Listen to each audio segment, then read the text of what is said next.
Greetings, everyone, and welcome to another spooky game stream. But first, we have pizza. Yes. Look at my food. Why don't you ever show us you eating? Because I don't want you to look at me eating. Look at my food. Look at the delicious food. And wish you had this delicious food. Stare at my crotch as I eat delicious food.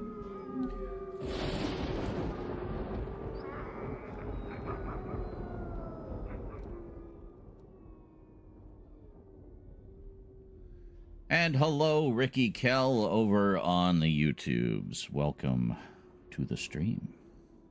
So this is the pepperoni bacon mushroom deep dish with mozzarella, provolone cheese, and extra mozzarella cheese. Mmm.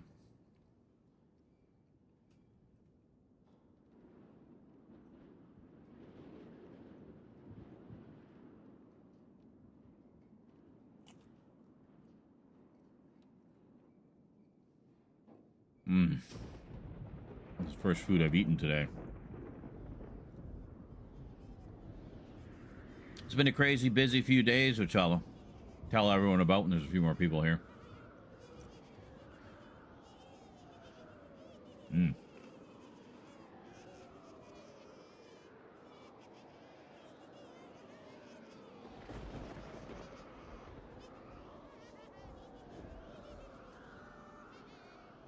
Oh, yeah. Really liking Domino's deep dish. Way more cheese than their regular pizza. Only catch is they only make them in sizes up to medium. I guess it's just too much cheese for a large.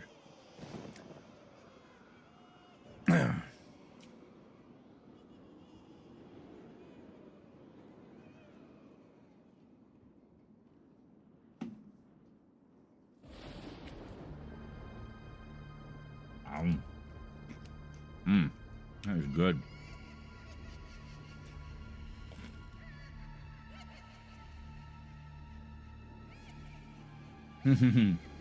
Greetings, Bradshaw.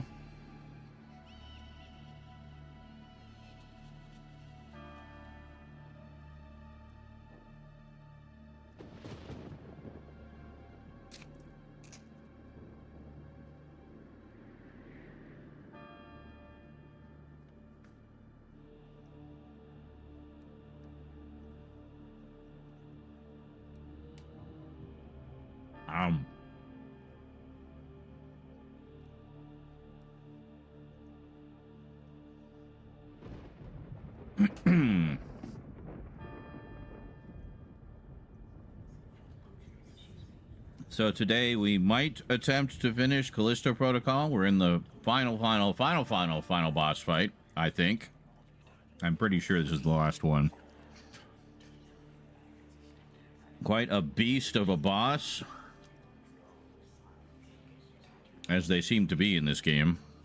Just the name of the game, with Callisto. You get big bosses. They like to fight dirty.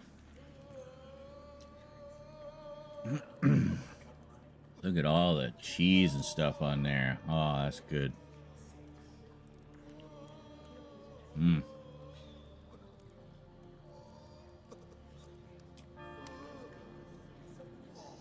I'll be sure to scream a lot as I play.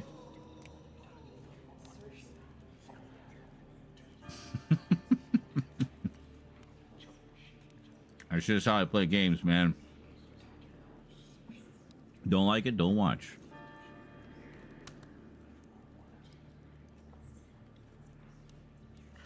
And that goes just generally. You don't like me, you don't like my content. Why are you watching it? You know? You're on the internet. Lots of stuff to choose from. For those of you who are here by choice, and because you enjoy what I do, hello and welcome. And thank you for choosing me out of the multitudes of options on the internet. You could be watching anything. You could be doing anything right now. But instead, you're here. So thank you for that.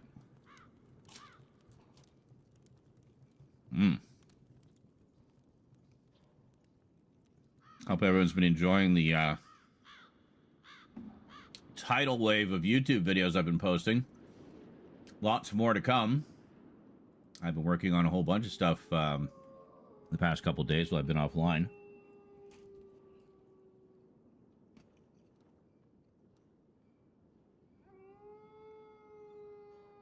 Halloween season is almost upon us.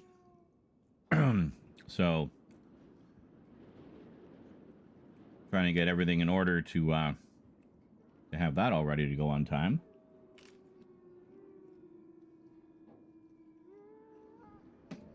People may think, well, Halloween's like 2 months away. No, no, no.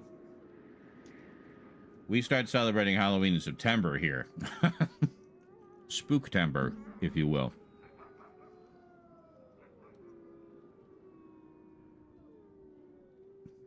So,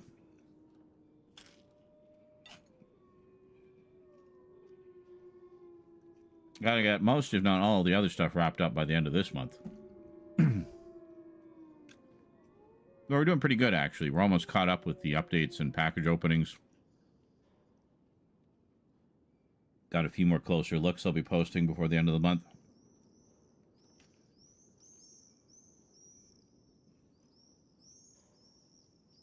It's going well. Everything's finally coming together.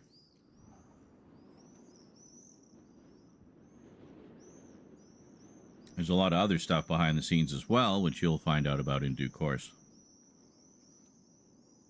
But a lot of interconnected projects happening right now.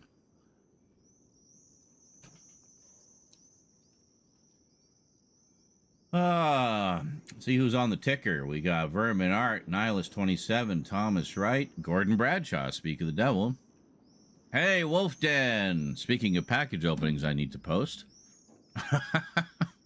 We got as far as opening the package and filming it. But I still haven't posted the video. So look forward to that before the end of the month. And not only that, Wolf Den's package was a little spooky focused. And as such, I'm happy to report, Wolf Den, that your package opening will be part of the Halloween countdown this year. Oh, yeah.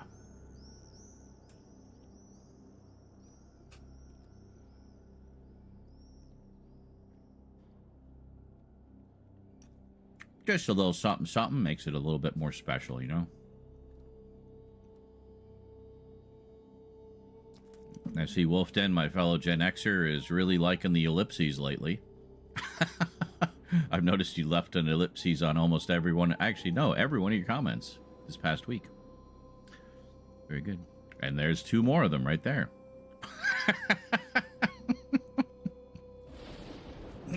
Directive 8020. What is? I don't know what that is. Please enlighten me. I'm sure if you're offering it to me, it's something you know I would like. What is Directive 8020?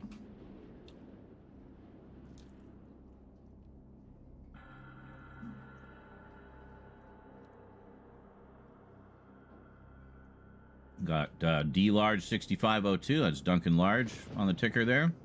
These are all our donators.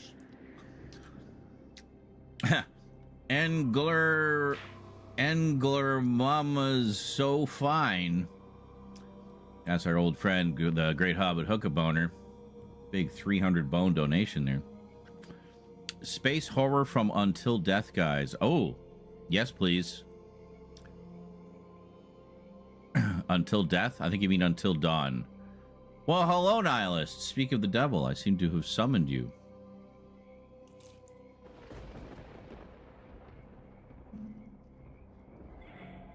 Just stuffing my face with pizza off camera. So I got some pre-orders up to date this week.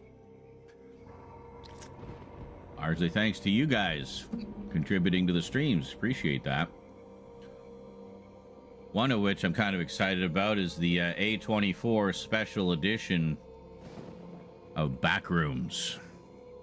It's got more goodies than the regular edition. Just note that. You can only get it through the A24 store.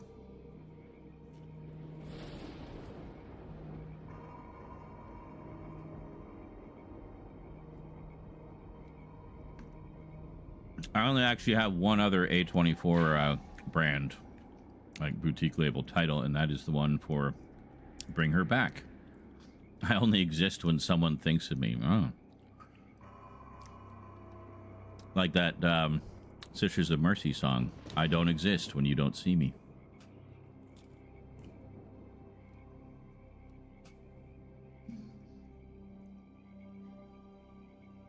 I did a very angry lip sync to that when a relationship went sour.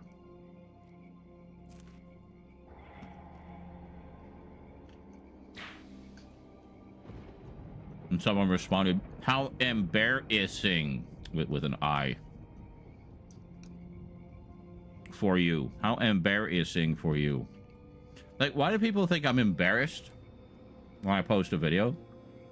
Why would I post something that embarrasses me? If I posted it, it's because I have self-confidence and I'm not embarrassed by the things that I post. Like, it's such a stupid comment. It makes no sense. Why would I be embarrassed by something that I myself created and posted? You know, I am aware of the content of it.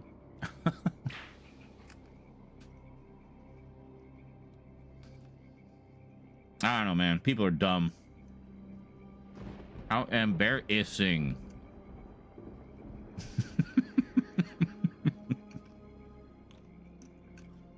Well, I find your inability to spell embarrassing.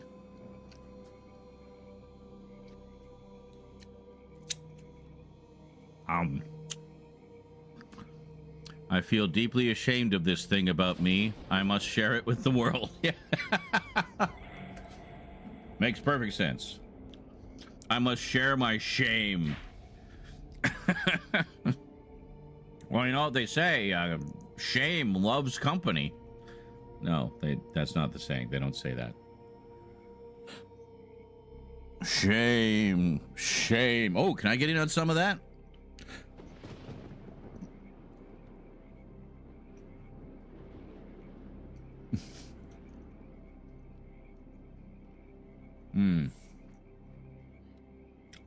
Multitasking and failing. Speaking of failing, we failed to complete the Aliens game. I only had it through PlayStation Premium, so right. The only thing I own is the DLC. I think there's a disc version of it, though. That's one I would definitely purchase.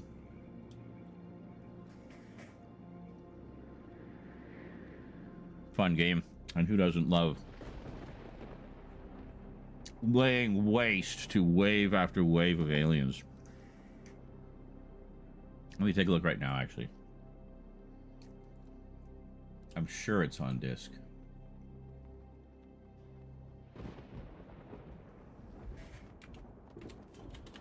And there's a sequel on the way.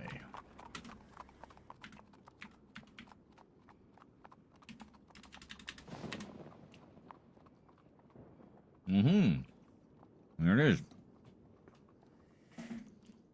$52. The PS5 version. And then Predator Hunting Grounds is only $31. What the hell? The hell, man? The hell?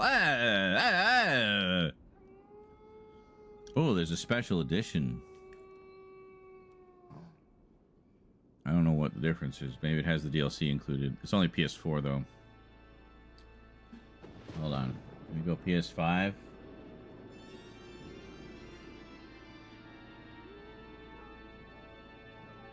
No.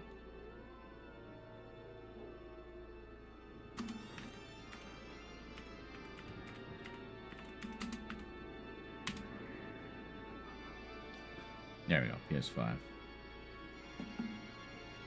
So the domestic version is $61. This Canadian prices, by the way. So, yeah.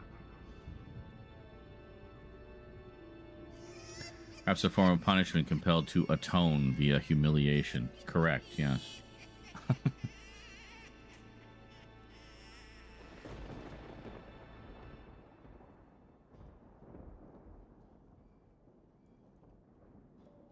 Though when I made that, I had nothing to atone for. I was just pissed off.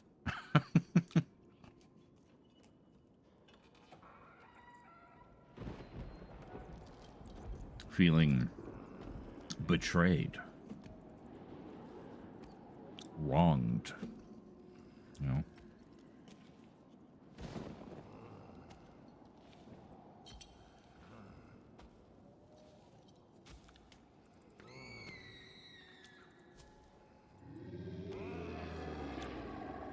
Oh, nice.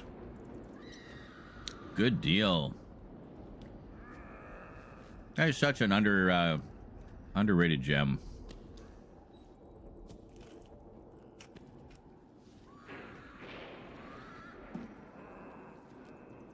I don't know if I have that on GOG. I think I have it on Steam.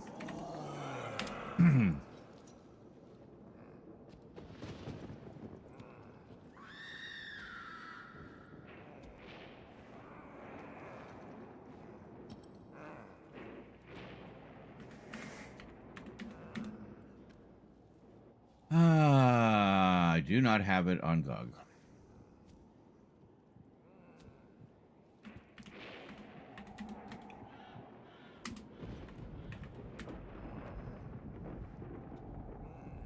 $3 Canadian.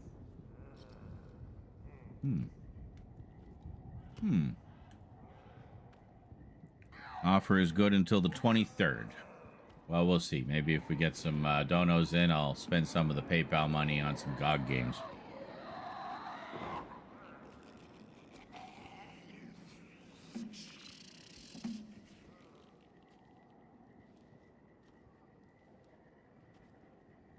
There, you can see me chewing. You happy now? Is that what you really wanted? I don't know why people, like, need to see me putting the food into my mouth. Like, why? What the fuck is wrong with you?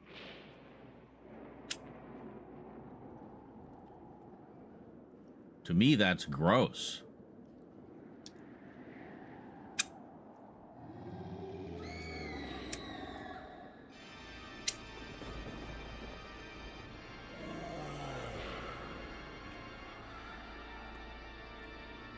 Don't judge me.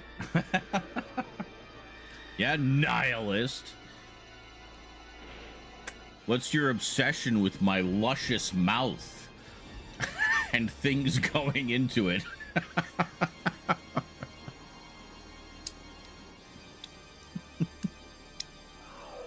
I mean, I know I'm one sexy motherfucker, but I mean, come on. Let a man eat in peace.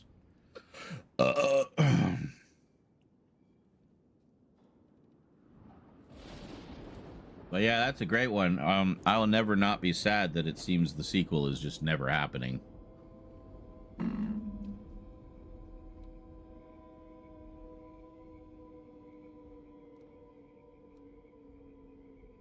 I like how there are moments you'd be fighting the bosses, or fighting, well, not even the bosses, just the monsters, and the music would get all epic and dramatic, and then it would like go to slow motion, making it even more epic and dramatic. You know? It's such a good game. Like puzzle elements, open world elements, great story, very cinematic, fun characters. Like it just had it all, man. And you can take pictures of weird animals and shit. So it's like, you know, open world epicness, fantasy, cartoony fantasy world mixed with Pokemon Snap. But yeah, it was great. And I mean, it's pretty universally loved. Everybody who knows about it, it's like, yeah, that's the shit, man. But You'd think it would have made enough on the aftermarket. Ooh, Tron 2.0 is on GOG. That's pretty good. It's first person, originally a PC game, and it was the first, like, anything sequel we got to Tron. Here, can I show you guys?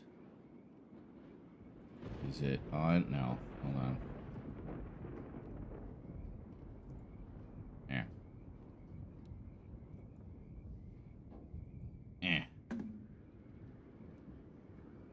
Yes, gameplay. We will be doing some gameplay a little later. So yeah, this is Tron 2.0. Look at that.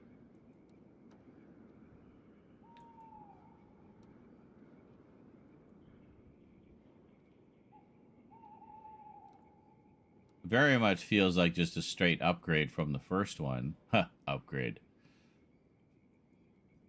Visually. But just the fact it, like, puts you in that world, you know?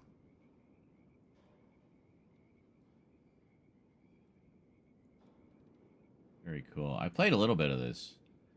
Never played the whole thing. When did it come out? Like 2000, 2001? 2003. So, and when was Tron Legacy? Like 2009? So like 6 years before Tron Legacy. Yeah. Very cool. But this is Beyond Good and Evil. Currently on sale. Shame the pictures are so small.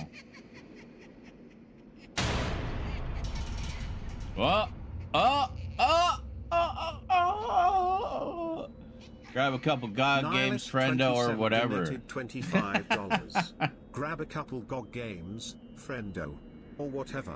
Don't let me tell you what to do. Fair enough. Yeah, you're not the boss of me. Just because you give me reams of money doesn't mean you can tell me what to do. But, you know, I'll maybe grab that one at least. Oh, what's all this? Well, yeah, I'm sure there's a lot of stuff on sale. Well, let's see. What's on my wish list that's on sale? Where is my wish list? Here it is. Burf.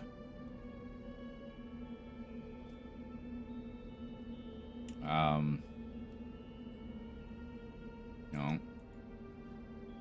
Discounted. See, GOG knows how to let you sort your list. Got the old BattleTech games, the old Baldur's Gate. Some of them. Christmas Massacre. Oh, the Kryn series. Dungeons and Dragons. Hey, Dead Space. The original Dead Space. On GOG. Break the chains, man. Break the chains. Silverbox Classics, Simon the Sorcerer 3D, 7th Guest 25th Anniversary Edition, Legend of Corandia, Turbo Overkill, bunch of wizardries. Yeah, the fantasy, like the RPGs seem to go on sale quite a bit. Silverbox Classics. Thing is, I mean, I don't know when I'd ever have time to play them. They're so involved and lengthy and girthy.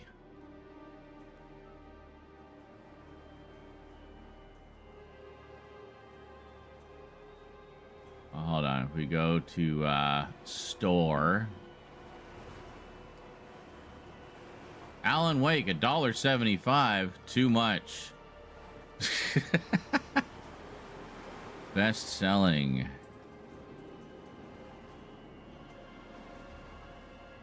Hatred. A good old game. I remember all the controversy when that came out. I don't think we can stream that either. Unstreamable. Can we hide the ones I already have? Oh, yeah, hold on. No, do this. There. Okay. The fuck? I have this. I must. That's probably because there's DLC or something. DLCs. All right.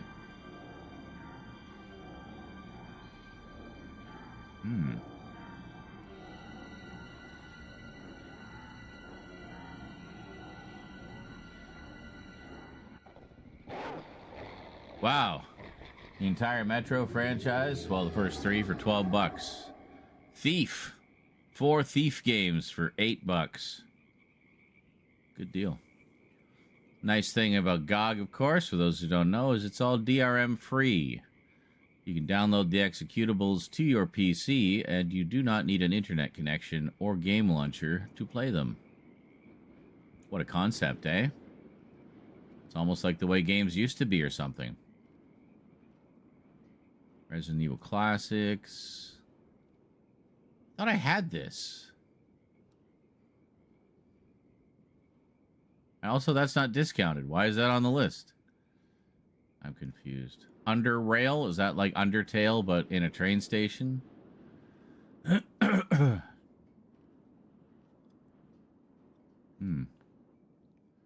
That's not very discounted. $80? I mean, I hear that game's great, but, you know. Soma, Dead Space. Yeah, I just threw Dead Space in there because I thought it'd be nice to have the original DRM free, you know? It's the only one they have, unfortunately. Oh, the original Red Faction. I do enjoy that one.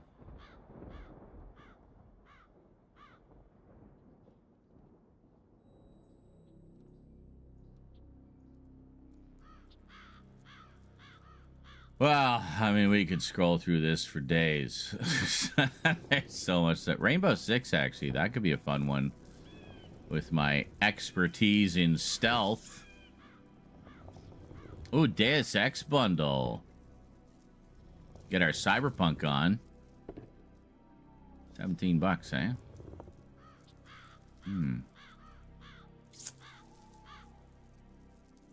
I have them all on other platforms, but I'm wanting to move as much stuff over to GOG as I can, you know? For the aforementioned reasons.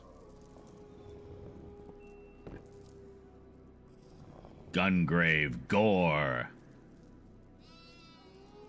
Crisis. Succubus.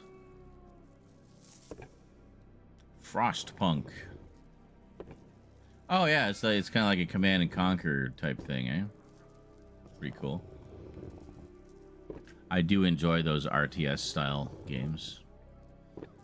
BattleTech Mercenary Class. Oh, that's pretty cool. Oh, I forget where it was. Someone posted it on the Discord, or if I just came across it in my travels. But I saw a video the other day of a guy who had got like one of those setups with hydraulics for his chair, and had 3 monitors and control panels and everything that simulated driving a mech in MechWarrior. So the whole thing would like rock and tilt as he's walking and stuff, and yeah, it was pretty cool. Kind of bounce as he's running.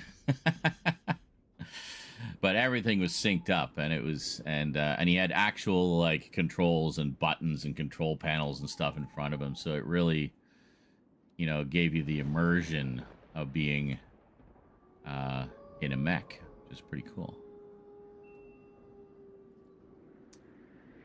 Sudeki, there's an oldie. Oh, okay. Time is running out. Oh, that was not me. Oh, geez. Saya no Uta. Oh, you're looking at the list there. And I came back and the chat had cleared. What the fuck, chat? Let's see. So huge RPGs are. Yes. That sounds badass. Yeah, it was pretty wild. And he had, I I think he had some links to some of the equipment that he used, so you could, you know, if you felt similarly ambitious, you could attempt to create it for yourself. For yourself.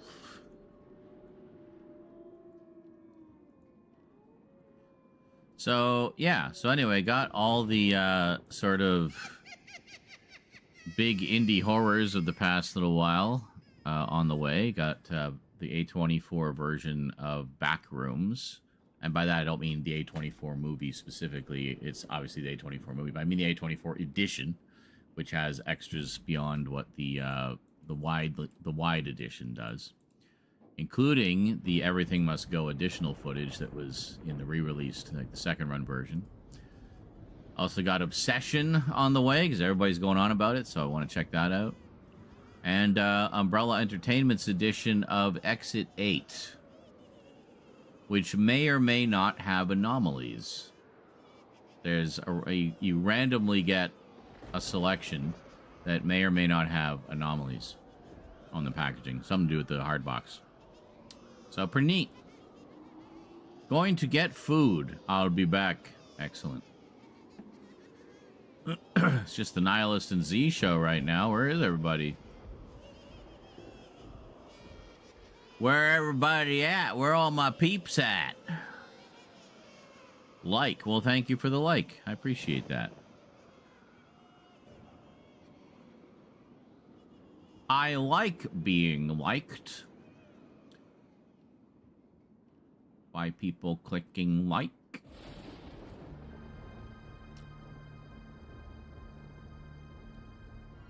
Though, as we've said many times, it doesn't really mean much, technically speaking. Meaning, like, whether it's a like or a dislike.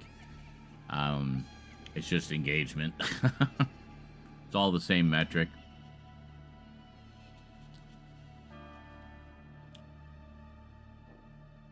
I just wonder if people dislike my stuff, why do they stick around? You're on the internet. Go watch something else. Leave me alone.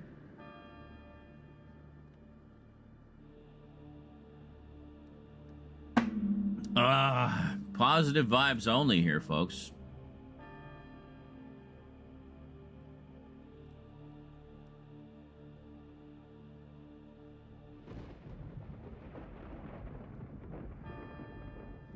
Oh, that reminds me. I need to alert the Blue Skyverse that I am live.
Burf.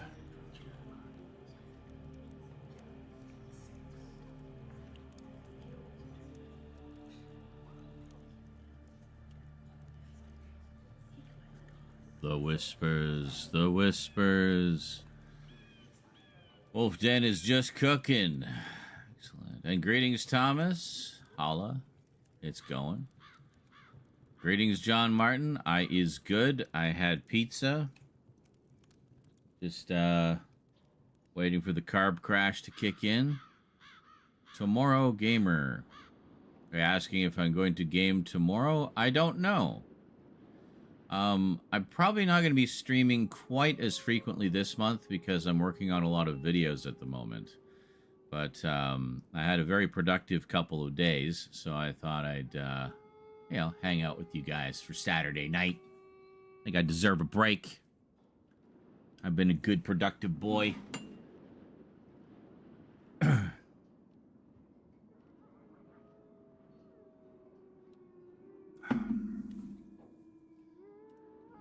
So I don't know. We'll see how this stream goes. If it goes well, we have fun, make a lot of money, then maybe. If we don't have fun and don't make a lot of money, then probably not. Finished Red Dwarf Series 8. I enjoyed episode 5 onwards a bit more than the first 4. I see. I don't remember the later series as vividly as the earlier ones. I mostly know series 1 through 7. But, yeah, I remember liking series 8. It's a little hit and miss, but, you know, I was glad they brought Rimmer back. You gotta have Rimmer.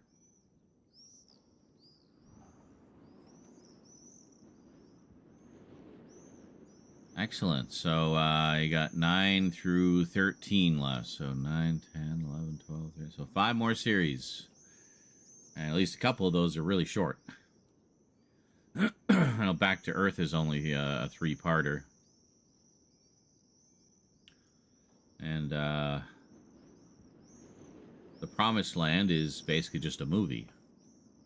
So, you think Voltron... Huh?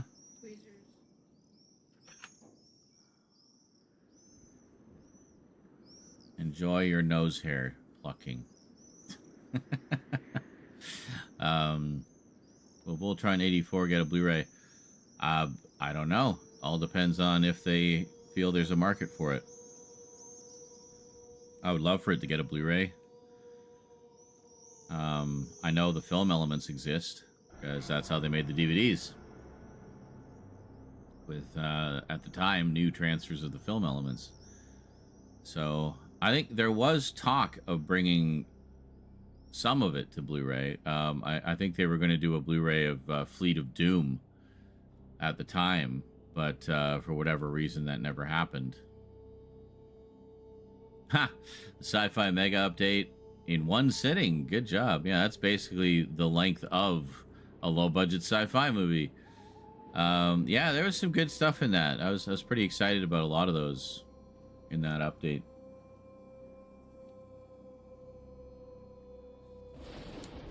Some impromptu closer looks.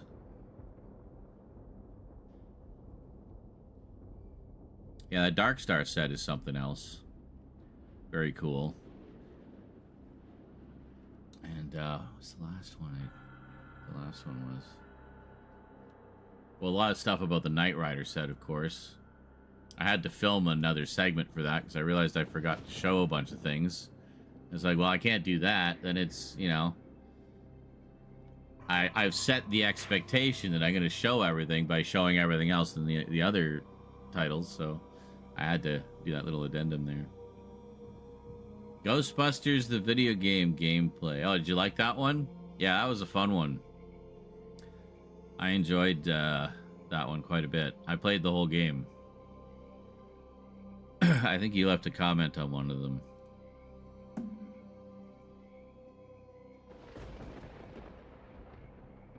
Somewhere. Yes.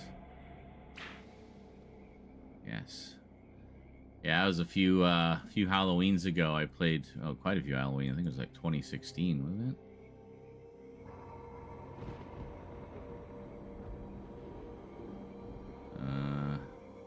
Yeah, 2016. That was the first playthrough of Halloween season that year. And yeah, it was great. Great game.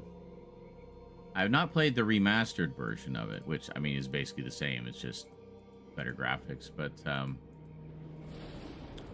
yeah, I really enjoyed the story in that. It really felt like, you know, very connected to the first 2 movies.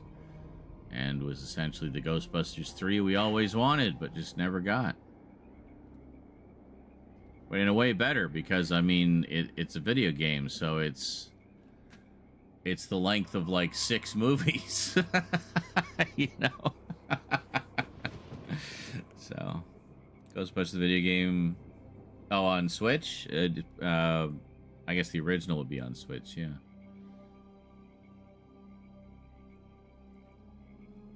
Got one of your iPod Classics working, JL? Very cool.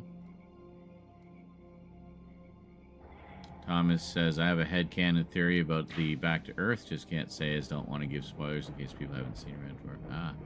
Have you watched that one yet? Or do you, or no? Have you seen it before?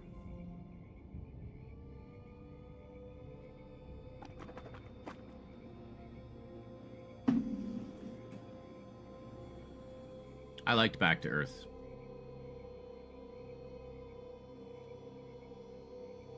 And I mean, that basically brought Red Dwarf back. It had been off our screens for quite a while. And it's flash memory, not a hard drive. Excellent. That's better. No moving parts to break.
Seen the special before, but I had no idea of what came before it. Okay.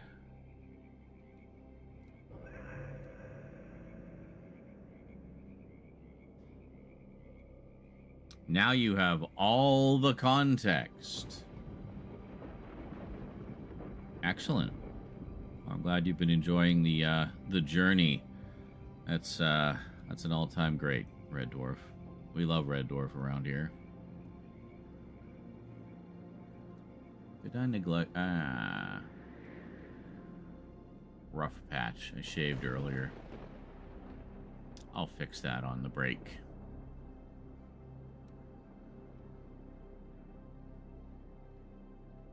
Oh, there's the carb crash. Whoop. Someone on Channel Awesome is about to play the Starfighter. Yeah, I don't care about Channel Awesome, dude. They fell off so long ago. Do you know if they will do a Blu-ray of Transformers: The Complete Original Series? No clue. No idea.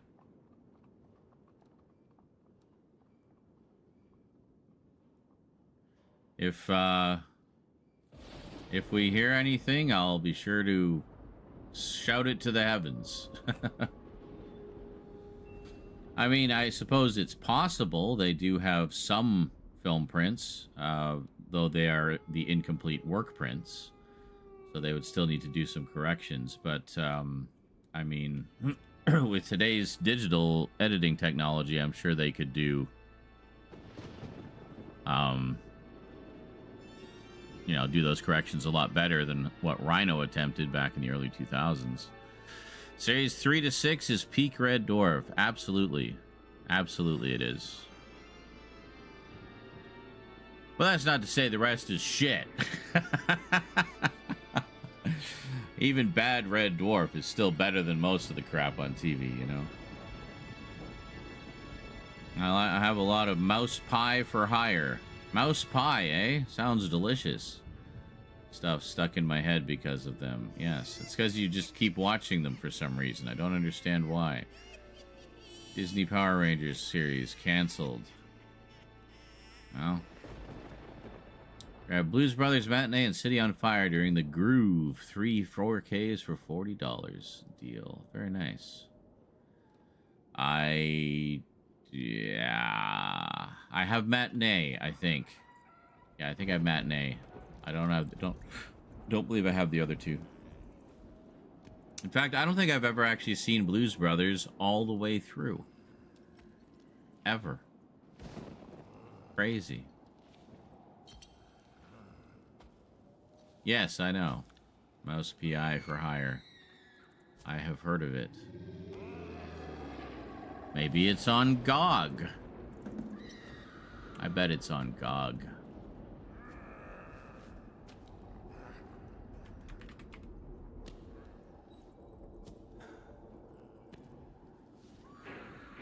Well, no. I need to... Hold on.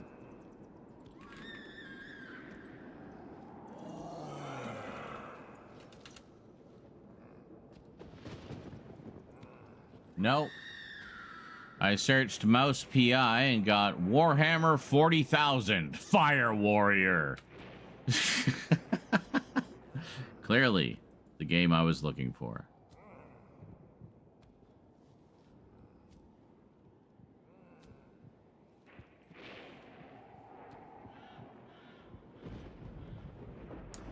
Alien Isolation. Yeah, I did a full playthrough of that as well. I think the same year as Ghostbusters. That was great. One of the scariest games ever. And also one of the best sci-fi horror games ever. Trying to get most of my old cartoons in the best version possible. Yeah, but I mean, the sad thing is 80s cartoons are becoming more and more niche as those of us who grew up with them get older or die. So, there's less and less of a market for them as time goes on. So, it is increasingly unlikely that we will ever see a lot of them on Blu-ray. Thankfully, we have, Warner Archive at least doing a lot of the stuff that Warner owns. So we're getting a lot of the Hanna-Barbera stuff on Blu-ray. So that's something. But also in those cases, they made sure to keep all the film prints. Exo Squad will return in Avengers Doomsday. I wish Exo Squad had gotten that one last season, that one last batch of 13 episodes to finish off the story. Such a shame. It was so good. Just a joke. Yes, I didn't think that Exo Squad was actually returning in Avengers Doomsday. It's okay. I knew you were joking.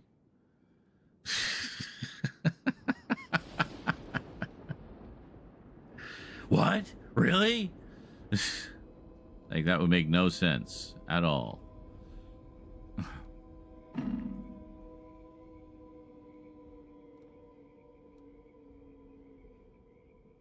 The Thing Remastered is on GOG, though, on sale, 45% off, and morning all. Really? Is it? And good morning. I did buy the physical version on PS3.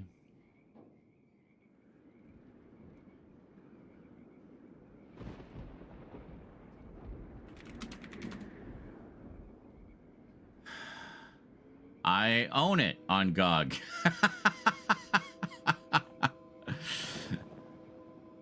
Well, good. I think I have that multiple times over on multiple platforms.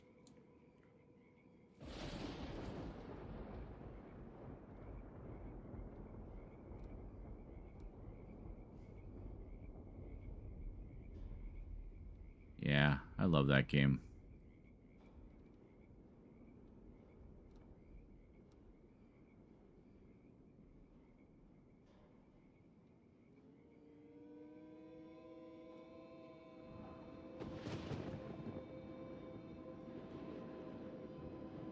Pretty well reviewed overall.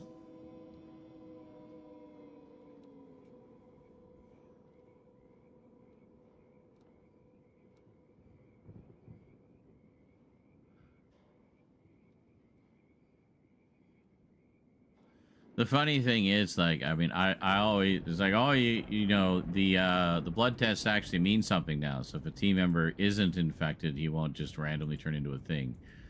But if he is, then he'll turn into the thing when you do the blood test. I'm like, okay.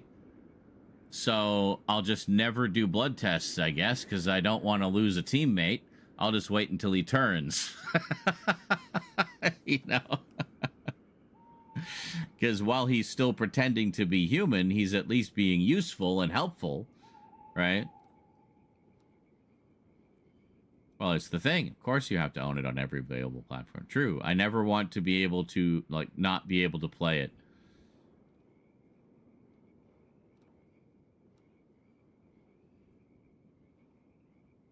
Looks like Nihilus played a mulch. He did indeed.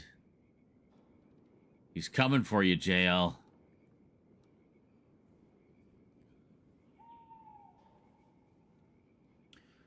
Well, and thanks to all the mulches last month. We've been getting caught up on some stuff this month. Got some pre-orders in. Already got rent for next month. We're going to be doing a big Costco run. Rosie's getting a tattoo. Like, yeah. Yeah, you definitely helped us out a lot. I have, somewhere in my loft space, a magazine. I think it's PC Gamer that has the first announcement article of the Thing game with some beautiful early screenshots. Ooh, nice. I'm barely awake. We're almost done with the game. Stick it out. Well, if we even play tonight, I don't know. We'll see. We'll see. BioShock, yeah. BioShock was great. I played that on PS3. I played the second one later. I still have to play the third one. But the first one is amazing. I've played that a few times. BioShock. I actually have I have that on multiple platforms as well. One boss away, yes, one very annoying boss that I don't know if I feel like fighting right now, but we'll see. We'll see how it goes.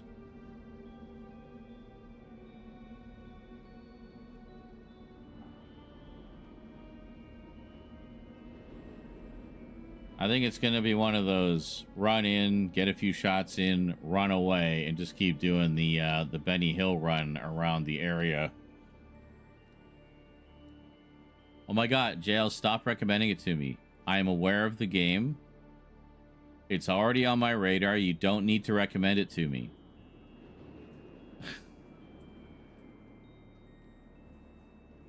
You mentioned it like 3 times in this stream alone, and you mentioned it in the last few streams too. I am aware of Mouse PI for hire. You don't need to sell it to me.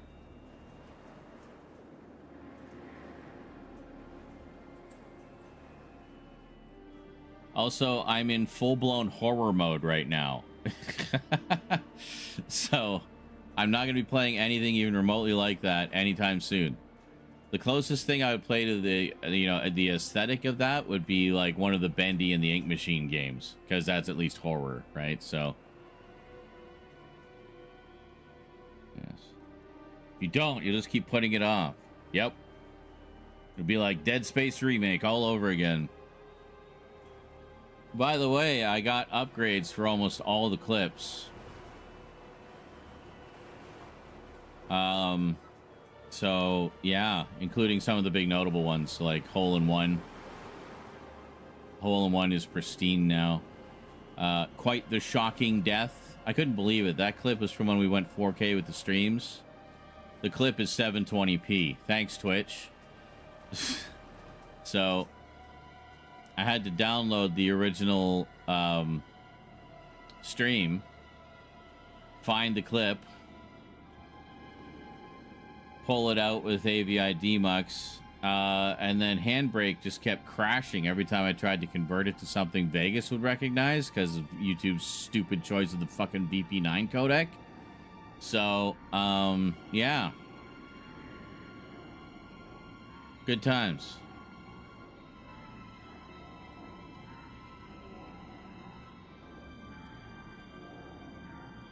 Yeah, that's awesome, John Martin. The Last of Us. Yeah, I don't have the PS5 version of that. I forget which one I played. I think it was PS4. I played the PS4 version of that. Is a layer Oh my of God. material applied to the surface. of Here we soil. go. Reasons for applying mulch include conservation of soil moisture, improving And so it fertility and begins. health of the soil. This is another reason we're not playing right away. Growth Because JL is in and the room. enhancing the visual appeal of the area. A mulch is usually, but not exclusively, organic in nature. It may be permanent, such as plastic sheeting, or temporary, such as bark chips. Bark chips. It may be applied to bare soil or around existing plants. Mulches Now you of can't tell I'm manure asleep. or compost will be incorporated naturally into the soil by the activity of worms and other organisms. Organisms. The process is used both in commercial What? You crop going to sleep? production Oh, you feeling okay? and in gardening, and when applied correctly, can not now, apparently. dramatically improve What'd you do? soil productivity. Many materials are Good one. used as mulches, which are used to Right. retain soil moisture, regulate soil Oh. temperature, suppress weed growth, and for aesthetics. I'm sure you'll be fine. Have They some are Tums if you need them. applied You probably to just the have soil indigestion. What? surface, around Okay. trees, Well- paths, Well, have flower some on beds. hand just in case. to prevent Okay. soil erosion on slopes and in production Rose had too much areas pizza for and now she flower feels and bleh. vegetable crops. Not the pizza we got. She had other pizza. Mulch layers are normally And then she came home and I was like, I ordered pizza. or She's like, 5.1 centimeters or more deep when applied. deep.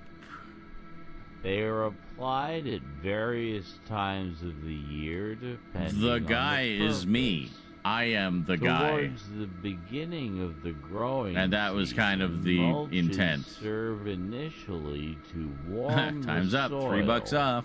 by helping it retain Pizza dude's heat, got 30 which seconds. is lost Hey, during wanna be the night. newfie?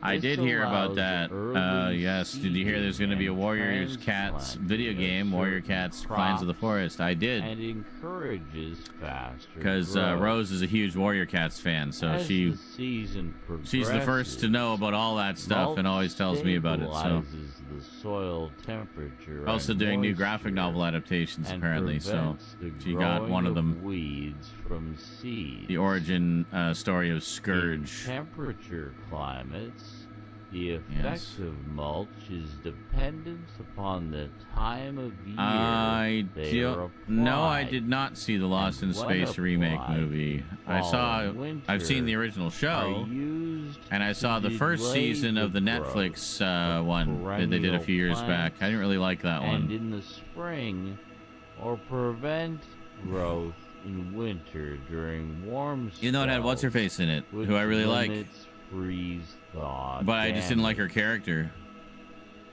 The effect of mulch upon soil moisture content is complex. And I just felt like a lot of the characters in it were Mulch making really forms stupid a decisions layer between the soil and that most the people would not atmosphere, make. preventing sunlight from reaching the soil surface. Yes, I know the one you're talking thus about. I have not seen it. reducing I'm telling you about the one that I did evaporation. see. However, mulch can also prevent water from reaching the soil by absorbing or blocking 104 water from light mulches. rains. God damn. Well, you got In 100 order more to match maximize jail there, the Nihilist. benefits Chop, chop. of mulch And get while busy. minimizing its negative of influences, it is often applied. By the in way, I late turned queuing spring off or on the early sounds, so summer, multiple sounds when can be soil played simultaneously temperatures now. have risen sufficiently, but soil moisture content is still relatively high. However, permanent mulch He's is working on it, also Jail. He wasn't widely expecting you to hit used 100 so and quickly. valued for its simplicity, as popularized by Meanwhile, just keep author showing him Bruce up so he'll Stout, feel even who more said, embarrassed and quote, under pressure and "My compelled. way is simply to keep My a way thick or the mulch highway." of any vegetable matter that Good old Ruth rots on Stout. both sides We're of big my Ruth vegetable Stout and fans flower around here. garden all year long. Yes, I did this in one As take. it decays and There's actually a enriches the stream somewhere of soils, when we made this. I add more. End quote. Plastic It was mulch plastic used in mulch. large-scale commercial It was weird production seeing is Joey laid from down Friends with not a playing Joey from tractor-drawn Friends. or Yes. standalone layer Yes, it was. of plastic mulch. This is usually Huh? part of a What? sophisticated mechanical What? process where raised beds are formed. What's she Plastic doing? is rolled out on top, and seedlings are transplanted through it. Did she knock it over again? Irrigation is often required. Oh my with god. drip tape laid under Rose the got plastic. Some flowers, so she put them in a glass with water, and Eclipse has knocked it over twice in the few hours since Rose has been home. Materials used as mulches vary and depend on a number of factors.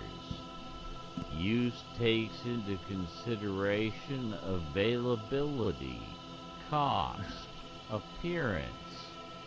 So knock it over, and I mean, it damages some of the plants, but also it dumps water all over the counter or table or whatever. Combustibility, rate of decomposition, and how clean it is. Some can contain weed seeds or plant We're all gonna pathogens. die. A variety of materials are used as mulch, such as Yep. organic That's what cat residue, warriors do. grass clippings, leaves. I think she hay, just needs straw, to maybe put it in something that kitchen isn't so easy to scraps, knock over. I don't know. comfrey, shredded bark, whole bark nuggets, sawdust, shells, wood chips, shredded newspaper, cardboard, wool, animal manure, etc. Many of these materials also act as a Direct compositing system, such as the mulch clippings of a mulching lawnmower or other organics applied as sheet compositing. Composting, not compositing. We're We're not talking about film production, we're talking about motherfucking mulch. God damn it!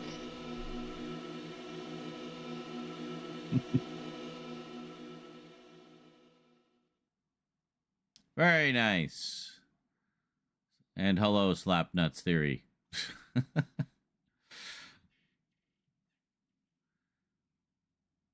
Competing, not composing.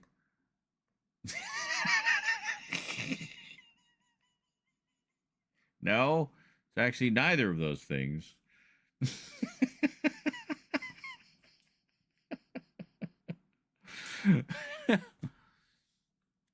All right. Short break from me, and then we'll be back. Enjoy some clips. And thank you for the mulch. Shit. Oh, well, that's nice.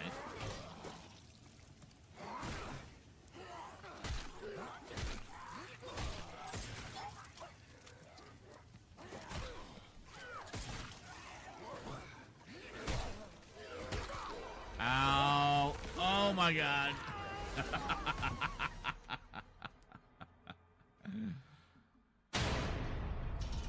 Well, there we go.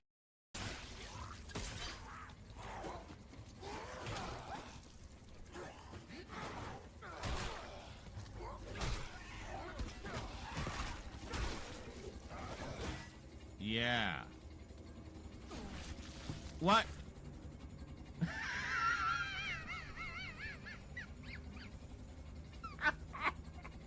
And then he walks into the fan.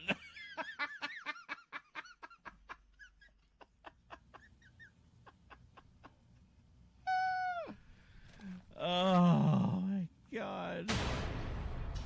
There's no other way. You have to fight it. Oh. Fight Jacob.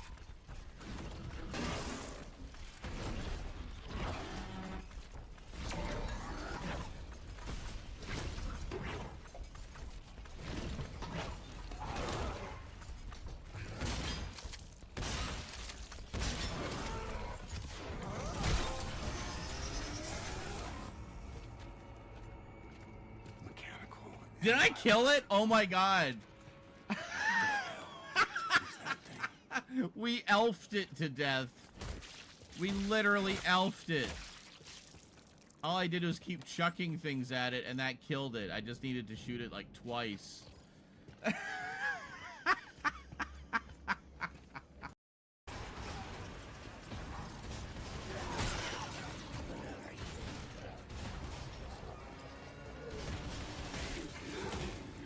I got his tentacles. Are you fucking serious?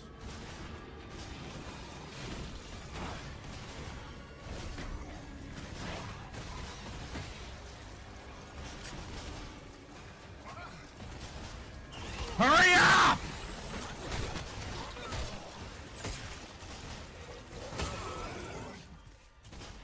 Oh my fucking god. Every action is so goddamn slow in this. Ah! I'm insane with anger!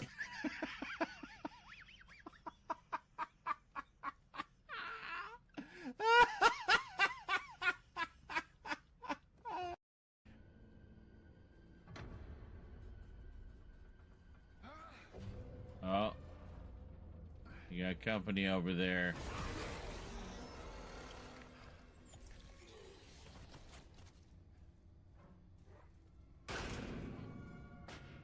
Okay, never mind. Let's stomp this guy. You don't count? You're not an actual... Oh, wow. Really? Come on. Because you were part of the cinematic, I can't... You don't actually exist as a stompable corpse?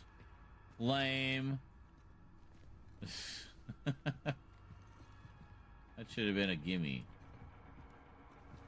Oh, well. There we are.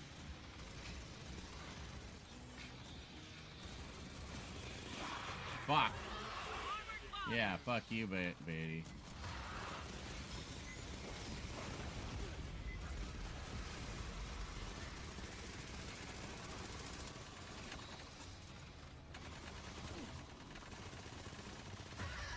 He just stood there.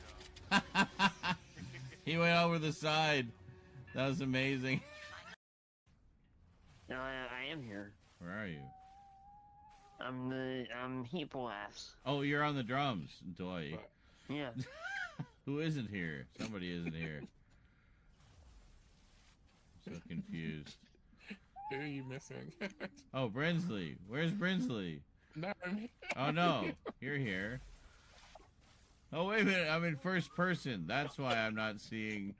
There we go. I didn't realize I wasn't emoting with you. I was just watching you. I love how my record player is right in the middle of your drum set. Now it's in your chest.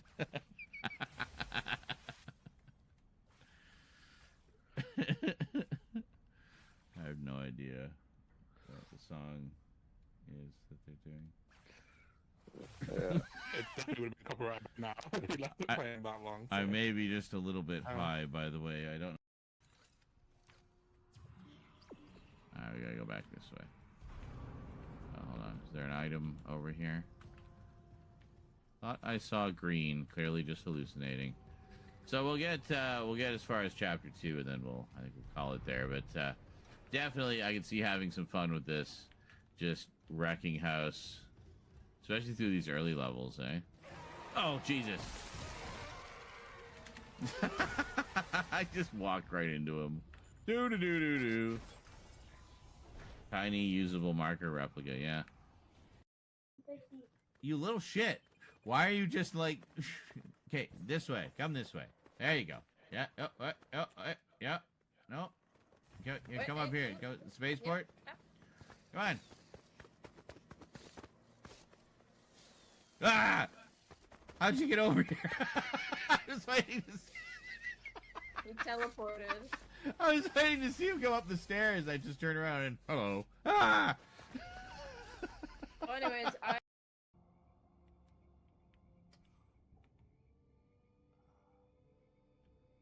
A mulch is a layer of material applied to the surface of soil.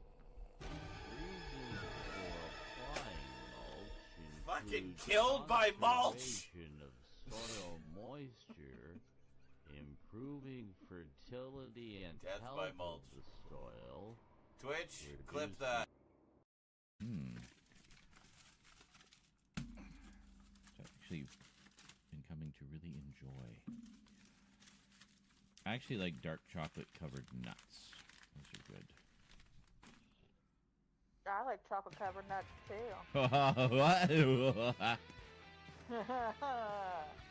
Well, I hope for Derek's sake, it's not too hot when you pour it on.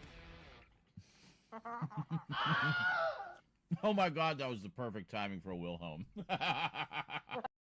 So, as Rose angrily rants about her man problems in the background, would you like to see what new Blu-rays I got?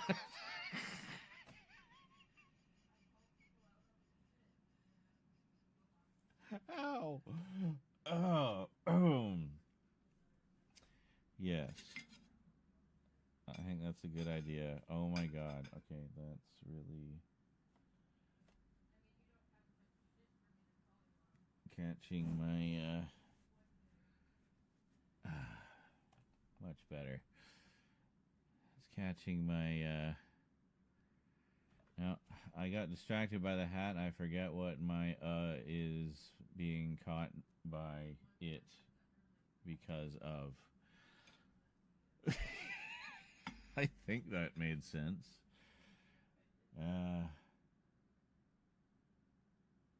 Saw me.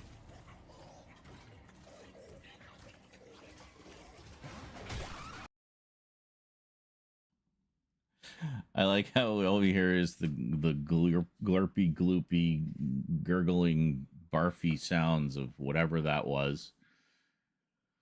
And we'll never know what I was trying to remember. I still don't know. It will be one of those great mysteries of the universe, never solved. So anyway, I got a package from Severin the other day. Getting my Caligula on some more with Caligula and Messalina from 1981, directed by Schlockmeister Bruno Mattei. And, not to be outdone, 1982's Caligula the Untold Story by Schlockmeister Joe D'Amato. So, there you go. I'm currently in the middle of watching this one, and then I'm going to watch this one. And then there we go. So, very nice. Both of them come with 2 cuts. The heavily censored US cuts and the uncensored and much filthier Italian cuts.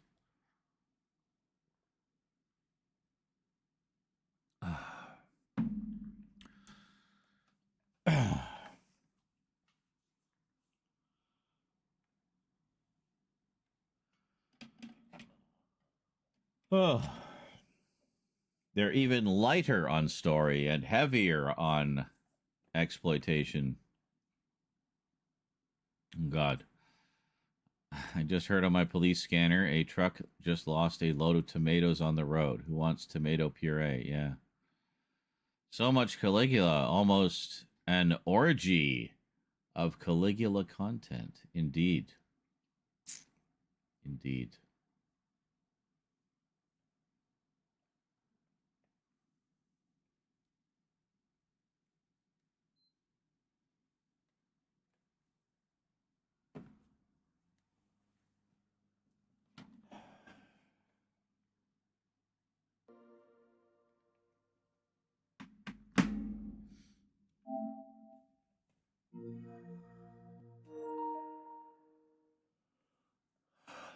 Yet to watch I, Claudius. Well, that's okay. It's because you've been watching Red Dwarf.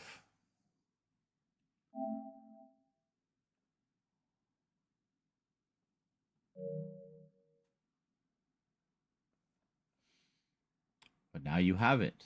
You can watch it whenever you want.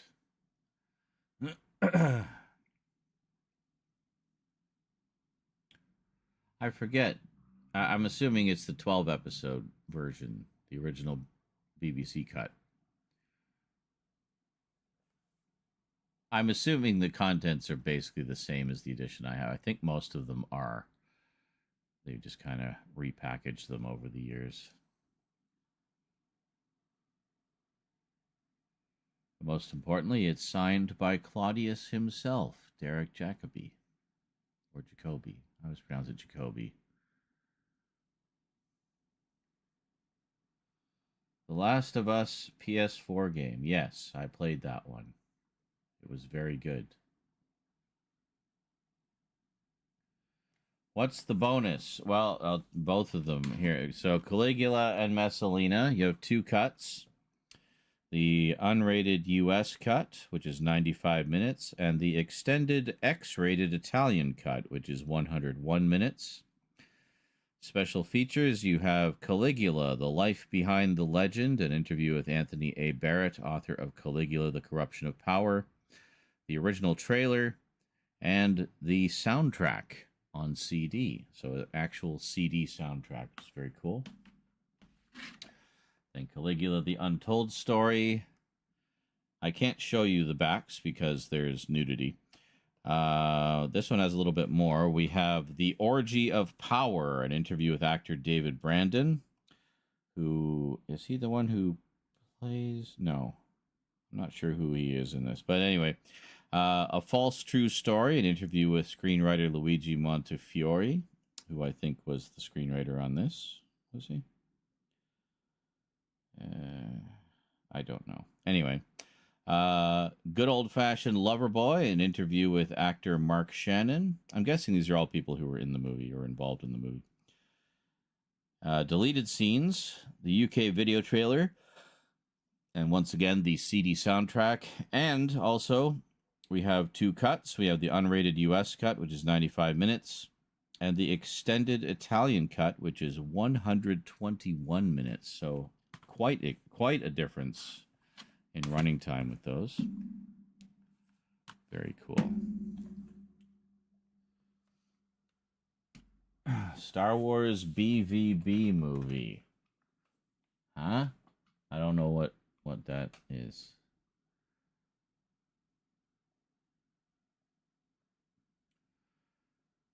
So yeah, so they're both. I mean, they're the only editions available, so they're pretty rare. But I wanted to get them for my Caligula collection. I thought they'd be fun. Nyla says, I got a signed version of The Hobbit Blu-ray. Some guy whose initials are JB, the previous owner, I presume. People putting their names on things. Just don't do that. Just don't lend out your stuff. If you're that concerned about it, you know.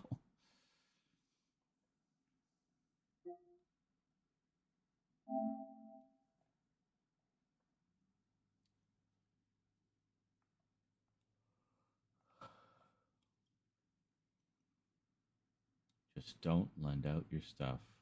I don't lend out anything anymore.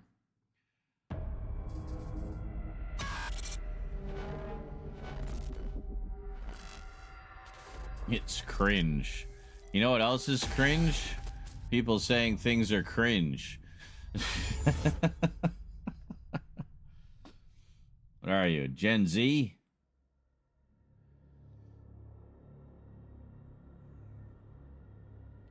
Star Wars gameplay.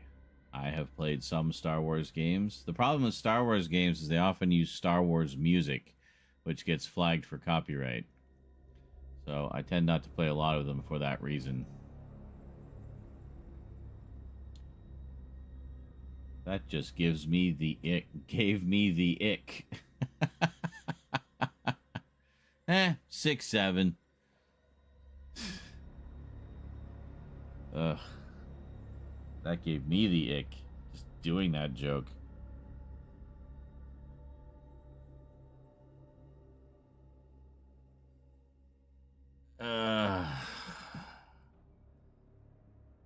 Brain rot. And that's literally what a lot of it is. It's interesting seeing what expressions catch on and which ones feel like just people trying to make them happen. I remember in the mid-90s, people would say, solid. That didn't really stick around. Halloween game, PS4. I don't know what you're asking me. I don't think they put out a Halloween game on the PS4. But if you mean PS4 games I played at Halloween, yes, I've played a lot. You can find playlists of them. I have playlists of all my Halloween games. Like Halloween season. Oh no, I said solid in the 90s. Any particular theme for Halloween this year? Well, you'll have to wait and see. People need to stop making fetch happen. Fetch. That's so fetch. Stop trying to make fetch happen. Cool beans. I still hear that one occasionally. Cool beans. See, cool just stuck around forever. That was like the perfect slang term. Cool is forever.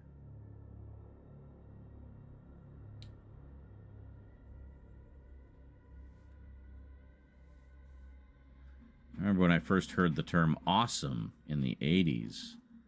I quickly sussed out what the intended meaning was, but it just seemed to be a little excessive to mean something that was essentially cool. Gnarly, man. That is rad. Bodacious. Dude, keep on trucking. Yeah. Keep on trucking. It's so funny. I was thinking of that literally yesterday. I was looking at some art from a comic I made when I was 12. And one of the drawings was supposed to be someone running from something. But I drew it the wrong way, where he was like leaning back and his legs were out front of it. And I realized it looked like keep on trucking. Yeah, it didn't quite work. I think the intent was that he was running so fast his feet were getting ahead of where his body was, but I just couldn't quite pull it off artistically. So, sound is used sometimes in place of cool. I have literally never heard that, ever. That might be a local thing. I wonder why you were looking at those comics. I don't know. I looked at a lot of them yesterday. I have to take a shit. I'll be back.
Okay. Lots of room now. We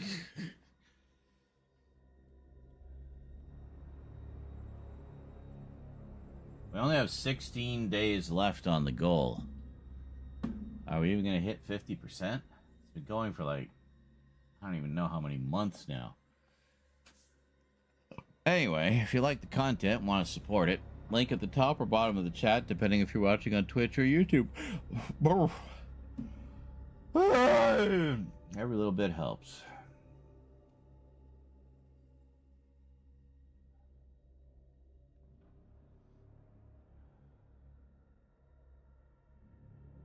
Why would you be shocked that Cobra Kai didn't get a 4K set? Dude, we're lucky it even got a Blu-ray set. We're lucky it got any set at all. It's a streaming series. Be grateful for what we have. And most TV show sets don't get 4Ks. That's very, very rare. Only like really high-profile shows where they know they can get the money back, get that kind of treatment. So, yeah. That hit like a ton of... Oh, we're still doing expressions? Dude. Yes. Dude. I remember a comment on Super Mega Transform back in the day. There's a moment in it where Ben bursts through the door and says, dude. And someone in the comments says, as soon as the guy said, dude, I stopped the video.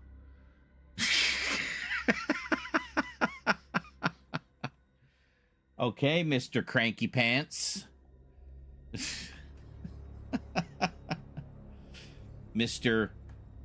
No joy in your life.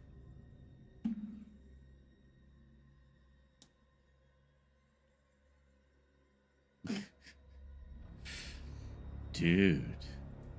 Stop. Remove from watch history. Dislike. Leave negative comment. Well, yeah, great.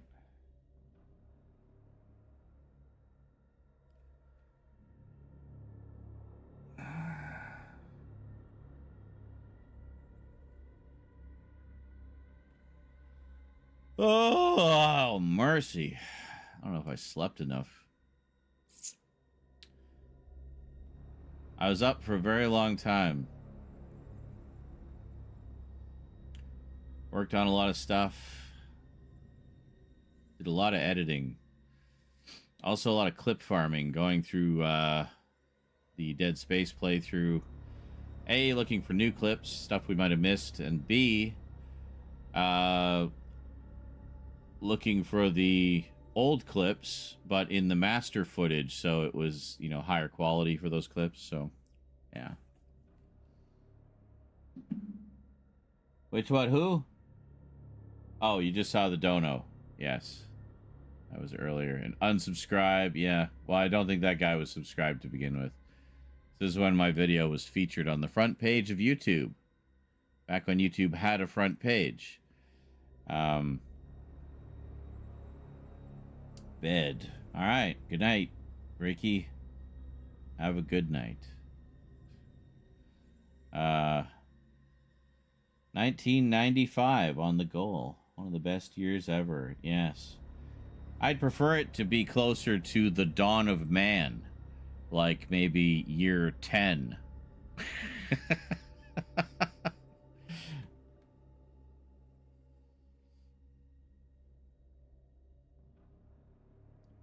I mean, $13. Lucky 13 will be at the best geek year ever, 1982.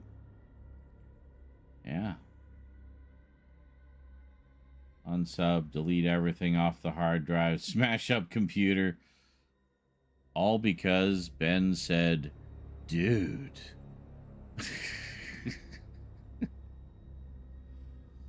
BioShock 3 game, PS3. I've never played BioShock 3. You mean BioShock Infinite? Yeah.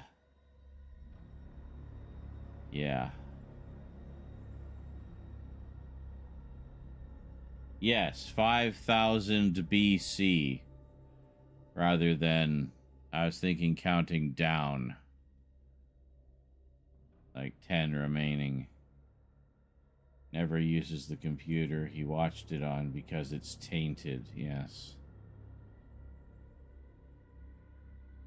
Why are we talking about Cobra Kai? I don't want to talk about Cobra Kai.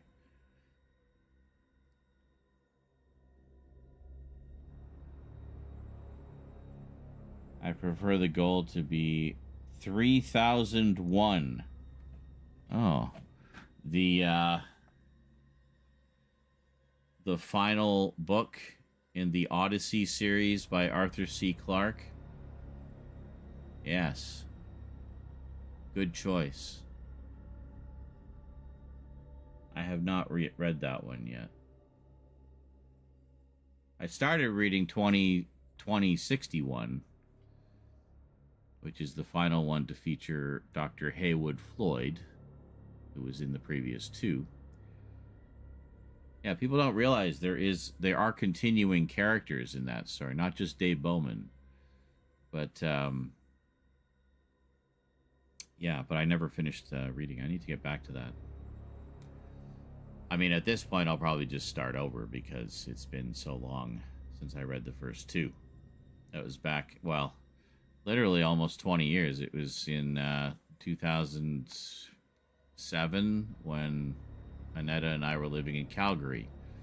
I would read on the train into work, into the city. I would deliberately take the train to the end of the line. I would leave earlier, take the train to the end of the line, and then ride it all the way back until it got into the city so that I had more time to read.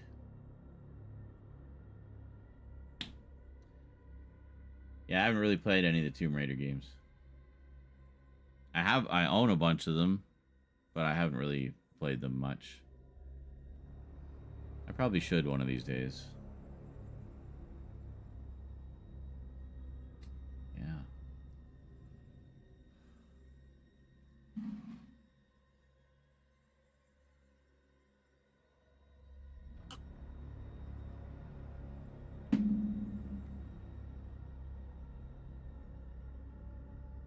Or the goal should be when Dune was set in 10,191. The end of the line sounds like an old Western movie. No, that's very much a subway reference or a train reference. Always has been.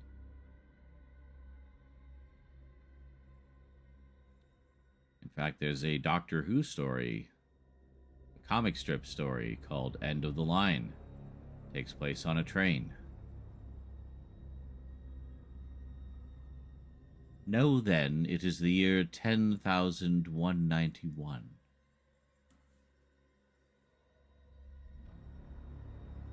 The reign of the Padishah Emperor Shaddam IV.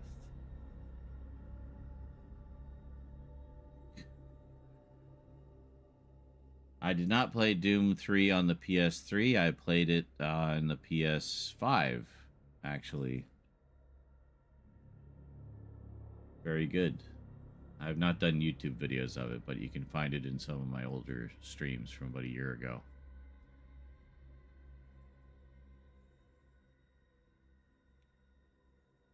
Anyway, let's stop playing the listing off random PS3 games game, please.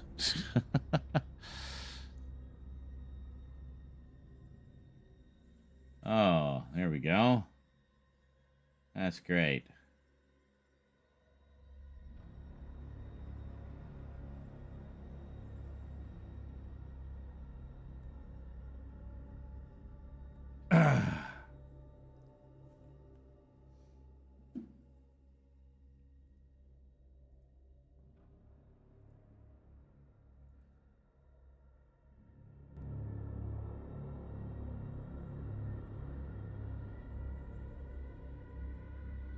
Okay. Anyway.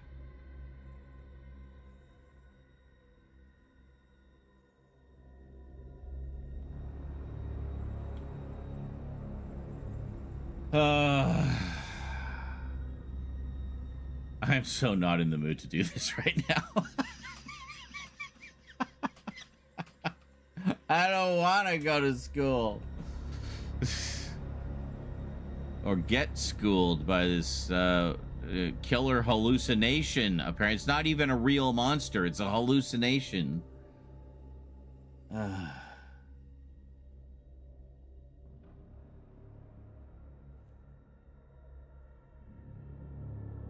Oh my god, do I have anything set correctly? There. Yeah, I had it set to full screen because of the aforementioned Dead Space clips. There was one I needed. It literally just not even a minute. And I just needed the footage. And no matter what I did, Handbrake just refused to convert it. So I just did it. I just cheated and basically played the file in MPC, like Media Player Classic, and recorded it on Streamlabs. That was it.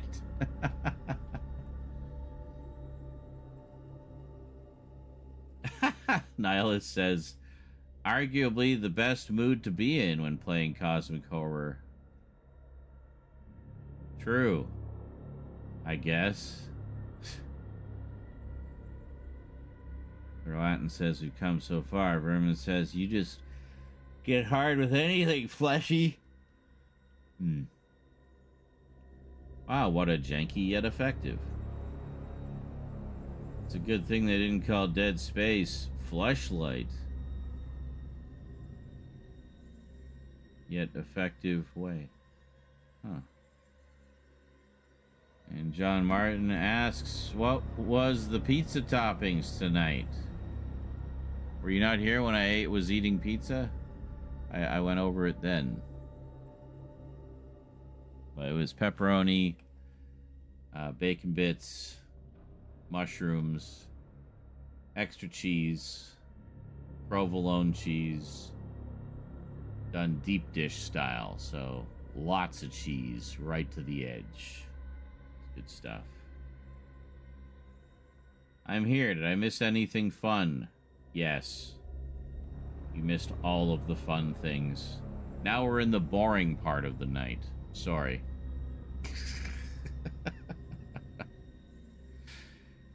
It's all gonna be so dull from this point forward. Janky looping menu. I know. Like, I don't understand why. See, there's a little table there, a little cart, and it's gone. Now it's those pipes again. I mean, I think it's that cart right there. You can't see me. How strange.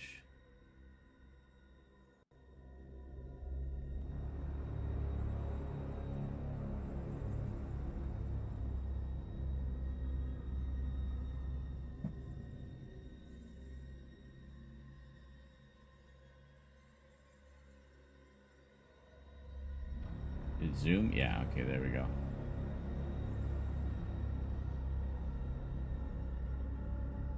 Yes, there's nothing fun about Z's suffering, Kekwa.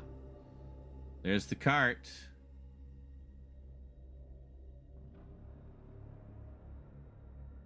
Like, I don't understand how they couldn't loop that. I mean, that's the cart. Right there. That cart that's going by.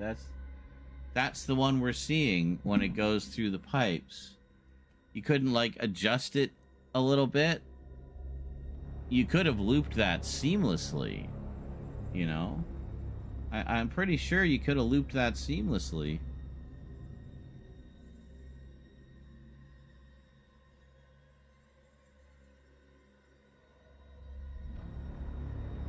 It's kind of like a copy paste. You just kind of duplicate the same things, and then you do a dissolve in the middle that hides the join, so it looks like it's just looping endlessly.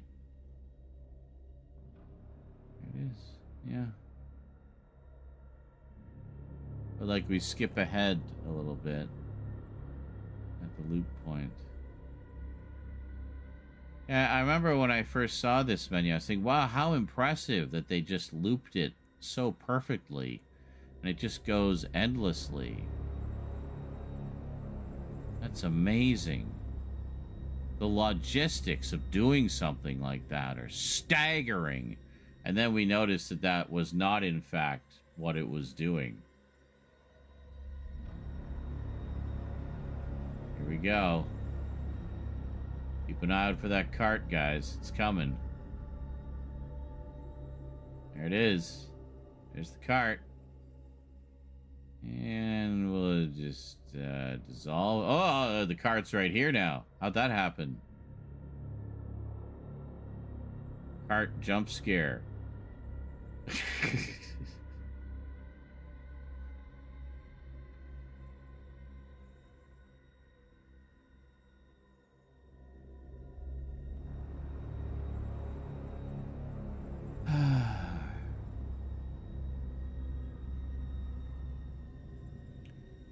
Yes, and John Martin says, and Sony could have kept making discs too, but some people want to cut corners, well, and make more money for less. Case in point, Callisto Protocol, where, you know, we saw the digital version is $94. The physical version is $28. Brand new. And that's the problem with having an all-digital ecosystem and removing consumer choice, is they can price things however they want, because they'll have a monopoly.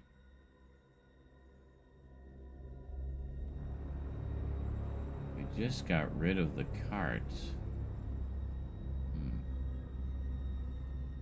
Yeah, if only Glenn Schofield had another week. He would have gotten it looping. No doubt. Yeah. He said they needed 3.5 months to properly finish everything. And if they wanted it sooner,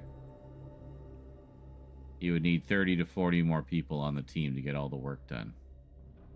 I don't think they did either for him. And all this because they decided to go public. And suddenly, it wasn't about the games anymore. It was about pleasing the shareholders. So tired of this shit. The stock market just needs to go away. It is unnecessary. It is not needed. Now, they spent the loop budget on the twin stick shooter tie-in. The loop budget. I think 3 months it would have been so much better. In 6 months it would have been so much more polished. I agree. Yeah, but he and basically a skeleton crew stayed on after the game launch. They did something like 84 patches to fix bugs, problems, because the game wasn't ready when they launched it. What a concept. And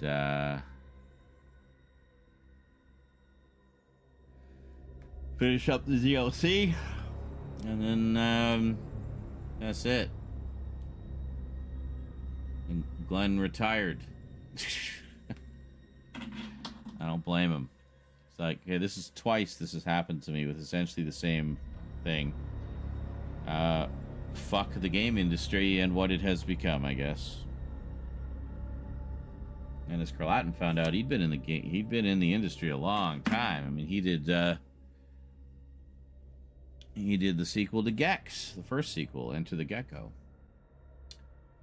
So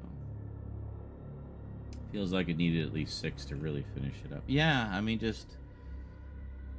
one thing I would say is like balancing the boss battles a little bit better. Like they're not impossible, but they're disproportionately difficult to other parts of the game, you know what I mean? No, he did. He stuck around for as long as he could. So, like this, at least, you know, story-based stuff, I guarantee he was part of that. Unfortunately, he left, never fulfilling his dreams. Yeah. Yeah.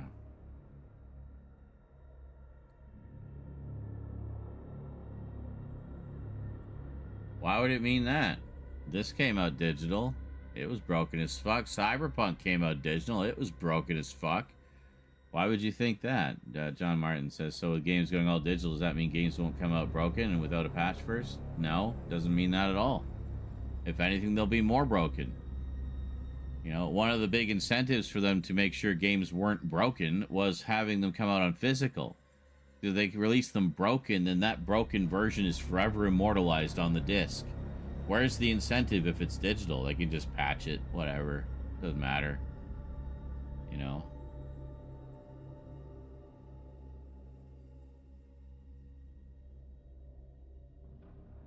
So, no, I think if anything, we're going to see games released ahead of schedule more.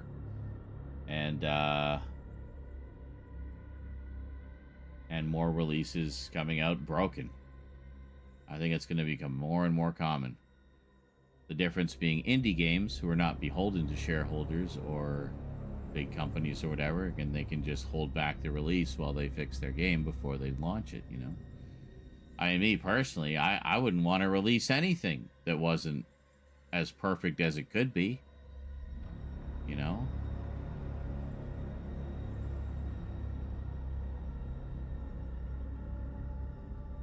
More alpha, just releasing everything in pre-alpha. Barely functional. Held together with spit, baling wire, duct tape, and a prayer.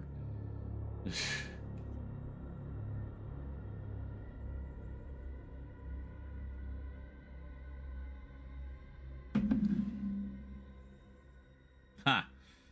Latin says, or my nightmare, they will release the beta version full price as an option and finished version as premium price. I'm going to go back here because we're still chatting. Double Dribble on the NES had a broken shot and it never got a patch and became a Family Guy joke. Yeah. Well, see, because back then, how are they going to patch a cartridge? It's released, it's out there in the world, it's done. There is no patching for those games. Other than, you know, maybe after the fact, in ROM form, where some enterprising, you know, hacker dude could fix it, but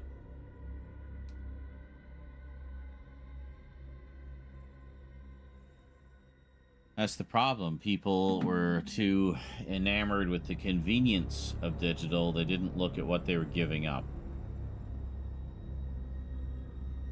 And what we're giving up, really, is accountability of the game companies. Because as they further entrench themselves into these monopolies, where they can price things however they want, and they can release broken shit, maybe never patch it, who cares, we got your money, you know. Or some patches, you know. Icarus says, I was watching old AVGN videos and they did sell physical games that were broken. Well, yeah, but I mean, in that case, it was just laziness. You know, it wasn't that they were necessarily rushing. Well, sometimes they were rushing to meet a release date to please shareholders or what have you. Like Pac-Man, for example, on the Atari 2600 was rushed out to meet the Christmas that year. And they just didn't have time. Well, in that case, the team of one that was working on it just didn't have time to polish it up, you know. Eventually, when they released Ms. Pac-Man, they showed how good Pac-Man actually could be on the Atari. But yeah, a lot of games were released broken, but that's the point, is they would be released broken and never fixed. Because you can't fix them once they're out there in a cartridge. There's no patching, there's no fixing, that's it. What you have released is what will be out there forever. So my point is there's more incentive not to do that because you can't fix it after the fact. You know.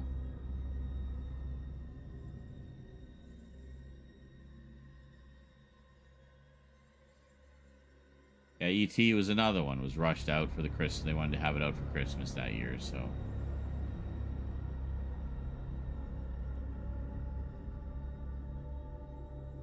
Back in the day, we'd buy a game in a box, then either download a patch or get one off a cover disc, but generally they weren't complete broken messes.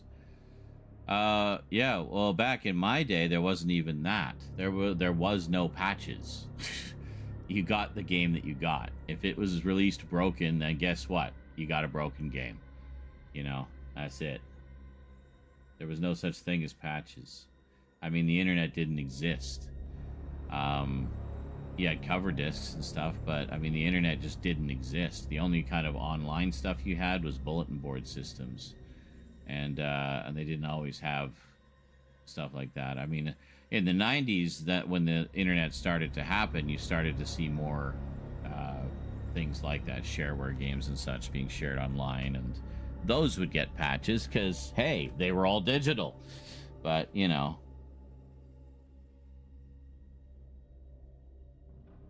And Carlatin says, now there's a full section of the industry that allows it to release as bad as possible, then push it on us as broken as possible to fix later.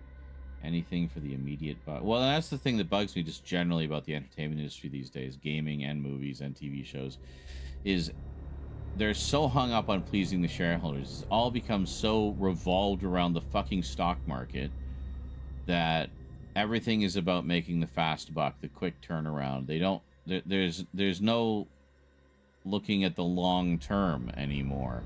No looking at building a franchise that will stand the test of time and continue to generate money indefinitely. I mean, is that not the better goal? Rather than just trying to make the fast buck, wouldn't you rather have money continuously coming in? There being a continuous demand for more entries in that like, where did all that go? You know, I don't understand why that is not always the goal. You know,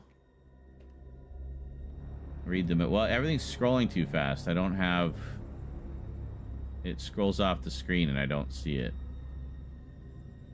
Patches for online gaming were supposed to allow developers quicker access to fix a bug they missed. Yeah, like that's it. It wasn't supposed to like make the game functional. You know. But yeah, the invisible stock market, all of it that is purely speculative now. Nothing is real anymore. Oh, I know. It's become ridiculous. And I said before, how they expect the whole model is built on constant, steady growth, and nothing will grow forever. There comes a point where everything plateaus. There is not infinite money.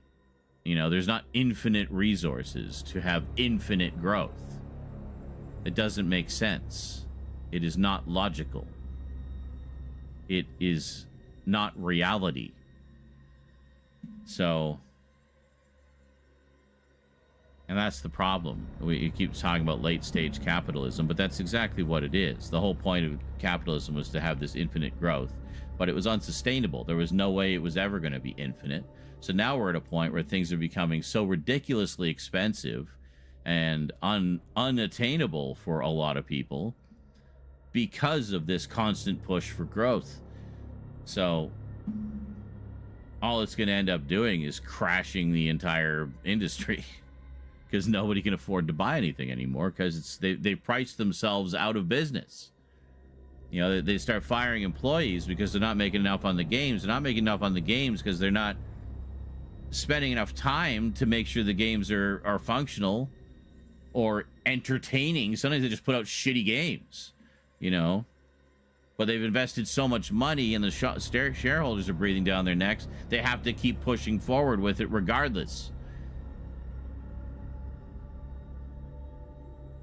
The whole system is just so broken right now. So I look forward to Video Game Crash 2.0 because the industry desperately needs a shakeout at this point, especially the big like AAA studios. A lot of them need to just die already. You've had your day. Bye-bye. Time to start over again. You know. And this whole practice of the AAA studios just gobbling up little indie studios with lofty promises of having all these resources to build their game. You know, they do their one game and then they let everybody go and dissolve the company. Literally just eating the competition. EA has done this more times than I can fucking count. Microsoft is guilty of it too. And that's why this menu loop sucks. That's right, Nihilist. So, if you were wondering why this menu loop sucks, that's why. They weren't looking at the long-term value of that menu loop and just trying to, you know, please the shareholders with something quick and simple. Because most of the shareholders, they're not going to notice that it doesn't loop properly. They'll just look at it. It's like, oh, yeah, that's pretty good. Okay, good. Yeah, money, money, money, money, money, money, money.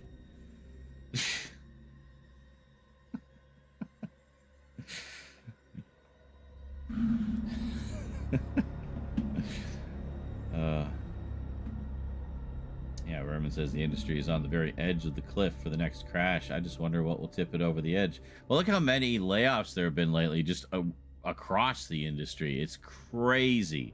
We haven't seen this many people losing their jobs in such a short span of time. Well, ever, quite frankly. But that's how it starts. The companies start cutting corners. The quality of the product starts to decline, but then they start cutting employees to save money. That means they're not making money, or not the kind of money that they need to be making to please the shareholders. And that's the problem with getting into bed with the stock market. Like, oh, but startup money, yeah, great when you're starting, but then you're endlessly beholden to them forever after. Stop going public, people. Just stop.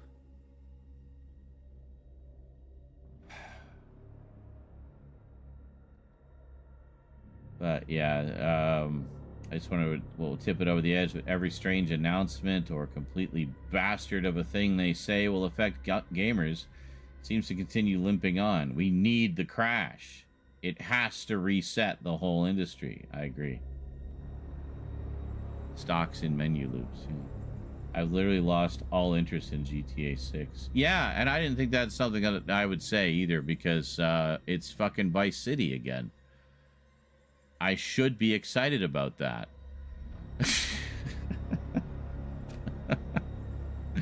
But every logical thing says I should be so thrilled about that. And I'm sure it's going to be a great game, too. You know? It's been in development a long time. But, I'm just not hyped at all because of the industry side of things with that. You know, giving us a code in a box. Like, what the fuck is that shit? And then, like, a couple weeks later, Sony turning around and announcing they're abandoning physical media, and then everything else. So glad I got my Xbox before the cost went up by 200 pounds. I paid around 400. It's now 600 for the same thing. Oh, yeah. Well, that's a whole other thing. That's because of AI. Jacking up the price of parts, computer parts, especially GPU parts and CPUs and stuff, memory, SSD drives, you know, all the stuff that's in a game console. But that's that. Devin says you two are better men than I. I'm still very excited for GTA 6, though, to be fair. I'll wait for him to type up his spiel. Thomas says, I've also gone back to PS2 because I'm so over modern gaming practices. Yeah, well, I mean, I've been eyeballing the Atari 2600 Plus. I'm just going to go right back to the fucking dawn of gaming and play my old Atari games again, you know? I could stream that, too. It's got HDMI, which is pretty cool. And it'll play the old cartridges, provided the old cartridges are still in working order. Devin says, I probably won't be paying for it.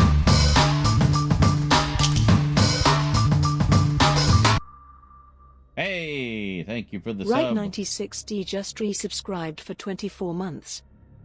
96D. That's a lot of sides for a Dungeons and Dragons dice. They do have D100s. And he he says I probably won't be paying for it. I'll probably mooch off of my friend's PS account. Fair enough. Not better men, just more handsome. Well, I don't know. Devin's a pretty handsome fella. I don't know if you've seen him before. Handsome devil. Well, devil anyway.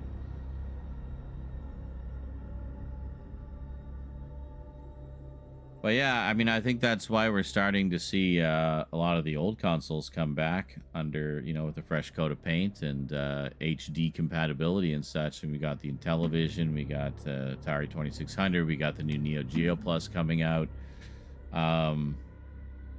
For exactly that reason. People are tired of the mechanics of the modern game industry and the sort of just sketchiness of a lot of it. And just want something simple again, you know? It's not necessarily that the games were better or what have you. It's just the system itself was just easier. You plug in a cartridge, you play your game. Done. You know, there's no messing here. You don't have to install anything. You don't have to log into anything. You don't have to have an internet connection. You don't have to run 15 patches before you're leaving it to the loading screen. You know, you plug in the cartridge, you power it on, you play your game. And that's it. And it was like that right up to the PS2 era. And then they started putting everything online.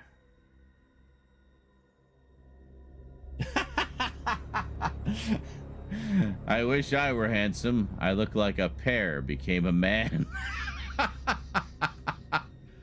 It's Pear Man.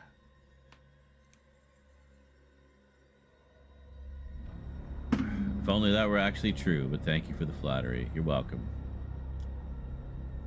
I know you wish you were really the devil, but hey, we can't always have what we want.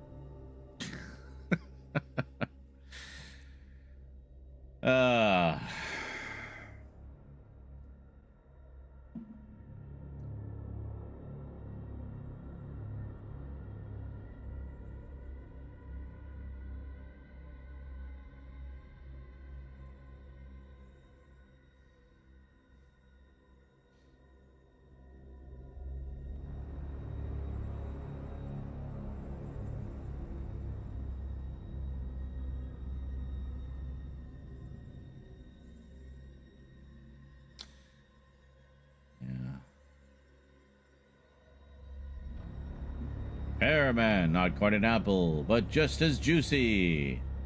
That are the powers of Pearmac. Yes. That are the powers. There them is.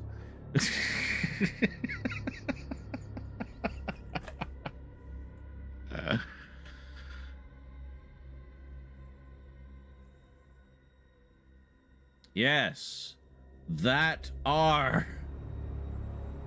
Okay. I'm just gonna look at boobs. Whoa, so many boobs. Man. All right, I'm good. I saw boobs.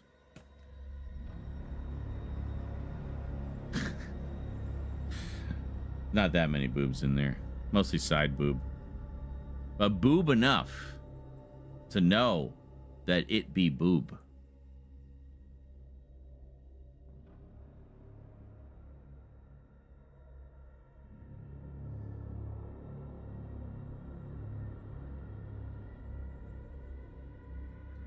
Look at this graph. Shows graph that means nothing and is really confusing to look at. Did you ever watch that Alice in Wonderland one you bought? Huh?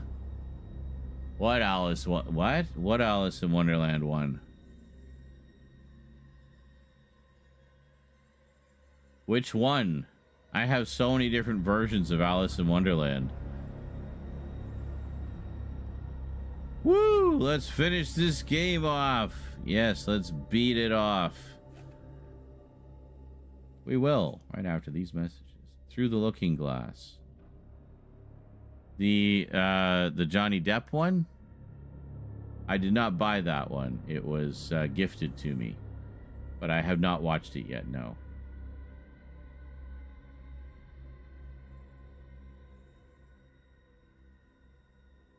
I mean, honestly, I have so many different versions of Alice in Wonderland that I might just have like an Alice in Wonderland marathon at some point and watch a bunch of them. I've got some of the old like silent films too, which is pretty cool. Some of those are like really creepy in cool ways that I love.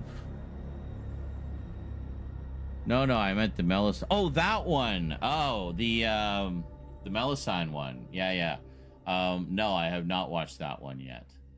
I might double bill that one with Dracula Sucks, because they both starred Jamie Gillis, you know, porn superstar of the 80s. So have a Jamie Gillis double feature. Well, kind of like a Jamie Gillis horror double feature. So, yeah. We're talking about boobies. I thought about the Melusine you bought. Oh, okay.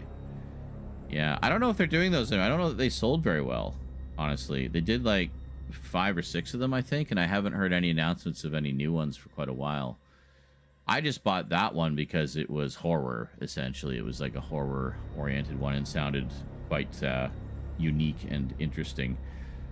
Plus, the packaging is so cool on those. But it's like a puzzle box getting into them. But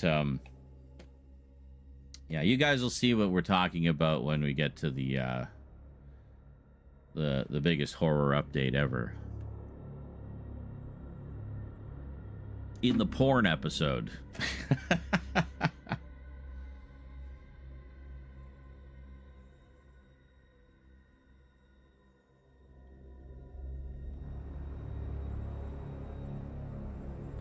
Is it cool in your area? Because here in Texas it's going to be in the hundreds until late September. It's on and off. It cools down a bit at night. But I've been leaving the air conditioner on most of the time. I have about 2 hours before I need to get up and start my day. So Z won't be starting until 2 hours and 1 minute. Yes, I have to make sure that you're out of the room anytime I accomplish something significant in the game. Like that gauntlet that was kicking my ass for literal hours. I finally beat it, and that one round where I beat it is when Vermin walked away. And he missed the whole thing.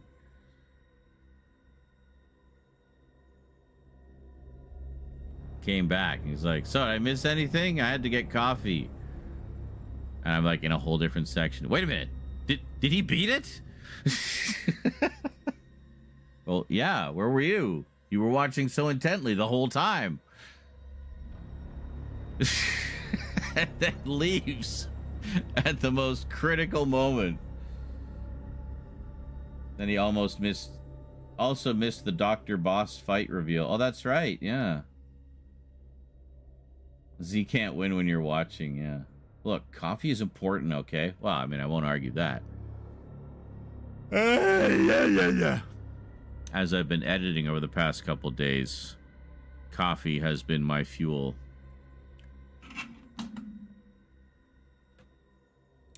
And now I have pizza. That will not stay on my nose. Anyway.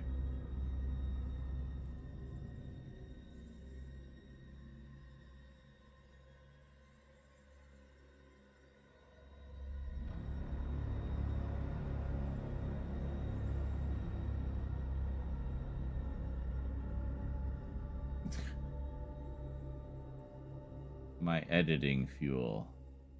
Yes. Not ranting fuel. Although I did have burritos yesterday. Red hot beef, no less. But, yeah,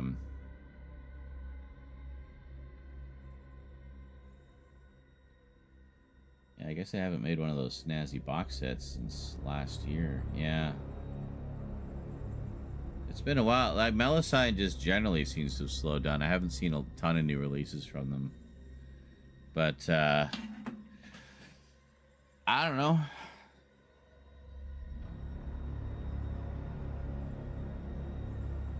Stop watching, then Sean can win first try. Yes, that's totally how it works. Yes. Been listening to your old ghost stories when I cook for the past 3 days. Very nice. Those were fun to do. The funny thing is, though, I listen to them now and I think I could do those so much better now.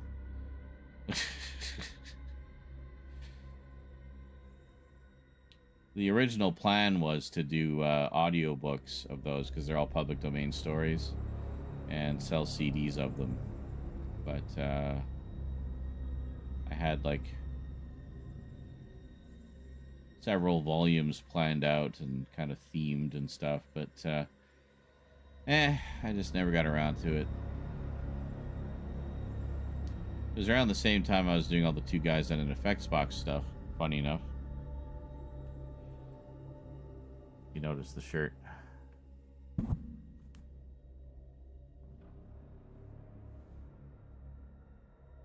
Yeah. Anyway.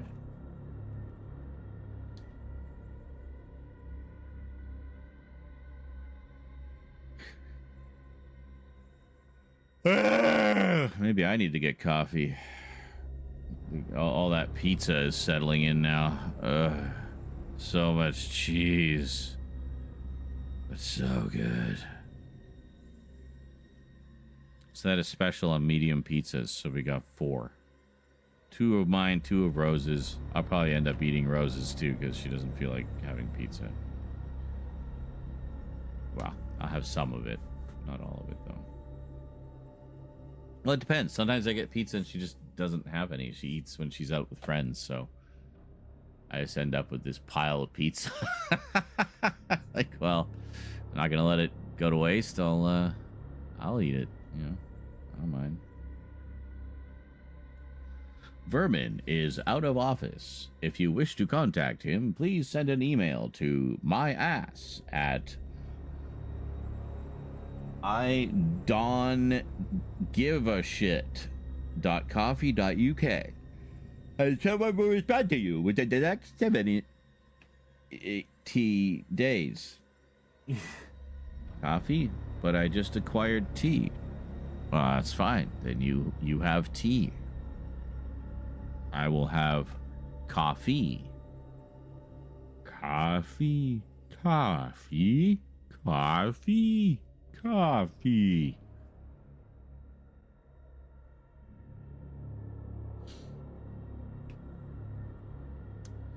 Oh, yes. Oh, yes. What I'm actually waiting for to arrive is I have 2 packages coming from Terror Vision. I checked the tracking on them. They've been traveling around the East Coast. I don't know what, like, following their adventures. Still in transit, like, it's still moving. Things are happening. The wheels are turning. But, you know.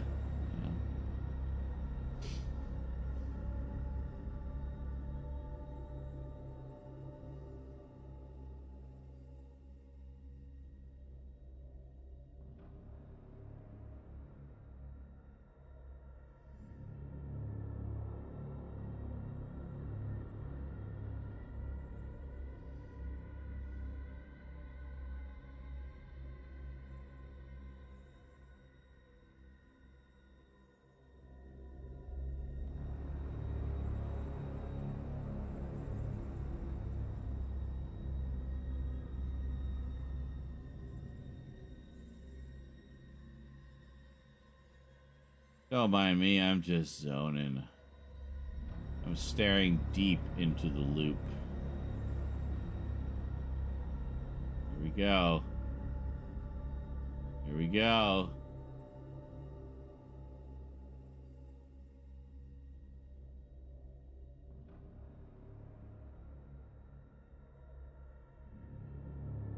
Fucking lazy little fade to black in the middle of the pipe thing there. What's the expected delivery date? I don't know. When it gets here.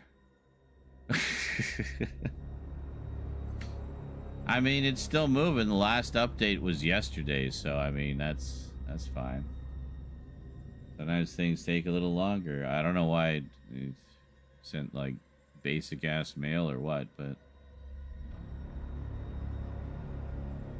looking forward to getting my upgrade version of the Monster Squad. Lots of cool extras and whatnot. A coffee is a layer of material applied to the surface of my mouth. Reasons for applying coffee include conservation of sanity, hydration, and improving fertility. I also did Curlatin, which you probably noticed around the same time you typed that. Coffee actually kind of dehydrates you. Did you know that? A positive side benefit of coffee is it also acts as a natural laxative.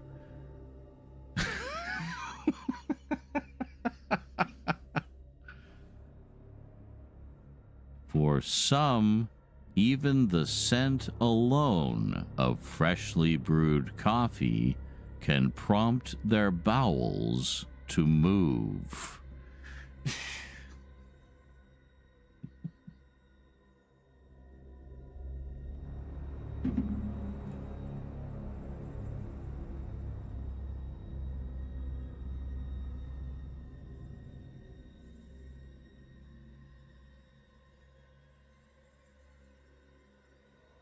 I swear for me it's like a Pavlovian response. I'm so used to and expect that coffee will have a laxative effect that I'll just feel things starting to shift down there while I'm making the coffee. Like, I haven't even made it yet. Just hold on. Let me get it brewing. And then we can go take care of business. And when we're done, we'll come back and the coffee will be ready.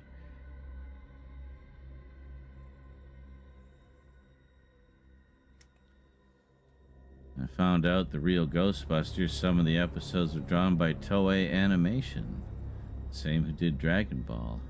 I wondered why some of the episodes looked better than others. Well,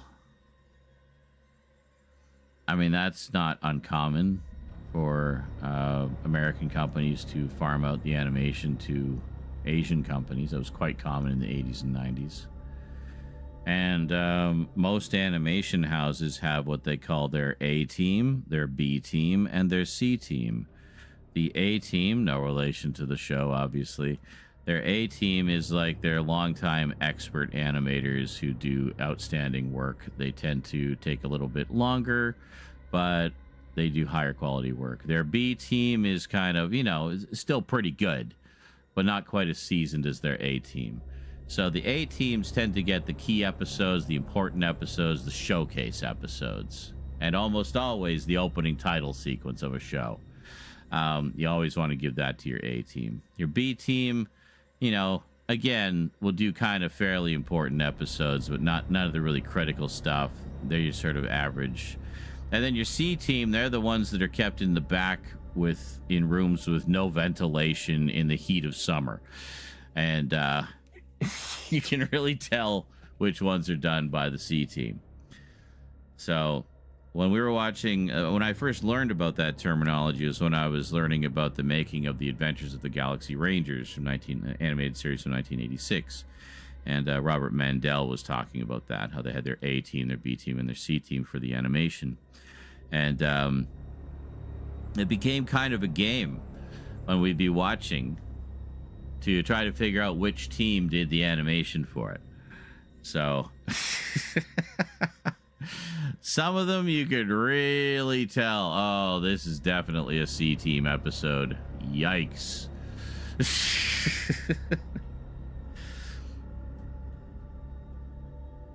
Those poor overworked guys and gals sweating to death in the back. No ventilation. Room just thick with cigarette smoke. Yeah.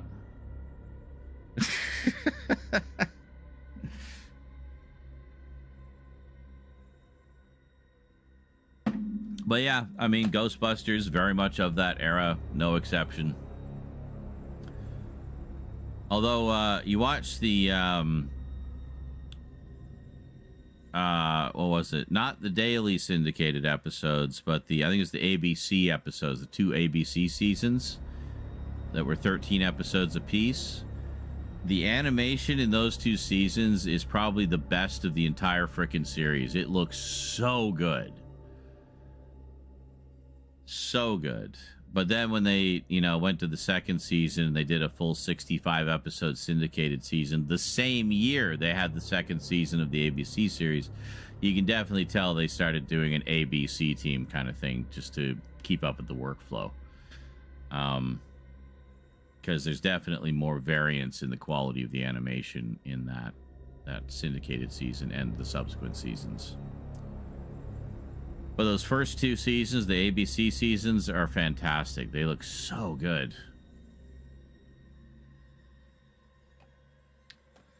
You had a Diet Dr. Pepper earlier, so that had some caffeine. Fair enough, yeah.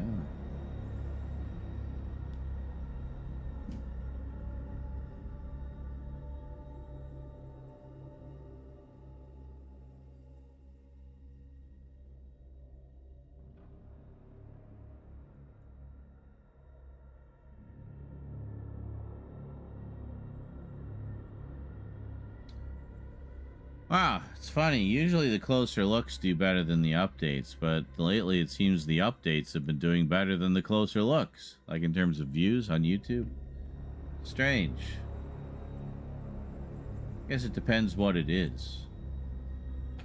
I think the closer looks that do well are ones that are like an overview of a particular part of my collection. Like, for example, one of the ones I still get a ton of views on is the one I did about my Incredible Hulk stuff, which covers a variety of things, not just one thing. And I think people like that type of stuff more than just a super focus on one thing. Yeah, I don't know. You never really know what's going to resonate with people until you put it out there, So I'm just going to keep putting stuff out there, and we'll see what hits. That's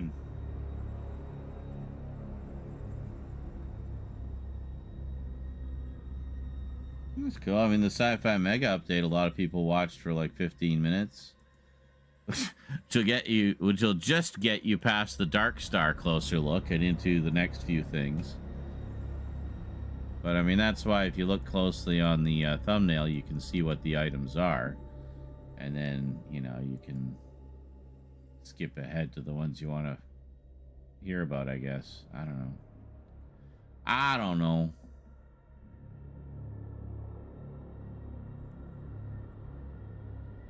Now, if I'm doing a countdown, say like 10 to 1. So like say doing countdown 10, 9, 7, 8, or 10, 9, 8, 7, 6, 5, 4, 3, 2, 1. Is the next one 0?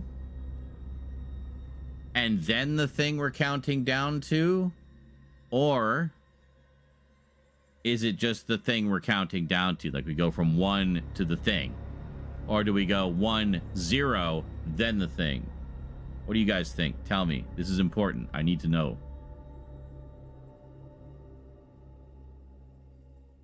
I like the Megalong videos that have the pickups and closer looks in it. Very good. Such as leafy contamination.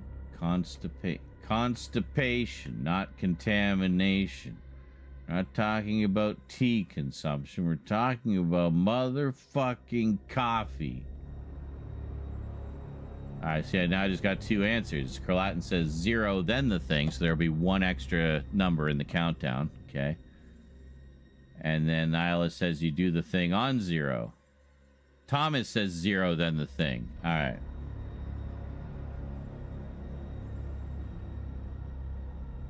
Then that means I need to add 1 more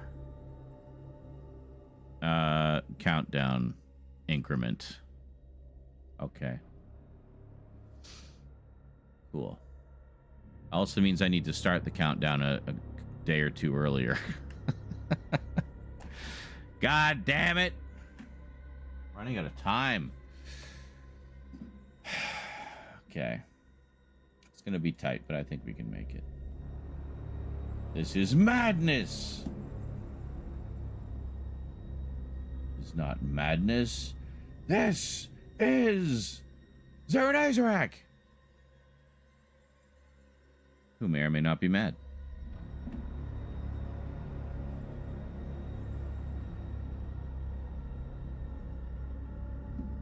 Zero, then the thing. Yeah, so if it's a countdown to something, I could say 0, fade that away, and then fade in tomorrow, or something like that. There you go. And then maximum hype level will have been achieved.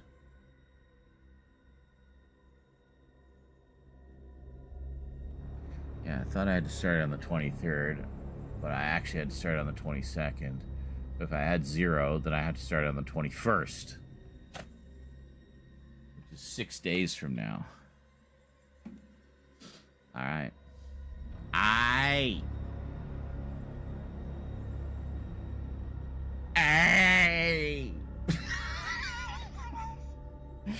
I'm losing my mind.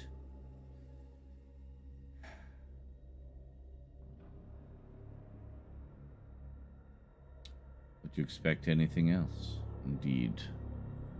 I know I'm mad. I've always been mad.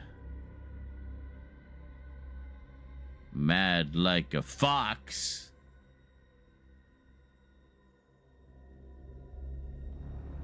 Mad fox, mad fox, mad fox, mad fox, mad fox, mad fox.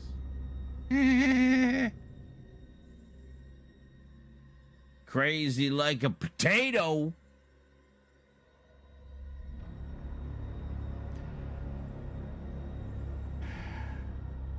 Are you not entertained? Are you not entertained? Is this not why you are here? To watch Z slowly lose his mind. Yes. Perhaps I do need coffee.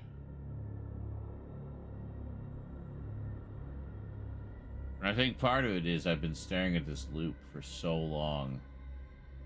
Well, we all have. Collectively. Together. In unison. En masse. As a group.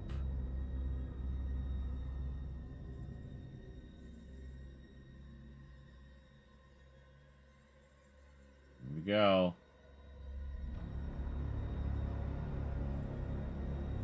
Here it comes.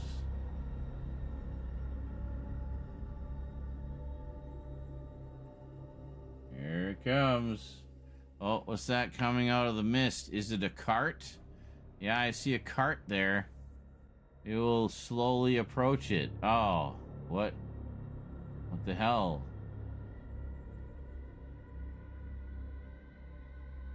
Oh my god, it's Mad TBV. Potatoes. Someone said, Mad? Well, hello there, Mad. How's it going? Heart Listo Protocol. Perfect. Losing your mind. Perhaps playing some Listo Protocol to relax. Well, and the funny thing is the main character is losing his mind in it. He's hallucinating and stuff. It says, well, I've been doing, going down the King in Yellow rabbit hole recently, so all this madness is on theme. I don't know what the King in Yellow is, but okay. John Martin says, your camera you are using now does a clean, sharp job. Some of the movement, like showing the spine on Face of Death. There was a hiccup blur. The camera needed to catch up. It is a good camera. It better be. It fucking cost enough. Part of that glitch was when I put things very, very close to the camera, it takes a few seconds to kick in. No, don't. Then there's this camera.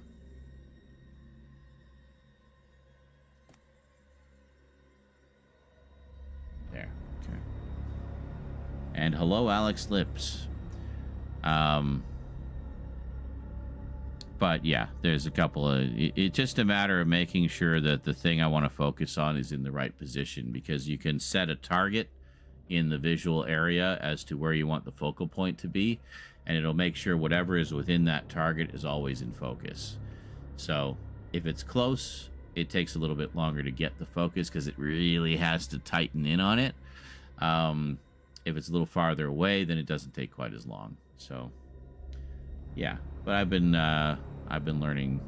It's definitely made it a lot easier to do those closer looks than the way I was doing them previously, where I was manually focusing on everything, and then I would inevitably forget at some point, and a bunch of shots would be blurry, and yeah, so it helps to prevent that sort of thing happening, but also it ensures that everything is always in sharp focus, you know, so yeah, so for the closer looks, like the ones that are just the standalone closer looks and the Knight Rider segment in the video that went up today, it's actually a macro lens, so it's specifically designed for extreme close-ups. And it actually has a wider focal range than I realized, so I'm probably going to end up using it for a lot more stuff because I like the way it looks. And I can get that nice effect of the background being blurred and the thing I want to put the tight focus on being in sharp focus, you know, so that sort of cinematic look. It's a collection of stories written in the 19th century about a play that drives the reader mad. Oh, so it's kind of like The Ring of its day. The play being called The King in Yellow and serves as the connective tissue to the different stories. Huh. I see. So kind of like the horror host in an anthology horror movie. You have the bridging, you have the host character that kind of bridges the gap. So essentially it's an early form of portmanteau. Very cool.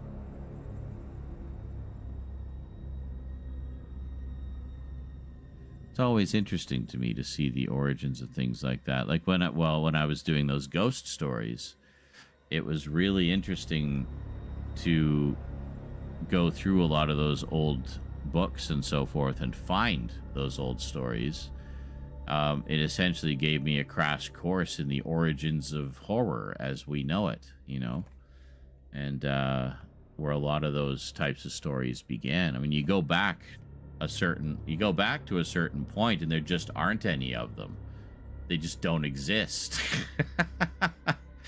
It's like, oh, I reached the beginning. Well, shit.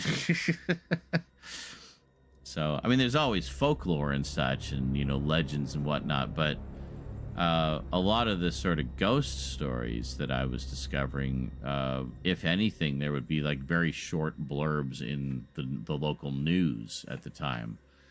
But then you get into, you know,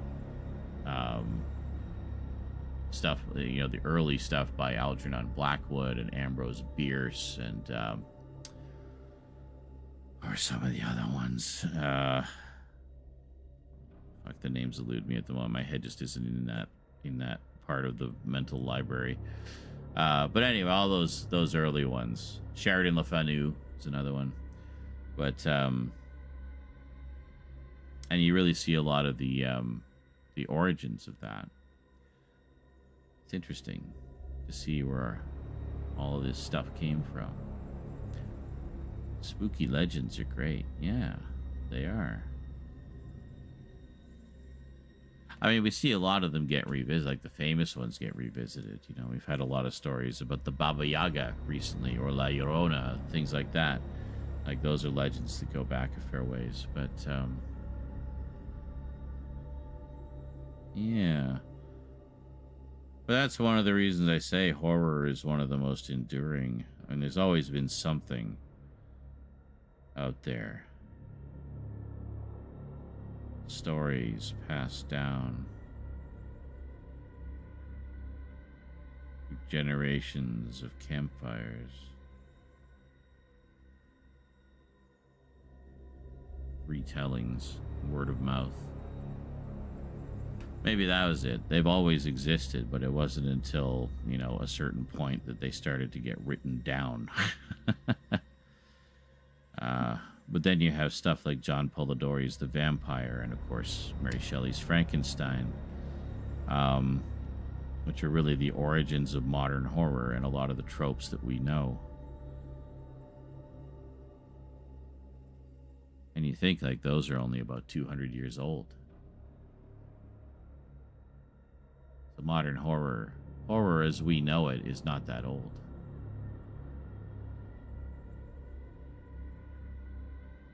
But mankind is always delighted in telling tales to chill the blood and scare the shit out of each other.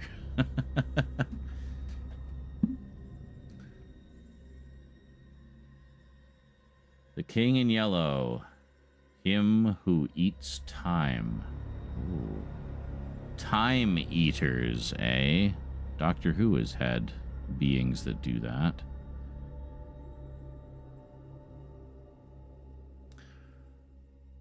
Mad says, I think horror connects with people and is amazing because it can touch on every genre. Absolutely. It can be a psycho love story based around affection, or a psychological where tapped into your fears. Yeah, I mean, it can be just like basically every genre of story can have a horror version. You can have horror comedy, horror drama, horror romance, horror sci-fi, you know, horror fantasy, you know, dark fantasy. Yeah, the Jersey Devil or Cthulhu, or my family would tell Chupacabra. Yeah, Chupacabras. See, that's like folklore. And a lot of those stories are passed down word of mouth for a long time before they were ever written down. So the true origins of a lot of those will probably never be known, because how would you trace that back? There's no written record. You can only go as far back as what's been written down. You have any of those scary stories to tell in the dark books? I do not. Those were a little bit after my time, so I missed them. They're ones I've been wanting to go back and check out, though. I have not seen the movie either, but I heard it was quite good. For me, there were other books that served a similar purpose. They weren't as famous as those, but there was one that I really liked as a kid called Tales for the Midnight Hour. And another one that was just called, I think it was just called Haunted Houses or something, and it was a collection of ghost stories. And yeah, Tales for the Midnight Hour was kind of like that. It was geared towards kids, but you know, very questionable content in some of them in terms of like how gory they could be and how just outright horrifying they could be. But I enjoyed them quite a bit. Here in Alamo City, we have The Legend of the Donkey Lady. Well, there you go. Horror daytime TV movie made for homebodies with shoestring budgets and the same story of the woman falling for the hunky, misunderstood man, and then she is a quirky weirdo or some kind of social awkwardness horror film. Well, actually, I point you to a lot of the stuff that Dan Curtis did in the 70s, where he would do adaptations of a lot of popular gothic horror stories on a shoestring budget, all shot on video, you know, except it wasn't daytime. It was meant to be put in a late night slot where the network wanted to put something there but didn't want to spend a lot of money on it. They just wanted to fill up airtime. So Dan Curtis basically said, hold my beer. Well, he was one of many directors that worked on that. So they did a series called Wide World Mystery.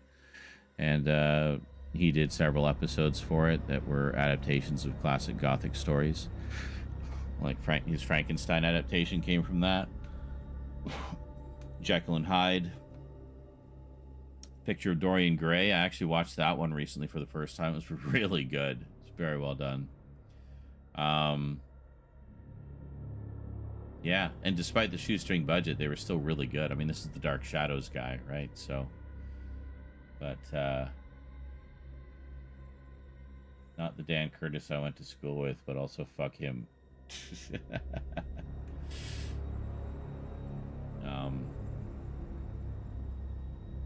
Yeah, Kino Lorber put basically all the Dan Curtis directed or produced episodes out on Blu-ray recently.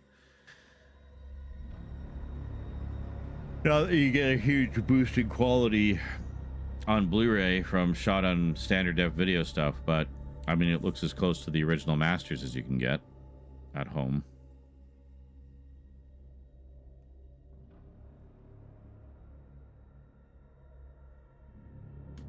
Caligula.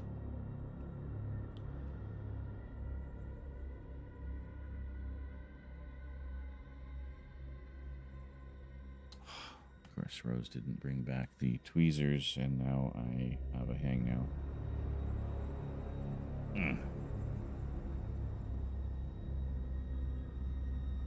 There. Let's get it with the tweezers God gave me. Not exactly horror, but what is your take on Johnny Depp as Scrooge? I would call Scrooge a horror story. It's a ghost story.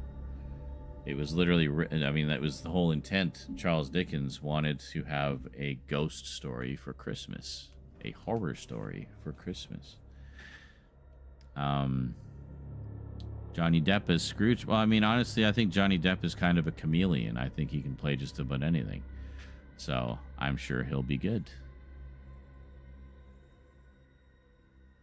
I think he's a very talented actor.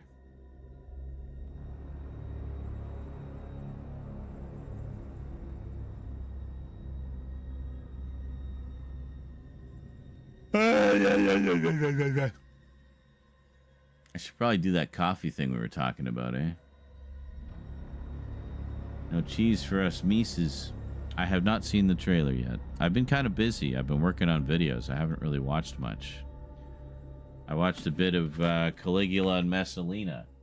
Check it out, but I haven't even finished that yet. It's like one movie. So, was in the original Dickens writing, was it not? Oh, possibly. It's been decades since I read the original book. But my primary exposure to A Christmas Carol or Scrooge is the Alastair Sim version, the 1951 version, which has always been a favorite.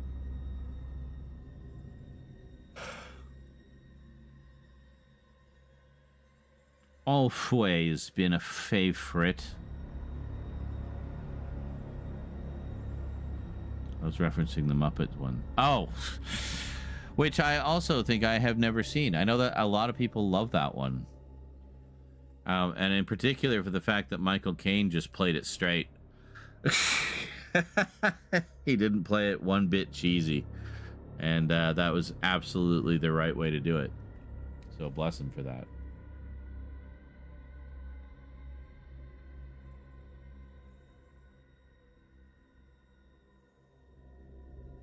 Funny thing is, I have the VHS release of it. I picked it up because for a long time, I think there was a song or something that they cut out of the streaming and home video versions. No idea why.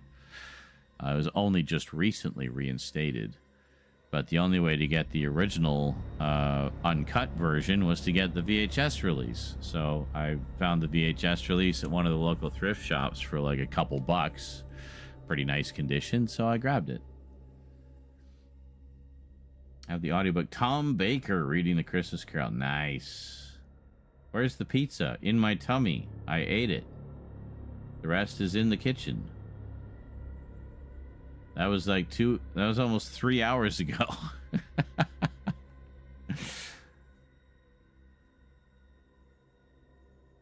Watched it for the first time about 5 years ago. I was really shocked how good it was. Well, there you go.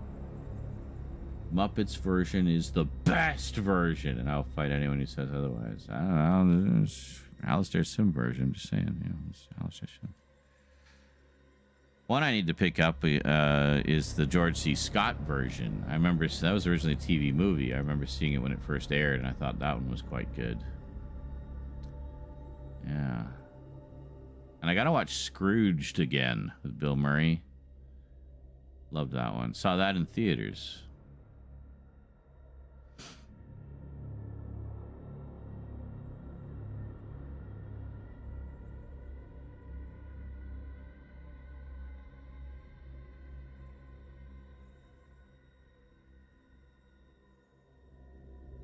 Sorry.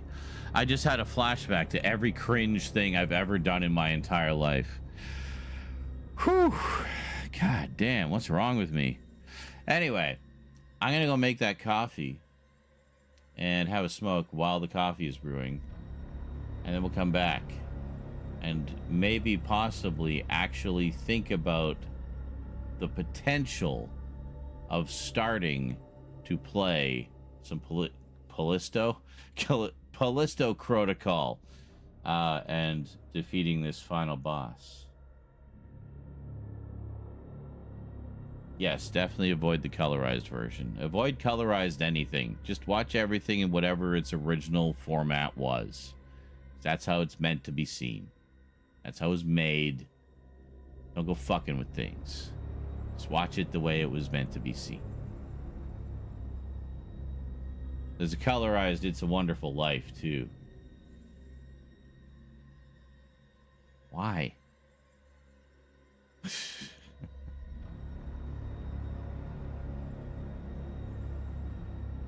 Ha! I've seen the Sim version and the Scott version and Scrooged. Like that one a lot, if only because Karen Allen is a sight for sore eyes. Well, no argument there. She's a beauty. And you also got Carol Kane as the Ghost of Christmas Past, just like beating the shit out of Bill Murray. She's quite funny.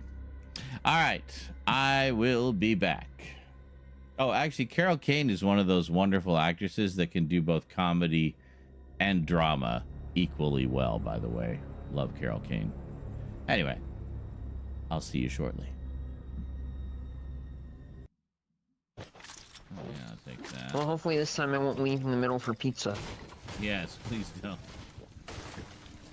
See, now we have pizza, so we can leave in the middle for pizza.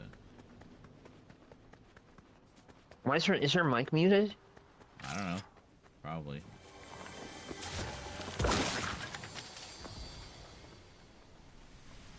Pumpkin launcher. Oh, whoa, whoa, whoa.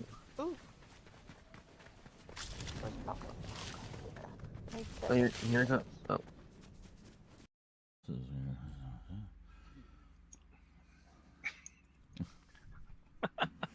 You know, if they actually do something for Halloween this year, we might play some Fortnite. Share the humor, but only if they do like a proper Halloween thing, that sounds so which they did not do last year.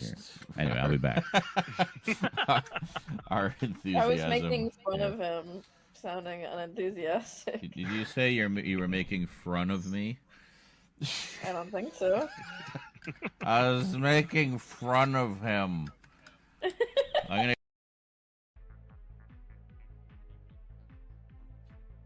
Gritty Determination, that's your middle name. That's right. Zara Gritty Determination Nizarak. Just rolls right off the tongue. I tried to do a couple clips there, but it seems my clips button is broken. And I can't yell, Twitch, clip that! Who the fuck is Summer Gleason? Now I need to look that up. Getting my summers mixed up. Ah! Okay, that was too loud. John Blair Featherleft in 98 just resubscribed for 46 months.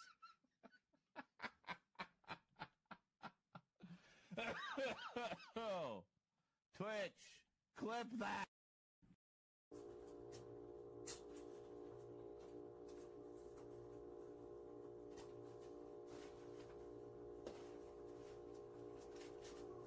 What was that?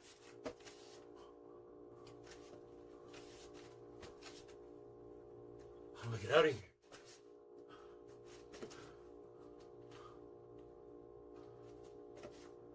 Hello?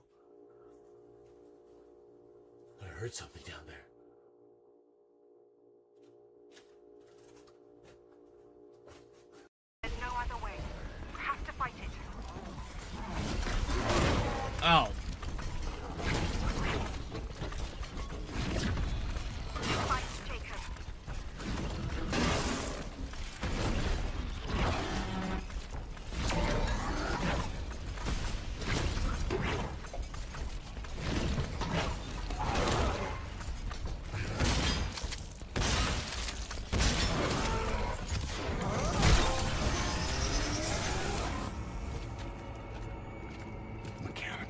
Did I kill it? Oh my god. We elfed it to death. We literally elfed it. All I did was keep chucking things at it, and that killed it. I just needed to shoot it like twice.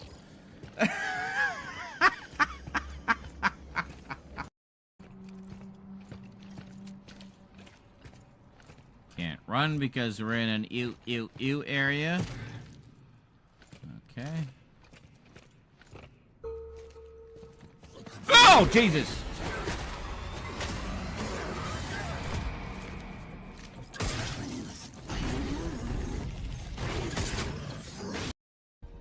Fuck! Where did it go now?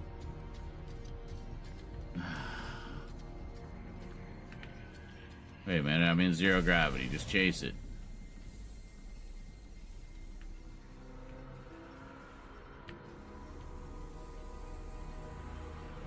There it is.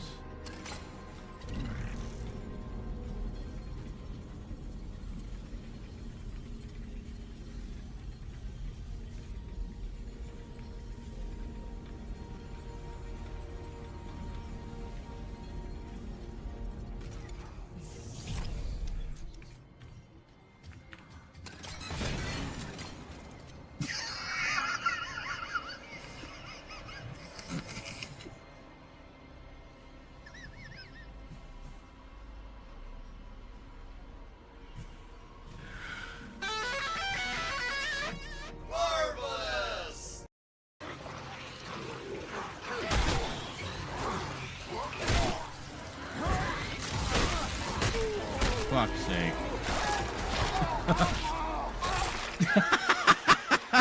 Alright, we didn't see that one before. Yeah, so this looks like this hallway is just gonna be a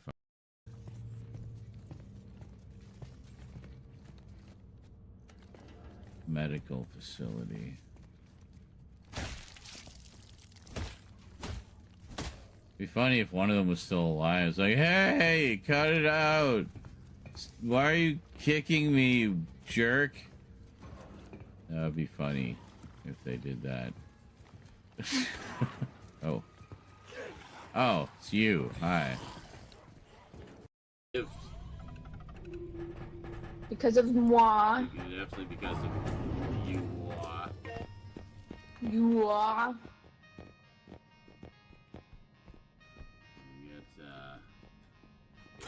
Health, I guess. Stop annoying the guy.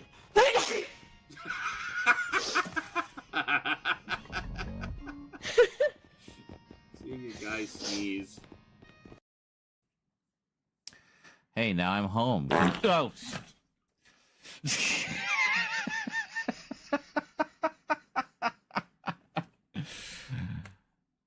Why the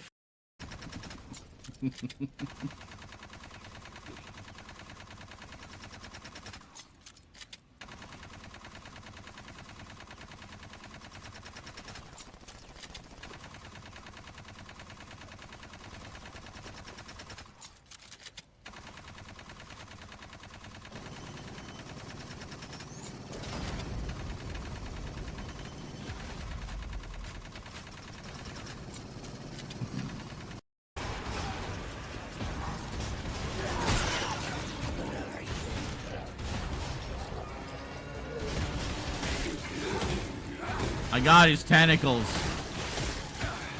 Are you fucking serious?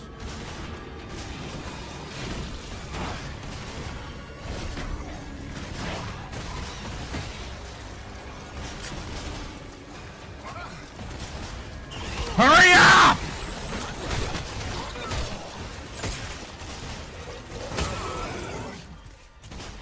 Oh my fucking god. Every action is so goddamn slow in this. Ah! I'm insane with anger!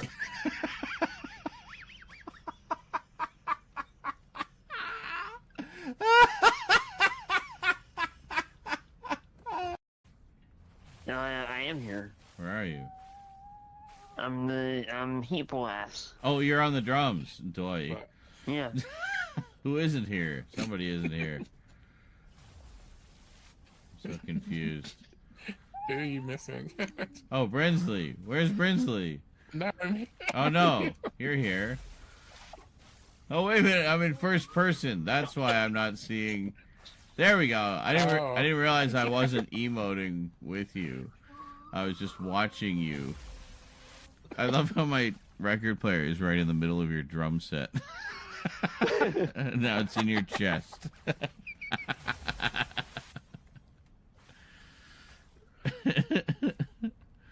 I have no idea what the song is that they're doing.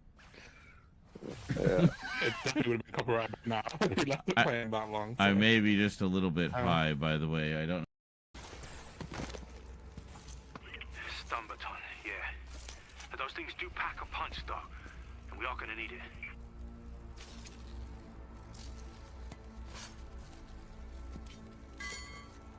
I can't have both. Listen, you're almost to the watchtower. I had to sneak through, but it's empty now, so...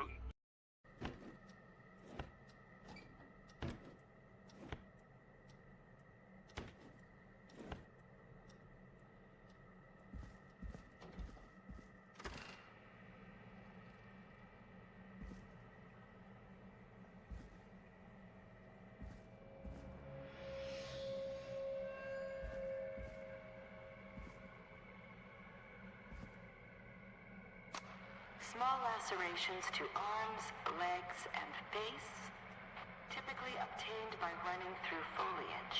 Severe blistering to the feet, as though the deceased had been running without stopping.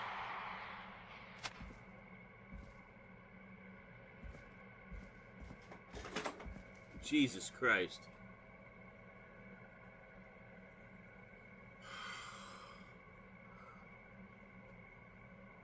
I have a Incredible Hulk figurine on my shelf over.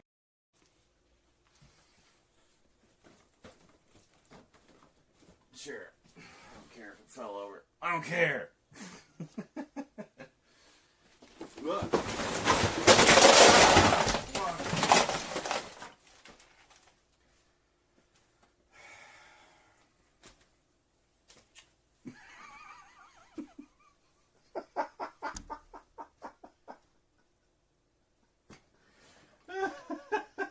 Good job, team. We made this town our bitch. Yep. What is... These palm trees have skirts. Or they are skirts. What? How do these work? What's that? These palm trees, they're just like... They're like dangling. How does that... I thought it was like around the trunk, but there's no trunk in there. So...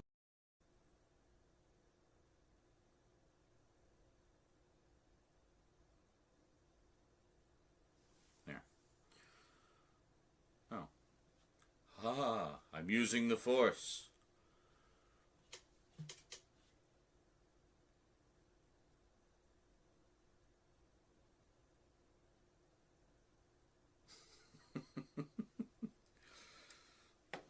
Using the power of Satan to hold everything up. Yeah, that looks good.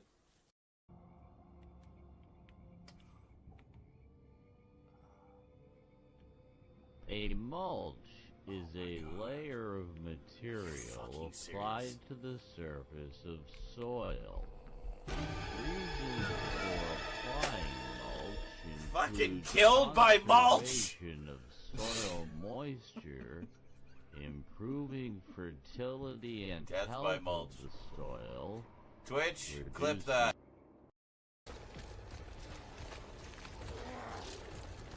We'll go this way.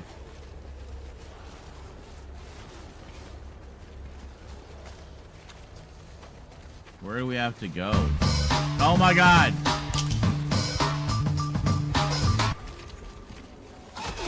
Oh, come on! 6,502 just resubscribed. Fuck's self! Fuck's sake! That was such a distraction.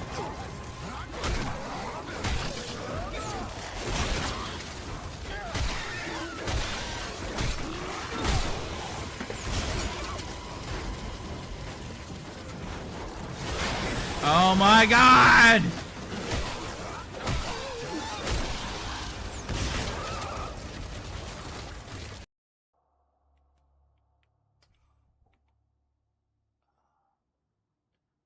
A mulch is a layer of material applied to the surface of soil. Reasons for applying mulch Fucking killed by mulch! conservation of soil moisture, improving fertility and Death health by of mulch. the soil. Twitch, clip that. Who the fuck is Summer Gleason? Now I need to look that up. Getting my God, how many variations of the Summer Gleason clip have we seen now? Hello, Stephen LaPierre, 1742. Oh, you're old. 1742. You're older than the United States. And I just order from good old Domino's. You know, that local joint. I don't know if you've heard of them. But I've been quite enjoying their deep dish pizza. A lot more cheese than what they put on their normal pizzas. So, yeah.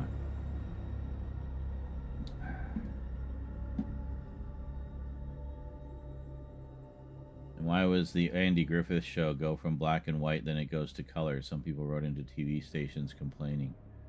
Well, I mean, that's because the Andy Griffith show was on for like a billion years. So it literally started in the black and white era and ended in the color era, I think. And what was this? Yeah, Berman says there's some ass. There's some ass, okay. There's some ass doing AI upscales of Sherlock Holmes on YouTube as well, and it's horrible. Devin laughs, says, LOL, has to be the same guy. Berman says, it might be. I know we had a discussion about it on Discord, and I did some screenshots of how horrible it looks.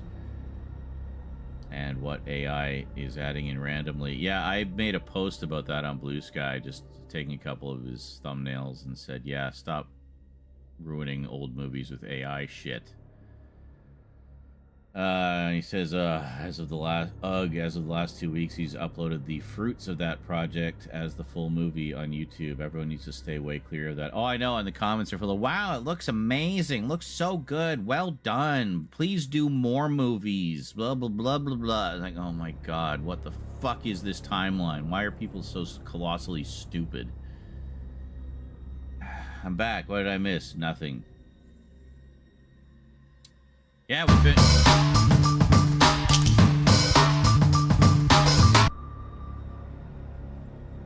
Large 6502 just resubscribed for 86 months. Morning. Morning. 86. Secret Agent 86. Very nice.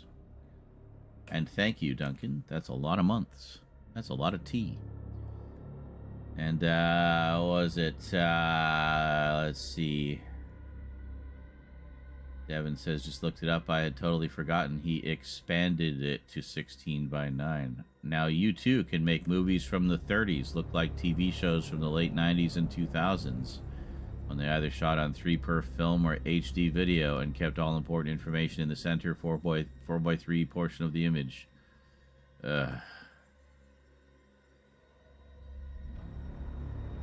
Thoughts on a lot of recent 4Ks being uncensored? You mean censored? I know which ones you're talking about. Like, I've talked about Crocodile Dundee. The encore cut. Yeah, avoid that shit. They cut out some of the funniest jokes because they were considered inappropriate by today's standards. It's like, well, yeah, the movie's 40 years old. You know, stop erasing history. Put a disclaimer on it. Leave it alone. I got the Blu-ray, which is uncut. Yeah, Pleasantville. It's another one. The line where, was it Renee Zellweger talks about doing the slut thing for a while. And it just wasn't for her. They cut that out.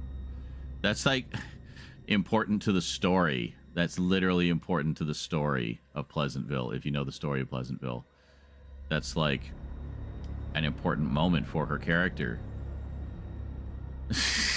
And so they just cut it out because, you know. Yeah.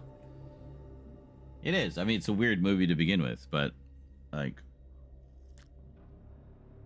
people having sexual awakenings is like a major plot point of that movie.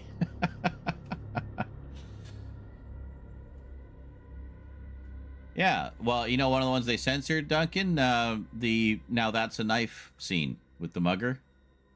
Yeah, no idea why. Because the mugger was a black guy, maybe? I don't know.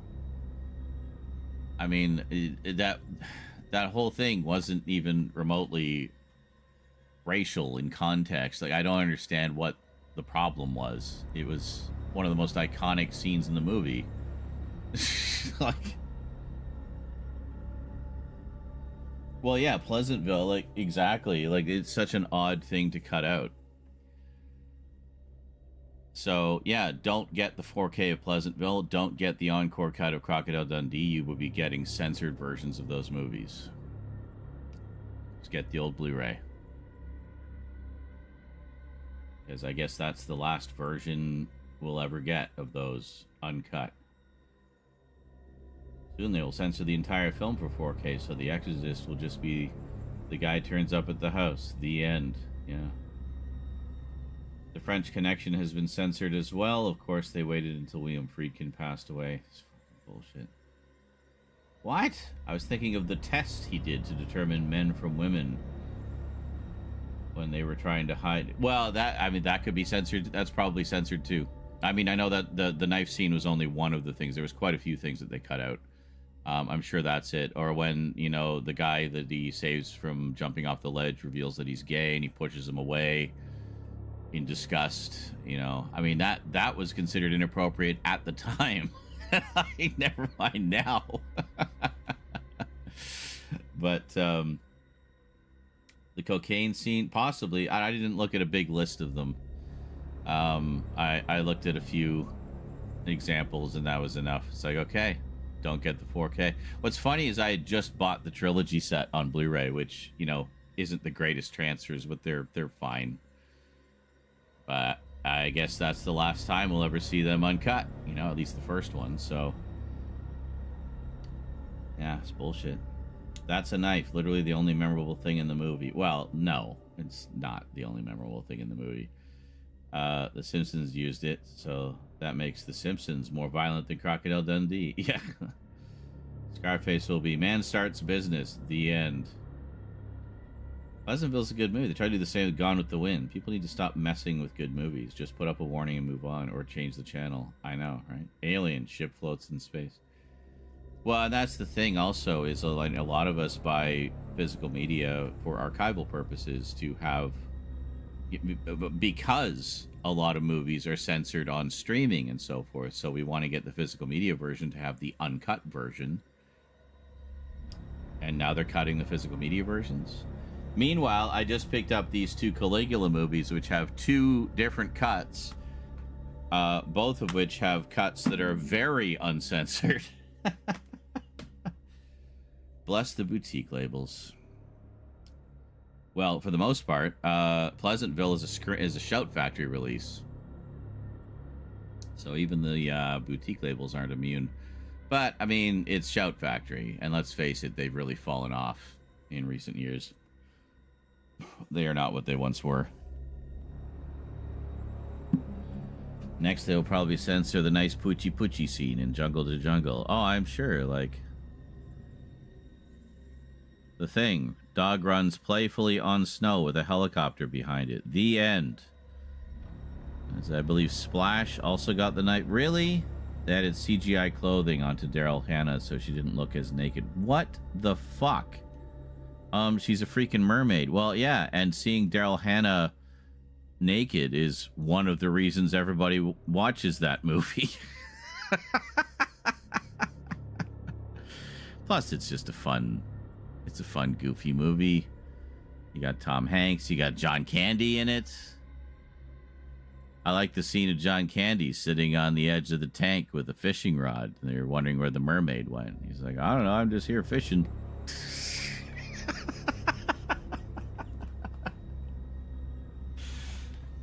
All my UK TV I watch classic British sitcoms all have a trigger warning plastered on them. Warning that you might be offended, as people from the 90s, like me, were evil racists. I don't like that accusation.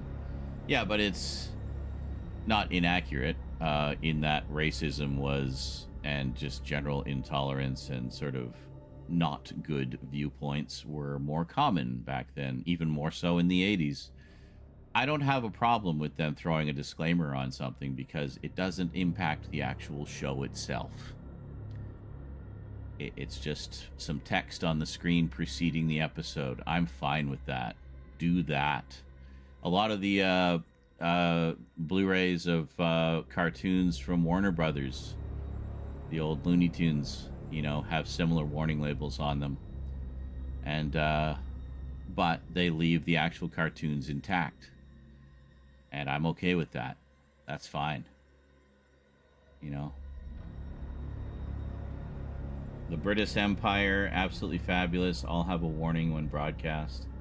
I could see that. I could see some of the Alan Partridge episodes also getting a warning. Some of those are pretty, you know. But I mean, but again, that's also part of the show. Like in the case of Alan Partridge, that's the type of character he is. Like, he's supposed to be a character with these horrible views and whatnot. Like, he's not a good person.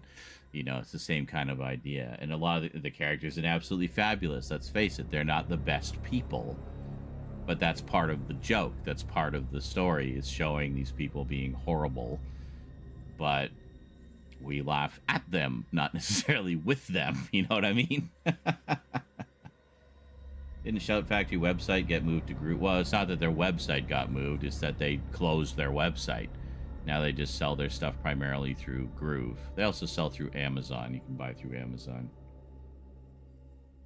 But, I mean, since doing that, I'm barely even aware of what's coming out from Shout Factory, because with the boutique labels, I like to go to their website, you know, and order directly from them.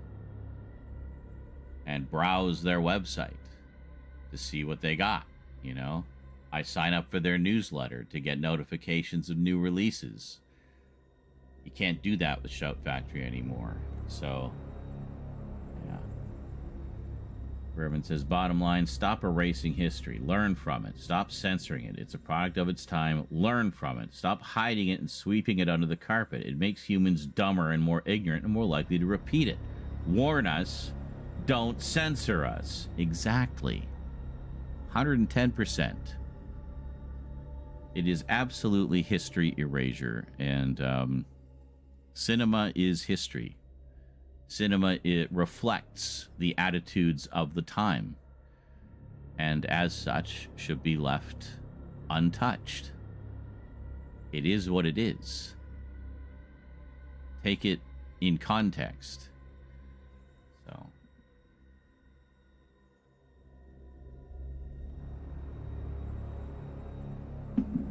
Oh, well, that's different. Yeah, see, the way Warner does it is they'll just put up a title card before the cartoon.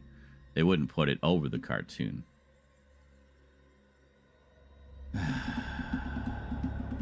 Yeah. Yeah, see, like, I didn't realize they were doing it like as an overlay. That's what I know what you mean. Like, I used to record Freddy's Nightmares, the Nightmare on Elm Street series, back when it originally aired. And rather than having an intertitle, they would have a voiceover at the beginning saying, you know, this show contains content that may be too, you know, unsuitable for certain viewers, blah, blah, blah. And they put it over the opening titles. I have so many episodes with the opening titles with this stupid voiceover on the front of them. And I'm like, yeah, I know. It's a horror show.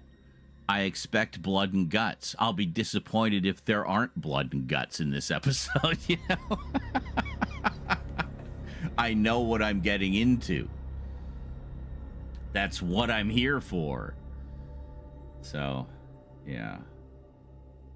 Devin says, I will say this, even though I don't agree with censorship, it's the first time I've heard of something being cut out. I can sort of see why they wanted to cut it. It's pretty damn bad. Still shouldn't have cut it, but goddamn. What part? What movie? What are you specifically referring to?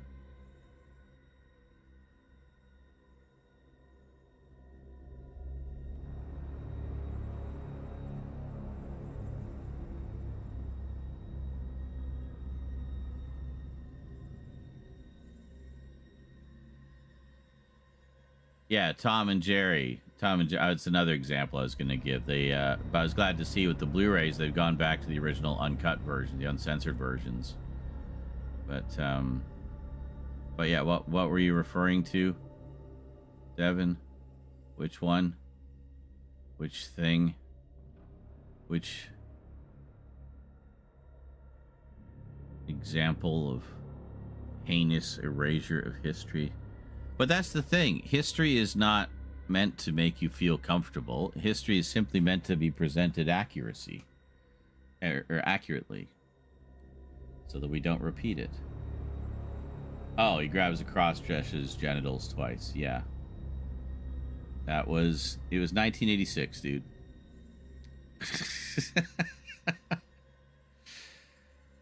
You would turn ghost white if you heard some of the stuff that was just generally said on a casual basis daily in the lunchroom at my high school. You know, you would turn ghost white. When it's saying it was a different time is not an excuse. It is simply meant to be contextual. You have to understand what institutional attitudes like this really are and how far-reaching they are. It doesn't mean you're a bad person because you once were a part of that system. You were simply a product of that system. You're only a bad person if you keep those views throughout the entirety of your life. Most of us grew up, realized that how bad a lot of those views were and how inappropriate a lot of those jokes were that we laughed at back in the day. But we look back on them and see them for what they were now. You know, we see them through different eyes than we did back then. Back then, it was just acceptable humor. It was acceptable to make fun of gay people and trans people and racist jokes. Racist jokes were all over the place. And nobody thought twice about it. It was just part of the culture. But then, those of us with brains grew up and realized, yeah, that wasn't good. But in no way, shape, or form would I condone the censorship or erasure of those things. They need to be present so that future generations can see them and learn from them and fully understand what those eras were like. You know what I mean? That's why I say it's history. So, the Ace Ventura joke, yeah, the Ace Ventura is another example. The first one, so much transphobia in the first movie. There's a lot of really funny stuff that still holds up well today, like the whole UPS gag at the beginning is just one of the funniest opening scenes ever in cinema. But yeah, the transphobia in that has definitely aged poorly, shall we say. But that's the thing, is like when someone says, that was just the time, they're not trying to make excuses for it. They're simply trying to explain that you have to understand the full context of like the entirety of culture at the time and civilization and what the prevalent attitudes were. It was not an enlightened time in that respect. We laughed at a lot of things that should probably not be laughed at, As Duncan says, that TV channel is great. It is called Talking Pictures. But, again, I would never erase those things. I would never censor them. I would leave them in. Just throw a disclaimer on it if you're that concerned about modern audiences taking it out of context. As an interstitial. Not like what Duncan was saying, where they put it over the top of the show. That's just stupid. Yeah, and Duncan says that TV channel is great. It's called Talking Pictures. They style themselves like an old cinema. Okay, so all the intertitles are old-fashioned cinema type cards. Oh, that's cool. Like a silent movie kind of thing. They show loads of classics nobody else does. Nice. Well, that sounds perfect. See, they get it. They understand how to do it right then, and that's good. He says, I know, but even Ace Ventura joke doesn't turn to sexual. Well, except when he's ripping off all of Sean, what's-her-face's clothes at the end. I mean, that's pretty much... Is it the new 4K release of Manhunter censored? That one I haven't heard anything about, so I'd have to look into it, but I don't know offhand. Berman says, humans have this amazing thing. It's like made to censor stuff if we don't want to see it. We don't need it forced on us because we have a thing called a brain, which controls such censoring functions as looking away, closing your eyes, putting your fingers in your ears, or generally not watching something if you choose not to. A warning is enough, so we can turn on that feature if we choose to. Exactly. Not enough credit is given to our own self-censorship. We don't need the powers that be doing it for us and erasing history. And Duncan says, I existed in my own universe in school. As a geek, I was in a very exclusive group. I would have heard nothing as I was in the library learning about resistors. Well, that explains a lot, actually. Latin just says, a ton! Obviously in relation to something I was saying. Vermin says, Vermin steps off his high horse now. Norkers! Fucking Norkers! Remember back in the day where Vermin would say Norkers a lot? Man, if only we knew then what we knew now, how inappropriate it was to like Norkers. Boy. Akrit says, here in the U.S., the current administration is trying to erase anything about U.S. presidents owning slaves or that Jim Crow existed. Well, see, that's the same shit, different pile. Erasing history. Which is why whenever it's Black History Month, I celebrate Black History Month like as hard as a white person possibly can. You know, because I mean, Black history is U.S. history, period. And anyone who says otherwise, well, needs to learn some history. So, yeah. Oh, shit, Devin says. I haven't actually seen it, to be fair. What? Oh, which? Crocodile Dundee? You should see it. Don't let the, objectionable shit put you off. It's actually very funny. And in the case of the character and the context of those scenes, people just focus on, oh, I grabbed her genitals. Yeah, you have to understand, like, he is playing a character who literally came out of the fucking bush. He doesn't know anything about modern civilization, and that's part of the humor, is that he's a fish out of water. And it's shown as inappropriate there, that it was, so there is a context to it. People try to demonize it, but it was actually considered quite innocent, even at the time, and inappropriate. It was inappropriate, but in a fairly innocent way. Like Mick Dundee, the character, wasn't meaning any harm from it. He was just trying to figure out how to fit in and being obviously kind of clumsy about it, to say the least. Duncan says, after learning about resistors, I was in the library figuring out the logistics of launching my own satellite built inside a biscuit tin. Okay. After that, I was trying to figure out how to make a working hoverboard, one you can sit in, a proper vehicle. It's like a hover car. Very nice. After that, I was playing a strange game called Pokemon, while all the normal kids huddled around me, amazed I had a laptop and a strange game called Pokemon for the Game Boy that ran on it. Oh, interesting. Were you running it through an emulator or something? Thomas says, Talking Pictures is great. Oh, he knows Talking Pictures. Yeah, they even have an online streaming service that's free if you miss a movie they feature. Very cool. Vermin, if they ever censor Norkers, I am leaving the planet. Ace Ventura, but also Dundee. Oh, okay, you haven't seen either of them. Well, you should see them. They're not total write-offs because of a few jokes that have aged badly, Although, I always felt that the second Ace Ventura movie was the better of the two. They also had the bigger budget. They were just able to go bigger with the jokes. But, yeah, the second one has aged much better, I think.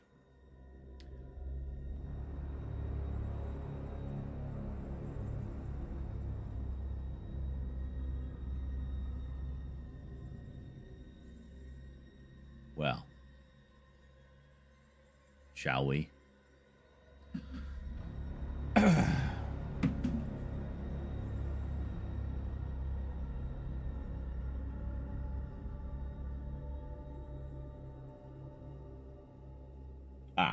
Duncan says, yes, I was running a Game Boy emulator on my black and white 386 laptop and happened across this Pokemon game. Nobody knew what the hell Pokemon was till my mount hit the floor that summer holiday when the TV series started up. Oh, mouth. Yeah, gotcha.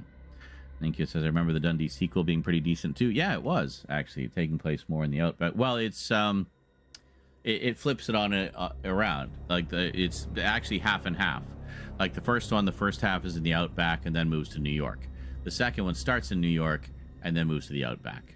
And as you say, it flips things around so that the love interest is the fish out of water in the Outback, whereas in the first one, he was the fish out of water in New York. So, yeah. They're good. They complement each other very nicely. I have not seen the third one, which I hear is terrible, but I'll watch it eventually. And what was it? John Martin says, I remember being in high school where they said 3 or more people was considered a gang. We had to have a PTA meeting for them to stop saying that to the kids in the school. This was in 97. That's ridiculous. I had friends, like, I would often have 2 friends that I would hang out with. We were not a gang. Right in time for me to go get a coffee. Perfect. I already got mine. Got all the time in the world to get coffee, dude. Come on. Should have got your coffee when I got mine.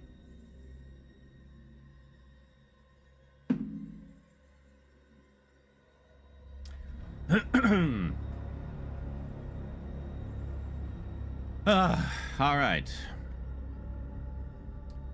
Took a few days off to work on YouTube videos, and now we're back. It's gonna just throw us right back into that boss fight, isn't it? Here we go. Yep. Oh, crap.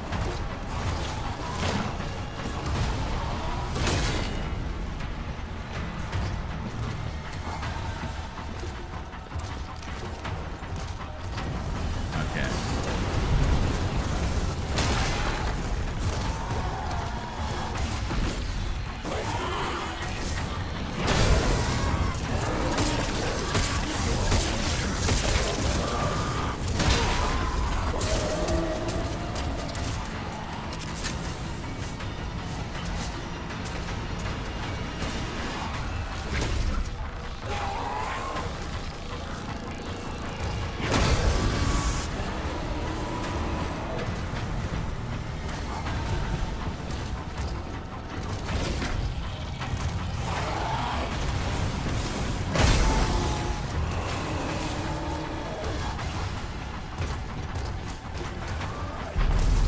I don't think there's any more bombs around.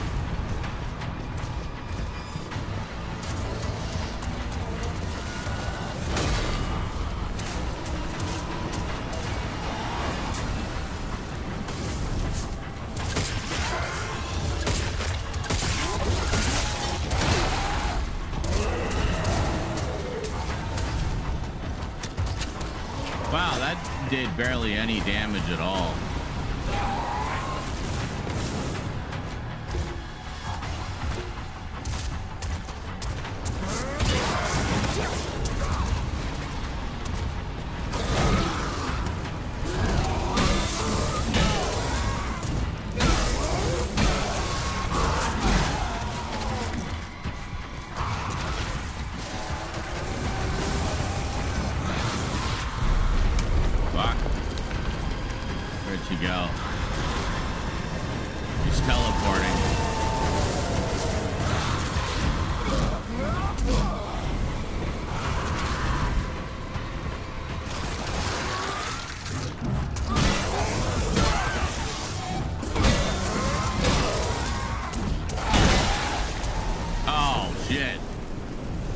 Good lord, like,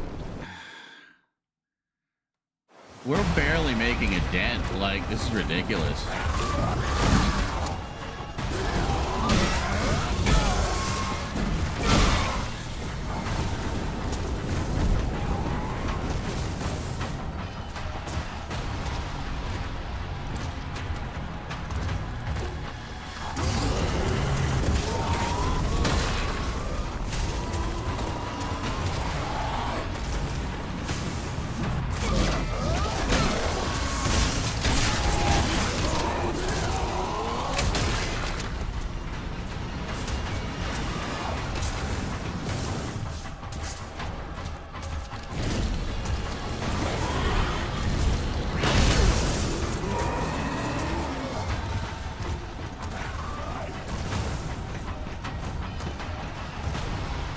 I don't have health. I'm fucked. I'm dead. There's a box up there. I don't know what's in it.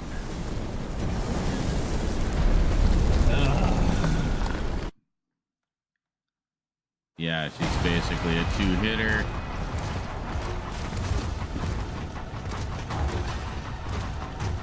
Trying to see what's around. Oh, fuck off!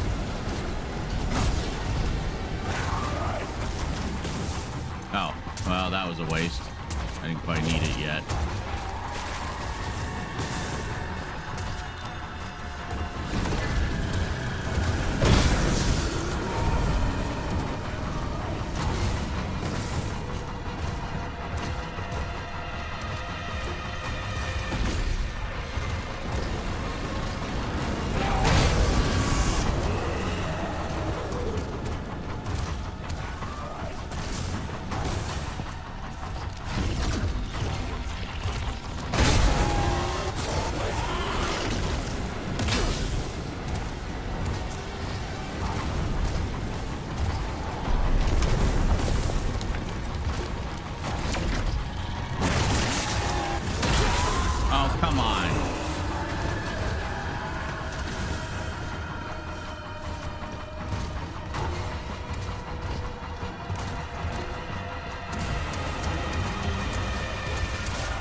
Keep running, just keep running.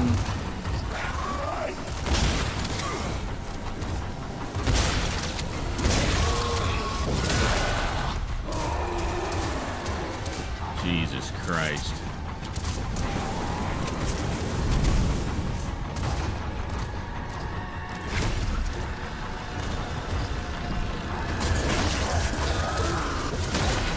Like, how am I even supposed to defend against that?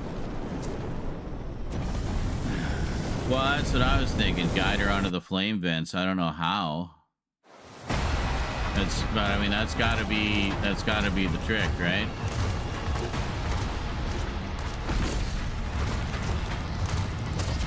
Dead.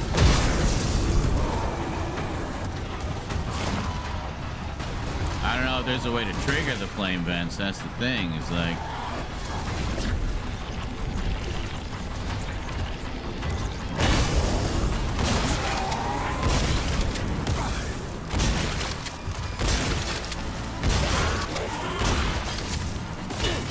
will you move?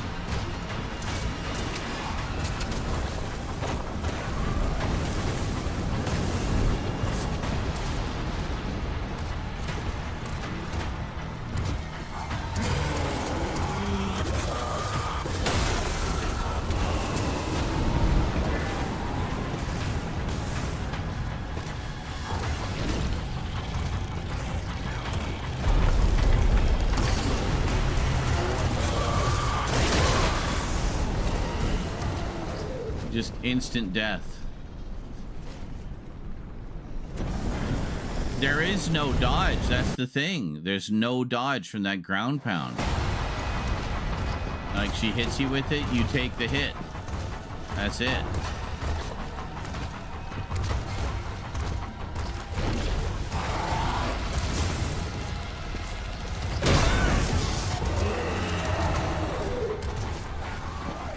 Like, look at that. It barely did a tick to her health.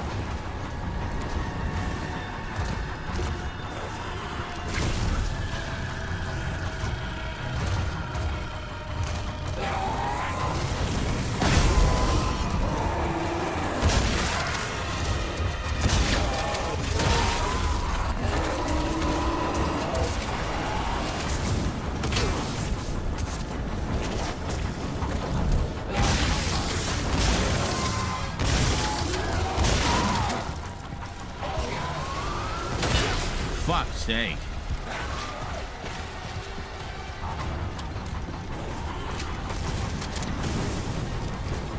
Sure. Well, that didn't really do much.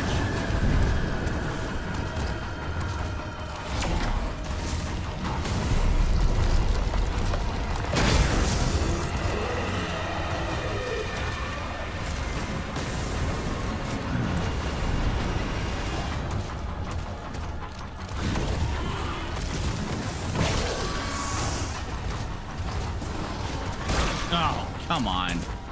Move.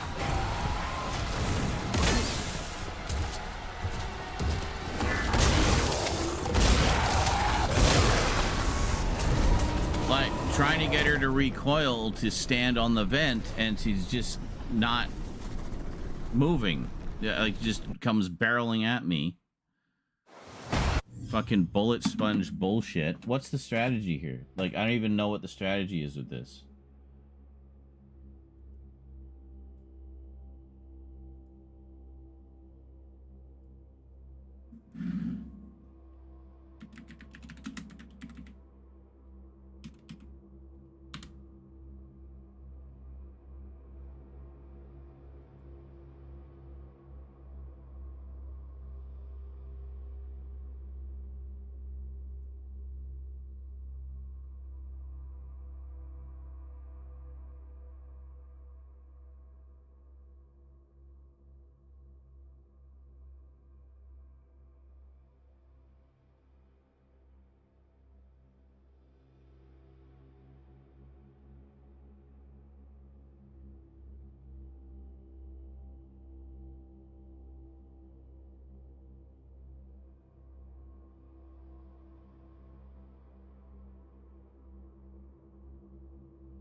Alright, so that's kind of what I was thinking. So when she opens up and starts shooting the fireballs at you, that's basically a weak point. And apparently the hand cannon, which is what I have, the pistol, is does, you know, decent damage to that, apparently. And then as for the ground slam, two things you can do. You can block it with the hammer. I've never managed to successfully intentionally do the block. Most of the time when I've done it, it's been accidental. The other thing is, because it takes you so long to wind it up, you actually do sometimes have time to run around behind her, and most of the radius from the ground slam is in front. So if you get behind her, then, you know...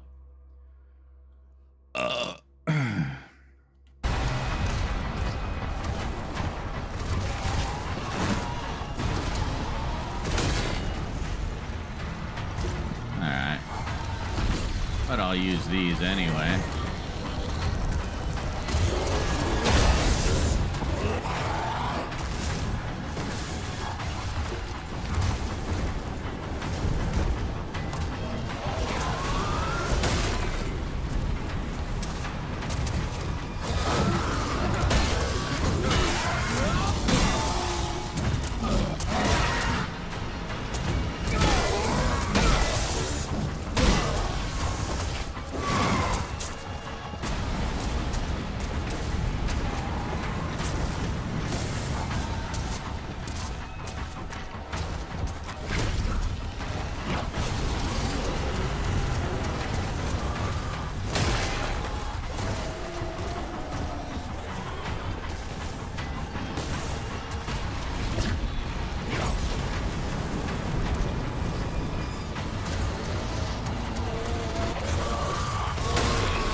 Will you move? You're just standing there swinging like an idiot.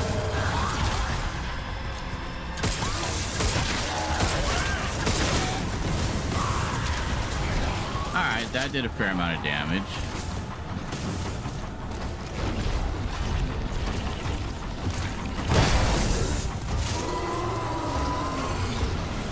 Now I'm almost dead, but hey.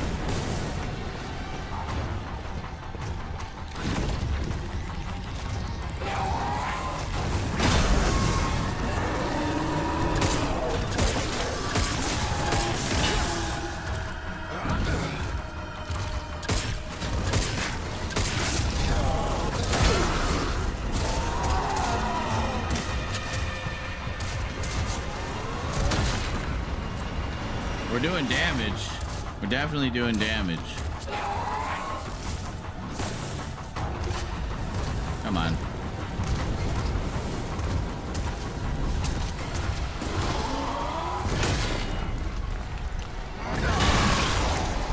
Fuck's sake.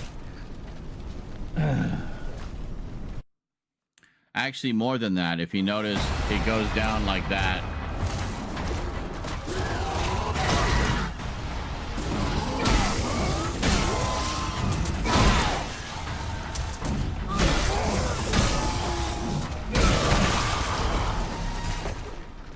It's so hard to dodge her attacks, though. Holy shit.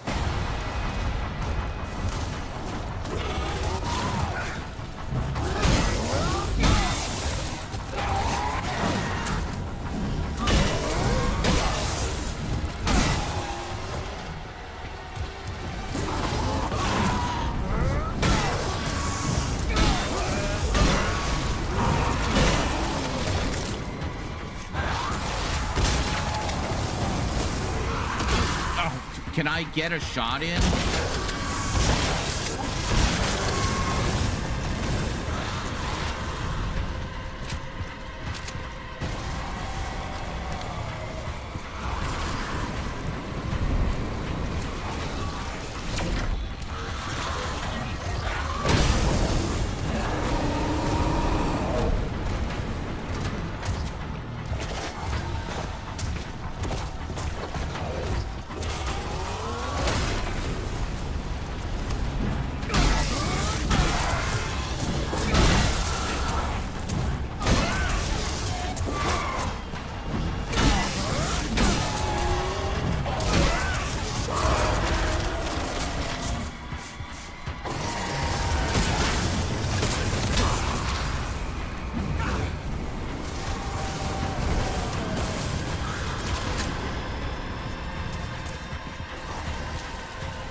Go.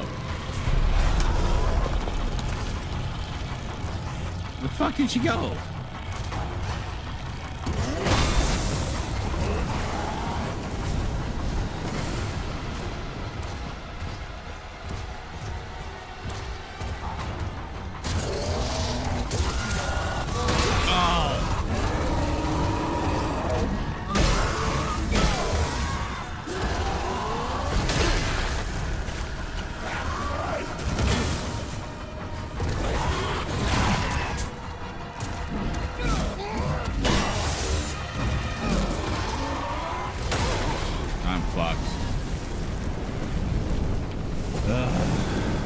Yeah, but notice the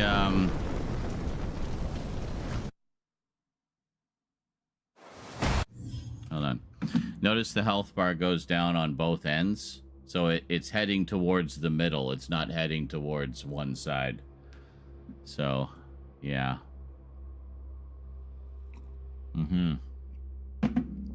So I think that's really all you can do. Is just kind of get a few shots in, hang back, wait for a swing. If she starts to wind up for a ground pound, try to get around behind her.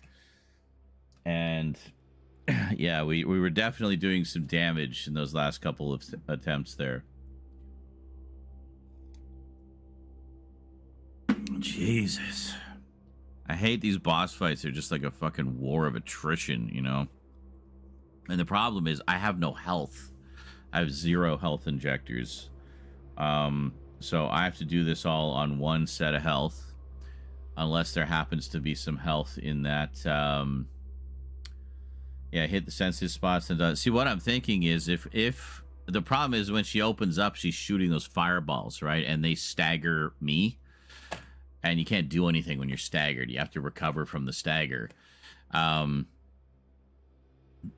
I'm thinking when she opens up, that might be the time to hit her with the explosives.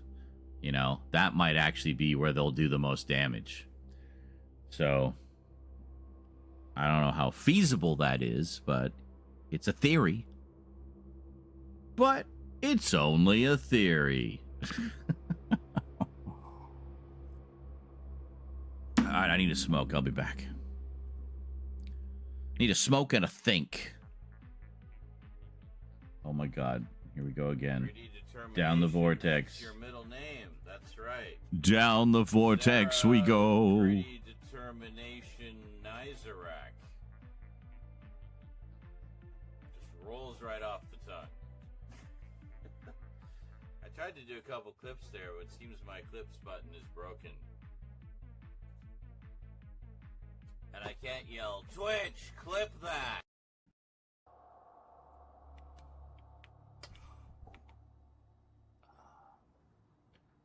A mulch is a layer of material applied to the surface of soil. Reasons for applying mulch Fucking include killed by mulch! conservation of soil moisture, improving fertility and Death health by of mulch. the soil. Twitch, clip that. No, no, fuck! Someone kill this person. They're almost dead. God damn it. Oh, it was so close. Jesus. Oh, well. It's pretty cool boss music, though. Yeah. Oh, I swear I had that person down to like 1 health. I should have checked. I didn't see. Did anybody see? I didn't see. No. Yeah. No. Yeah. I got the stream deck going something fierce here. I even found out I can mute my mic.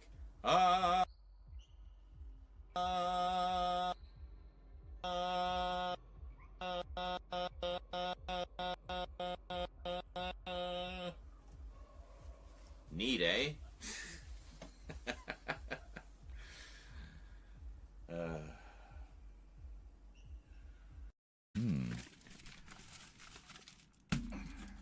I've actually been coming to really enjoy.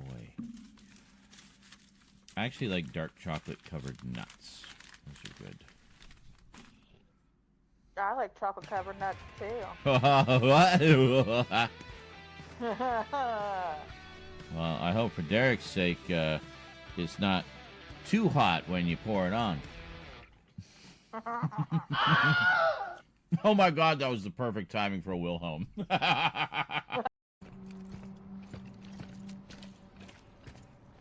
Can't run because we're in an ew area. Okay. Oh, Jesus!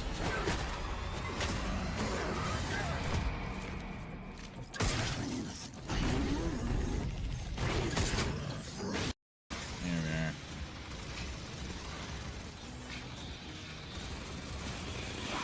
Fuck. Yeah, fuck you, baby.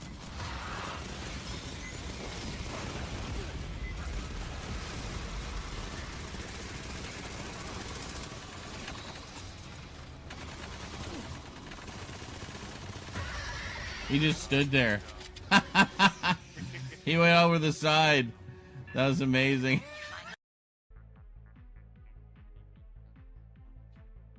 Gritty Determination, that's your middle name. That's right. Zara Gritty Determination Nizarak. Just rolls right off the tongue.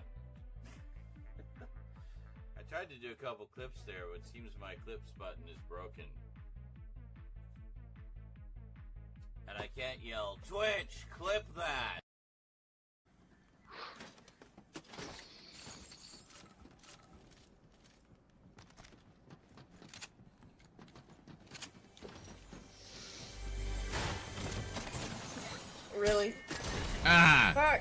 the hell?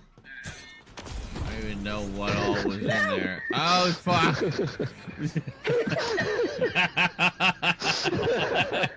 damn it. Idiots. That wasn't even Tough Kid's fault. That was I know. At a Del Orso, I'm guessing was the areas for First- flower and vegetable crops. you know that one. There's no other way. You have to fight it. Oh. Yes, there's no other way. We have to fight it. Yeah, Kurlatin says, I do notice she doesn't butt rush you as much as the captain did in the main game, so if you did have a plus gun, which is what he calls the pistol, it's called the hand cannon, thank you very much, and it's fully upgraded. I'm not just hitting her with addition symbols. Ample time, yeah. The problem is, when she opens up, she starts, like, just barfing out fireballs at me. And, yeah, I was really hoping we could get her onto one of those vents when it just, like, explodes into flame. And we could do what we did with that brute that one time. Remember that? Yeah. That was one of the clips I upgraded a while ago. Brute gets brutalized. That was great. Maths. Arg, my weakness. Well, she is a scientist. So...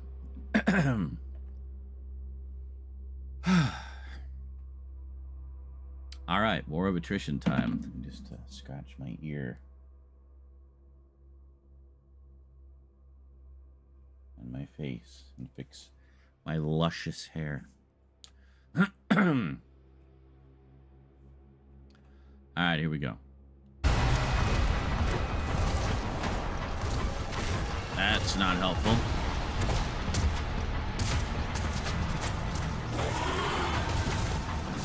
I'll just walk into the fireball. What are we doing?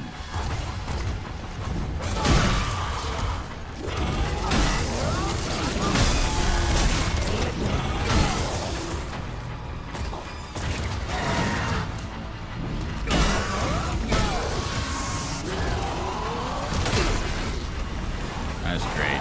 That went well. This is going great.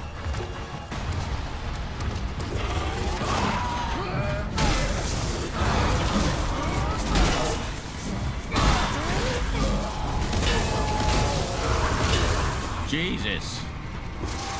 What the hell even just happened?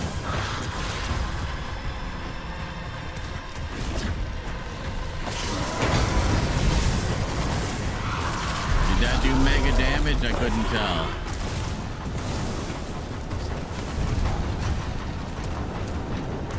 Try to find a box with some health in it. No, just keep going. There's a box. Health. Thank you. Where the hell? What even happened there? Just, okay, you're dead now.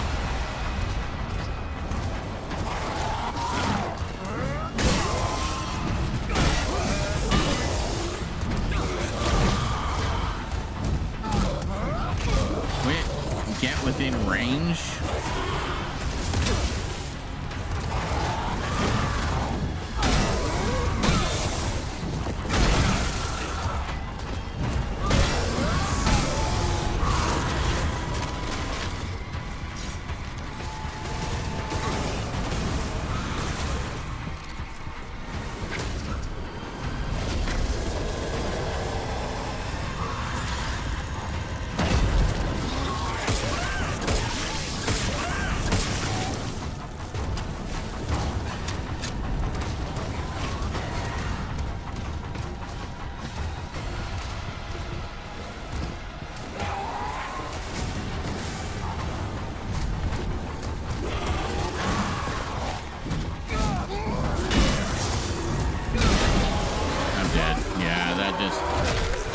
Oh, shit.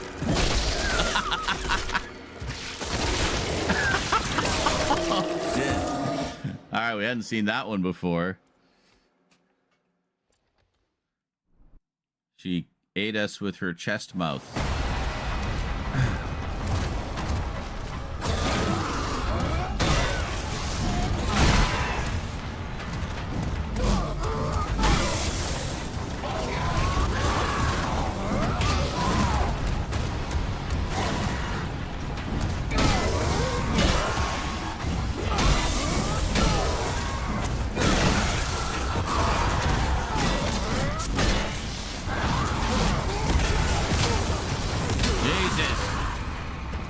Wow, that was bullshit, man.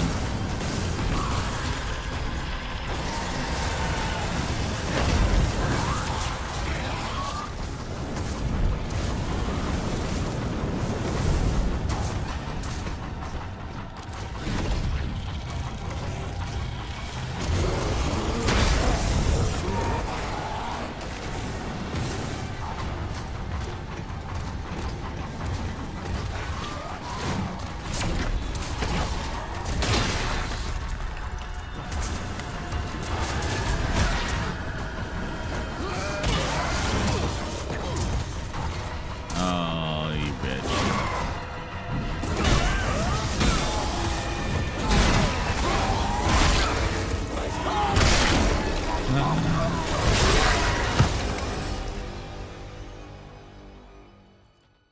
Well then.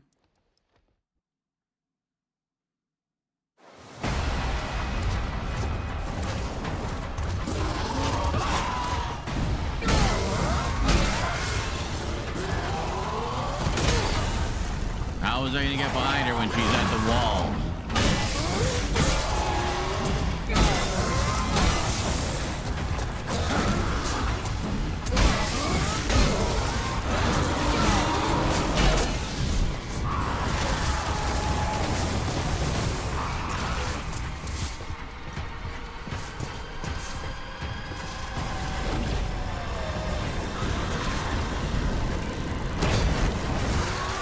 That did a decent amount of damage.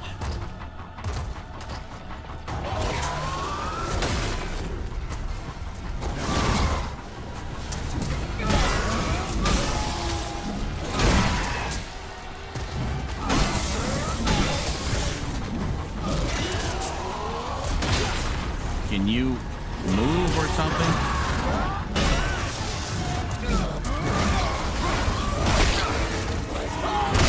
Good Lord.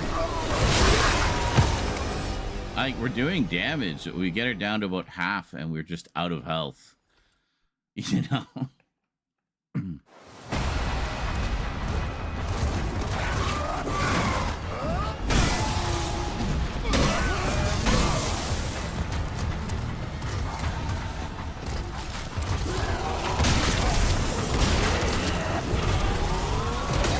Can you... Why do you have your gun out? And I'm almost dead.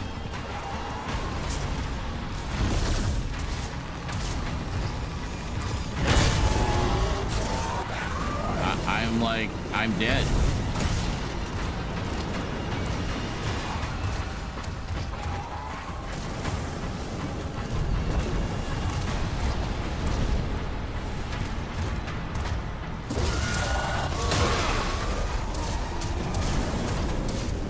Fucking ground pound, like right off the bat.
What are you doing?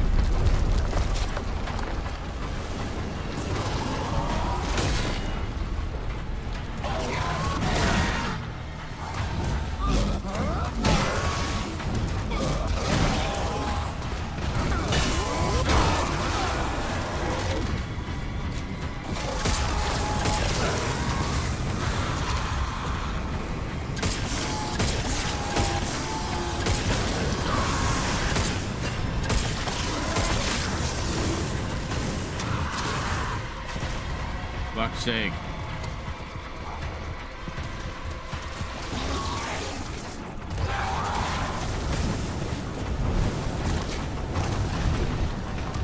I am so close to dead.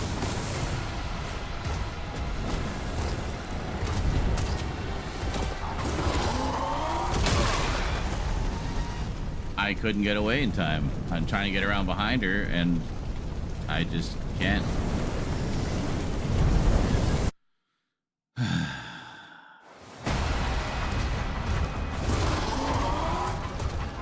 What?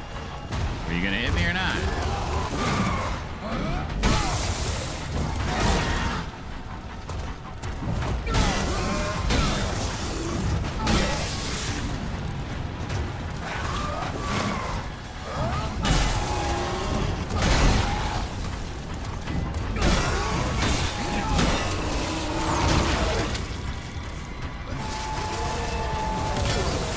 Fox, stop it.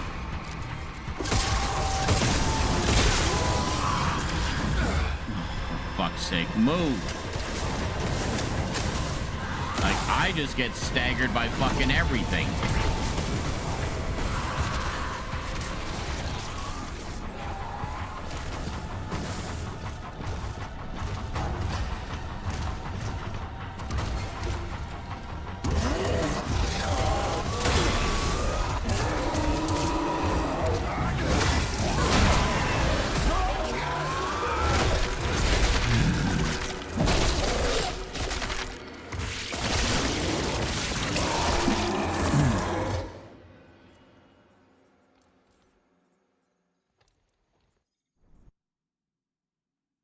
I don't have an injector, dude. I have no health.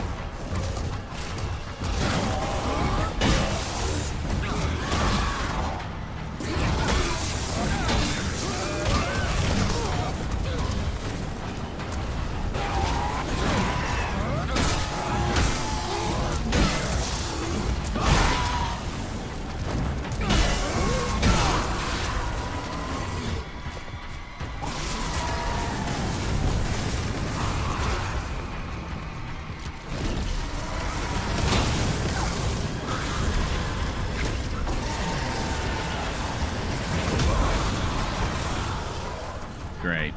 Trying to line up the shot and just getting pummeled with fireballs. Yeah, I get little bits of health. It's not an injector, it's just an instant health boost.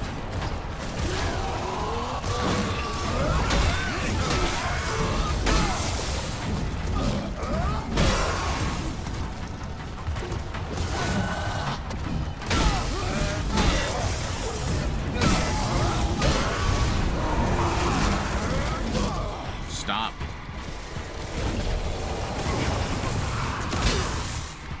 Fuck.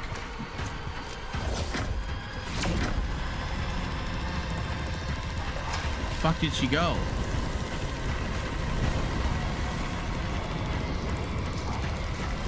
Great. I don't know where she went.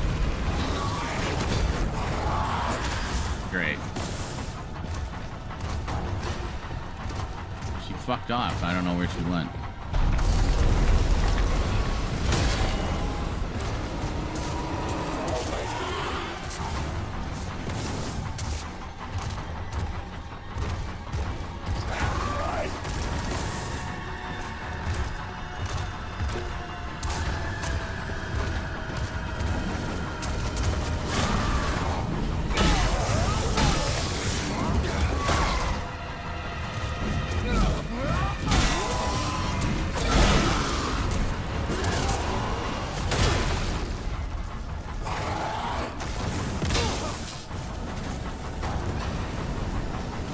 Fuck, I'm almost dead.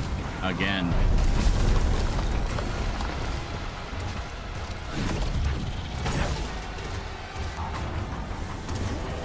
I can't grab whatever it is. Fuck's sake. I'm fucked.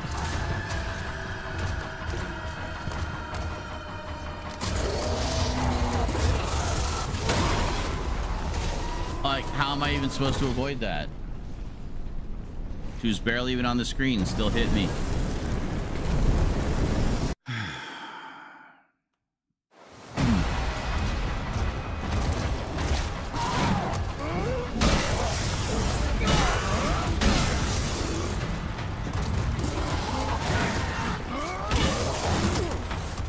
Fuck off.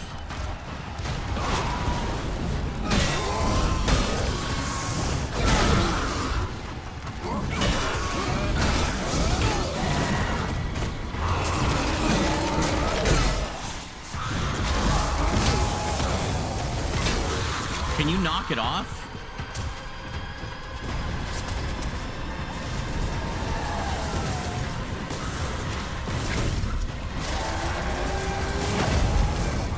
I don't know if that did anything.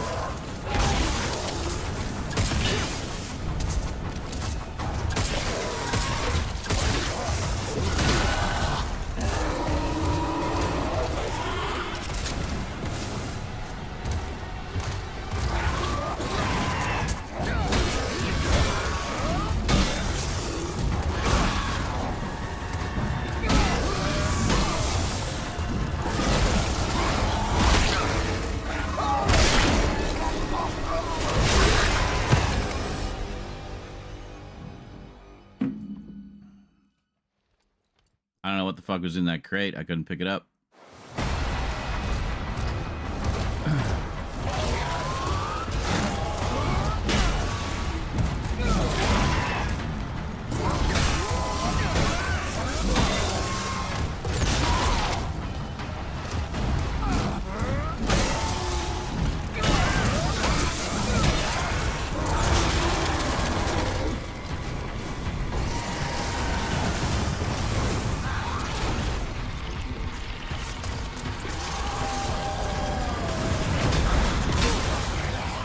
Fuck off.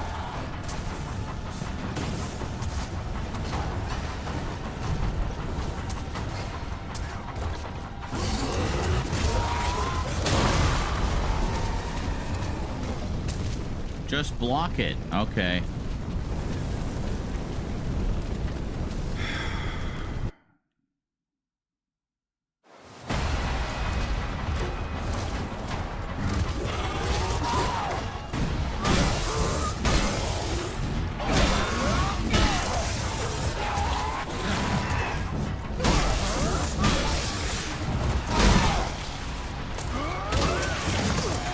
Fuck off. I hate it when she does that.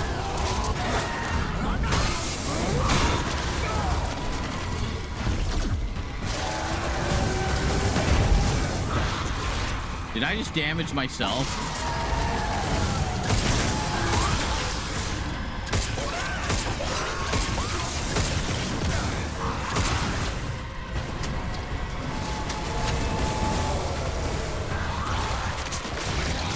Oh, Jesus.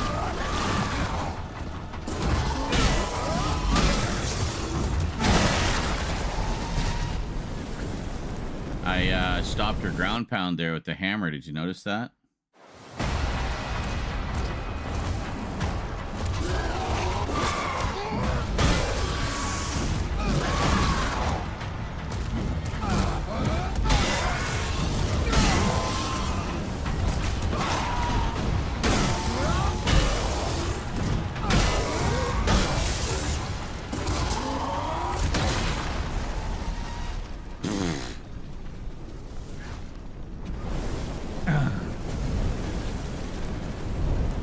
So if you hit her with the heavy hit with the hammer, you can actually block the ground pound.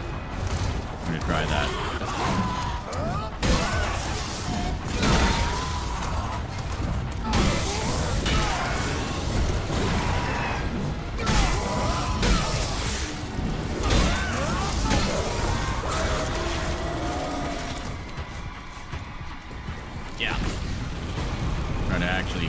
time.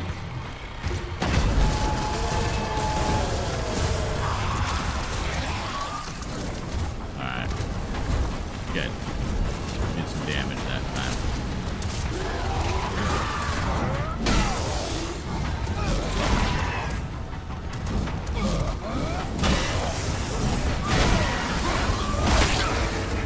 The problem is,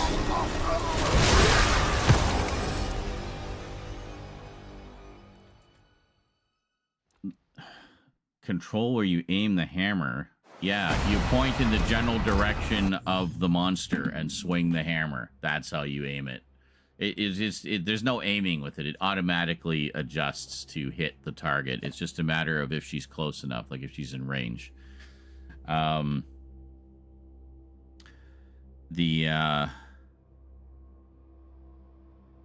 was gonna say, yeah, the problem is the dodge move, like when she takes a swing at you. If you're in the middle of the swinging the hammer animation, no, you can't. It's not that precise, dude. You're basically just trying to hit her in the face with the big hammer. You're overthinking it. The problem is if you're mid-swing, you can't dodge. And that's what's killing me like 90% of the time is I'm trying to dodge because I see her trying to do a swing. And I can't because I'm in the middle of swinging the fucking hammer.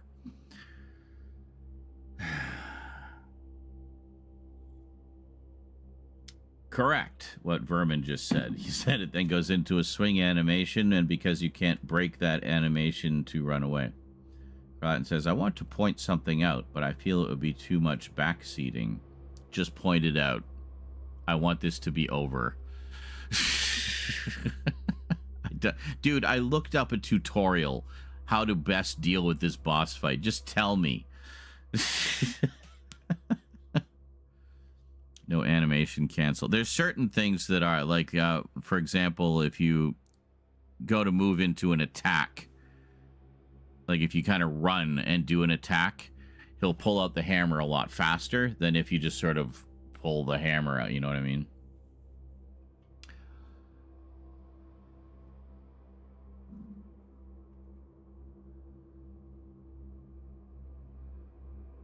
So it's so frustrating because if I had like one freaking health injector, because she gives you 1 billion years.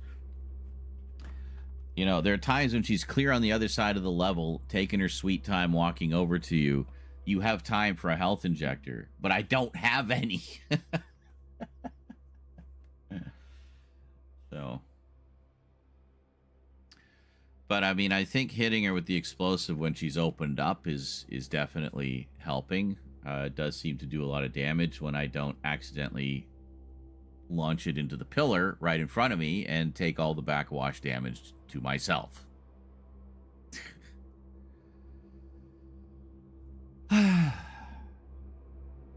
When you dodge her one swing attack, it gives you enough time to get 2 heavy swings in. Correct.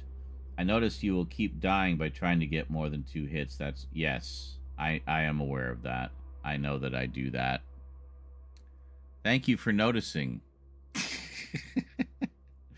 Part of it is my impatience. I just want it to be fucking over. I'm so tired of this fight. So my own impatience is killing me. But and then sometimes that is actually what I'm trying to do, but then he gets into another swing animation and I can't back away, or I can't like get ready to dodge or what have you, you know? The tricky thing will be trying to break those ground pounds by hitting her with a heavy hit. A heavy shit. Hitting her with a heavy shit. Just shitting all over her. Haha. Now you're too grossed out to do your ground pound. You can do more than 2 hits, but it's a chance at that point. She has recoiled backwards enough away to not hit, then her swing is faster. Yes. So I'm taking it, doing another swing, but she's bounced slightly out of range, and the swing is wasted, and then she gets a free cheap shot in while I'm recovering from the swing. And it doesn't take very many hits.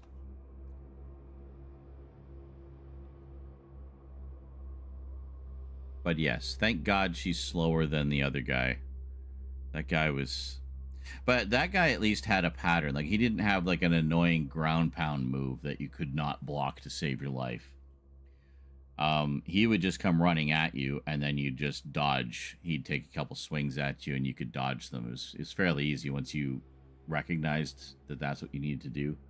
But with her, the big thing is the ground pound. Like, the fireballs, generally I can avoid just by getting behind a pillar, and that's what I've been doing most of the time, is just get behind a pillar, and the fireballs hit the pillar, and don't have to worry about it. Wait for her to finish blowing her load. Go around the corner with the bomb, hit her with the bomb, go back behind the pillar. But the problem is she's also teleporting around. So she recoils at the ground pound. Yeah, well, that's great. I'm also recoiling from the ground pound half the time, so... yeah. Grossed out. She's made of, like, fleshy parts and gore. I expect shit, too. I'm sure she won't be that grossed out. I think she might be into that kind of thing, to be honest. All right. Just stop. Just stop, Vermin. Jesus Christ.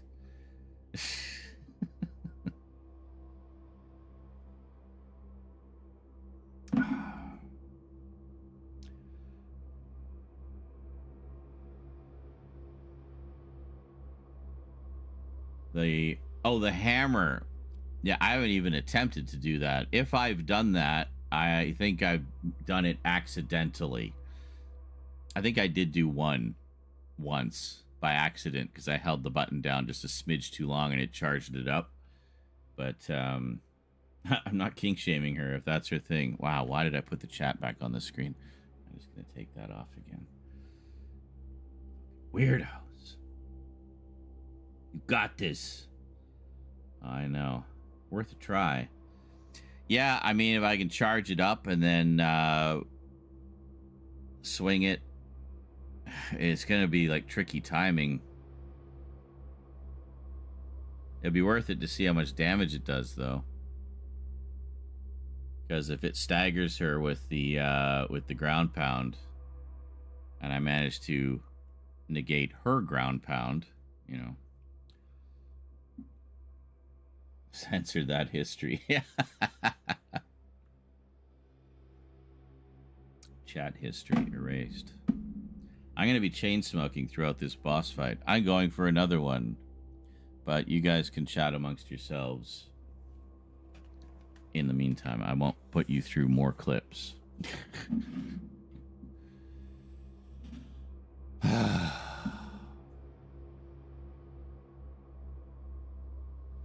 I just want this... Yeah, I want this to be over so I can get back to editing.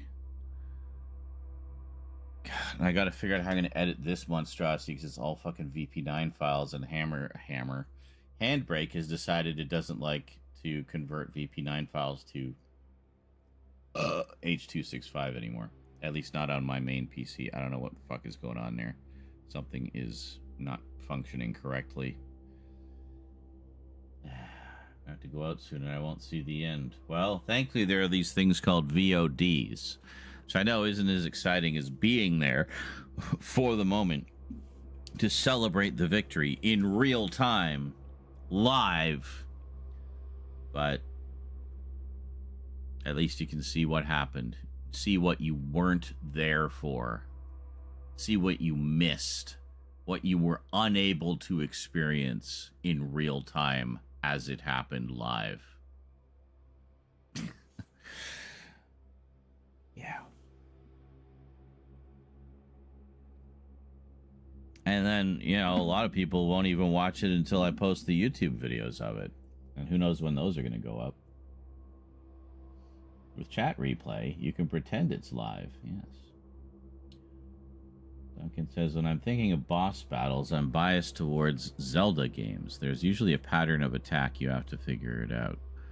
Then repeat and repeat. It's hard for me to get out of that as I'm constantly trying to see it here. Oh, there's patterns. See, I mean, we know what her attack patterns are. It's, well, yeah, most people do prefer live, but, you know, I'm just saying. The VODs are there for a reason. But, I mean, she does have patterns. Like she'll do her swing attack, which is quite easy to dodge because you get lots of, you can see her winding up for it. The catch is, am I stuck in the middle of a hammer swing? The other thing is, if I do the normal attack with the hammer, I can get 2 shots in and then she'll grab me and throw me away. But if I do the heavy shots, those just stagger her one after the other. Every shot staggers her. So it's basically, you have to do the heavy shots. You just have to. And then, so you get a few, and also she goes into her second stage where she opens up and starts shooting the fireballs. She exposes her weak spot. So when she opens up and exposes the weak spot, then you can use your guns or use the telekinesis to throw explosives at her and do hopefully heavy damage that way. And then just rinse and repeat. And it's the same thing. Like, I don't think there's any later stages. I think it's just the same attacks that she does, and it's just a matter of whittling her down. Also, when she's opened up, she teleports around. So she'll do a few shots. I'll try to hide behind a pillar or something, but she'll actually teleport around because you're actually having a hallucination. It's like Dead Space. He's actually hallucinating this whole thing. So, yeah. God damn, why is this sounding so sexual? That entire speech. Utter filth. Yes, when she opens up and exposes her weak spot, you can just get right in there and do some damage.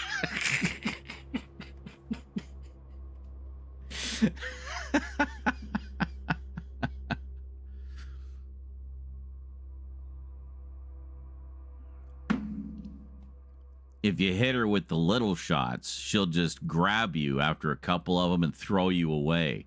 You gotta hit her with the big shots.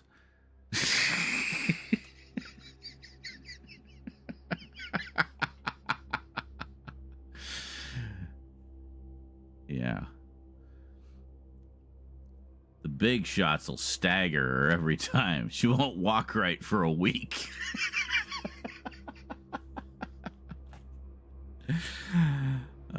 That's so wrong.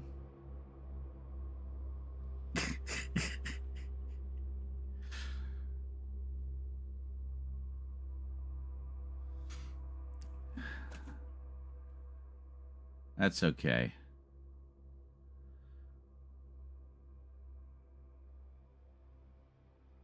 All right, I'm gonna smoke. I'll be back.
I don't know, like to simplify things with the editing, I might just, rather than trying to download the files and convert them, I might just literally record them.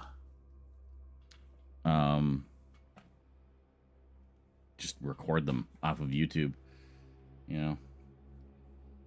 Which means I'll have to get YouTube Premium again, so it's not being constantly interrupted by ads every 2 minutes. Bullshit, man. And to top it off, you film it for views for later. Huh? Well, yeah, of course. All these big story-based games I do, you know, with the intent of ultimately chopping them up into YouTube episodes. Which I don't put a ton of effort into because, quite frankly, they don't get a ton of views. But, yeah, some people enjoy them. So that's reason enough for me.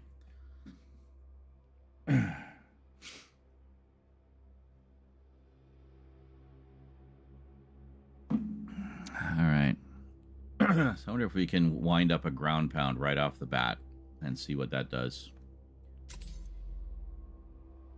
What? Nope.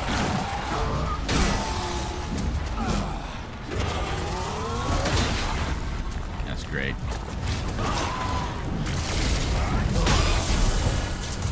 Okay.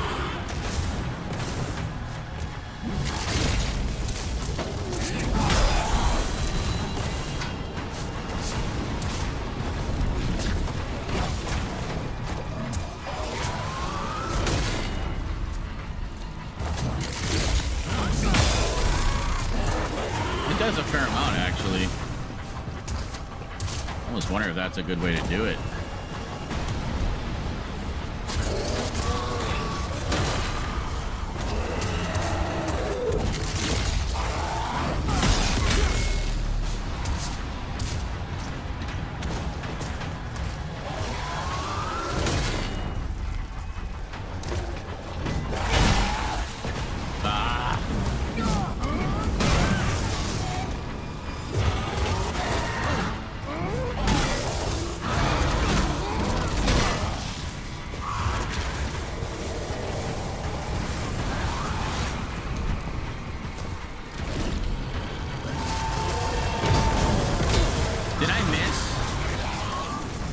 I did not miss.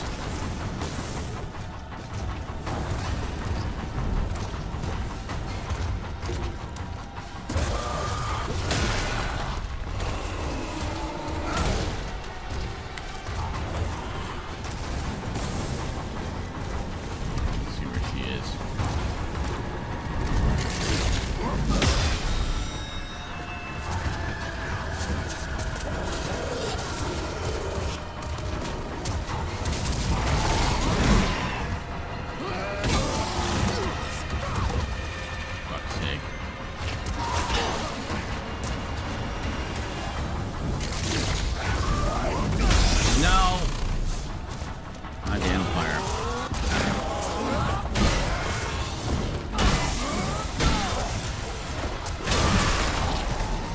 I couldn't back away. For fuck's sake. I got stuck in the swing and the goddamn camera's staring at the corner.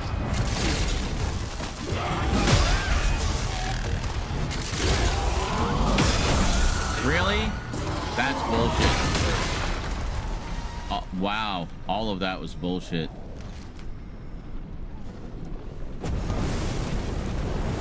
It's because AV1 is a garbage codec, dude. I keep telling you, use HEVC.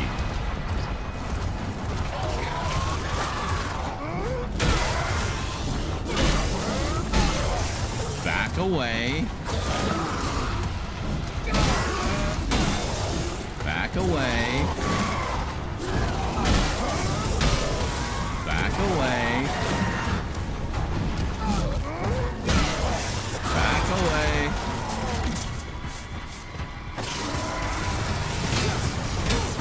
Stop!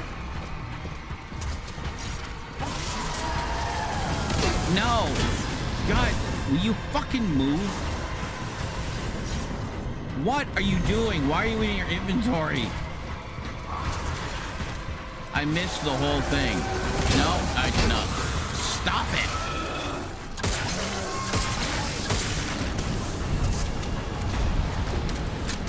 calm down. We managed to block everything, apparently.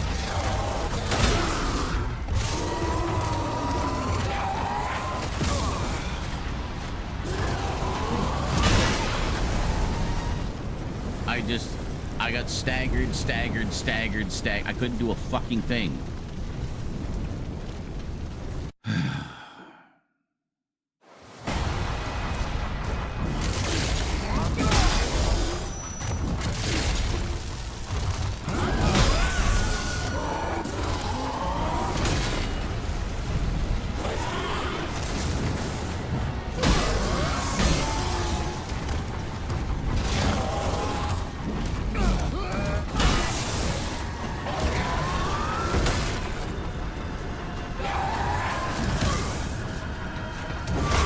Come on.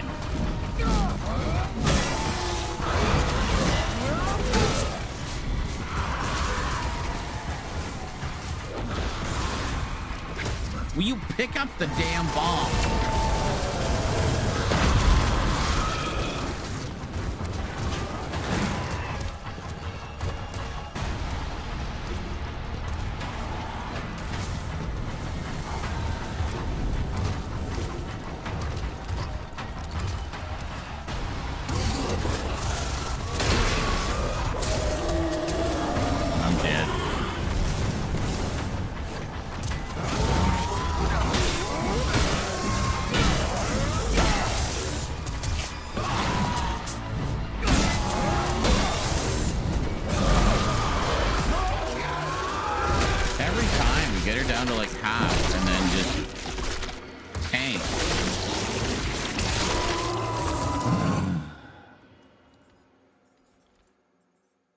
You managed to well, then not well.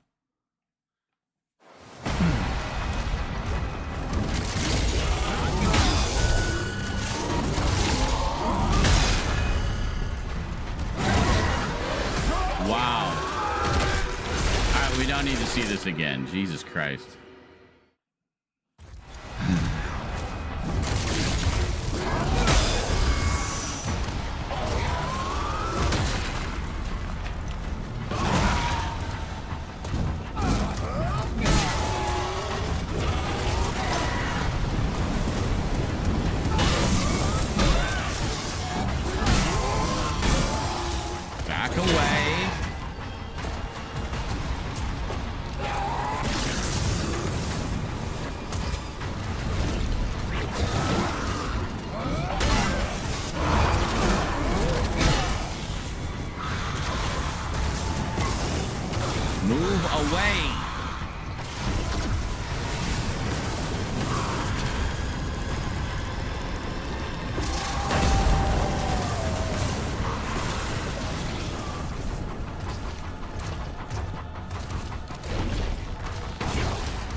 Never picked up the ammo.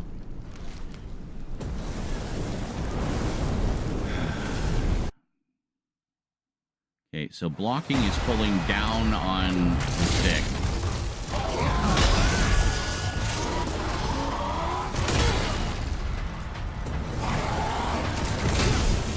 He moved forward. Oh my god. Wow. Garbage. Just garbage. Just fucking kill me already. There's no point. Thank you. Absolute garbage. She moves like 20 million feet away, so you can't hit her at all.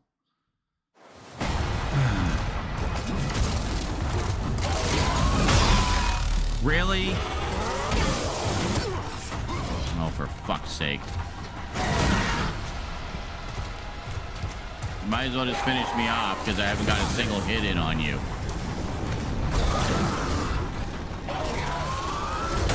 Thank you.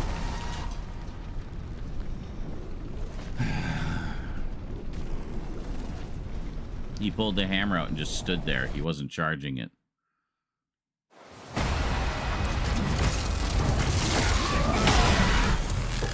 That's bullshit. How did that... Well, so much for staggering her with the hammer. I hit her with a heavy hit, did nothing.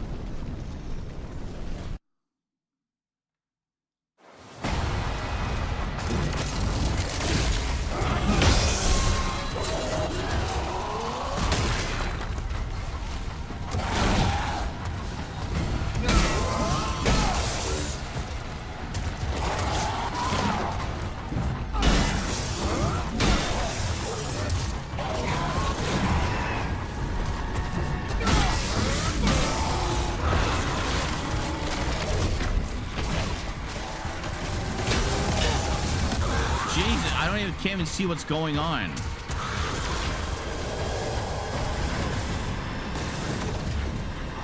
Where the hell is the bomb?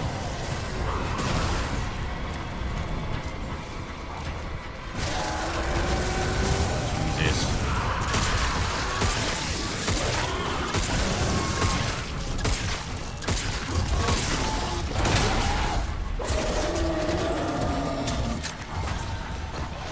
Running is good.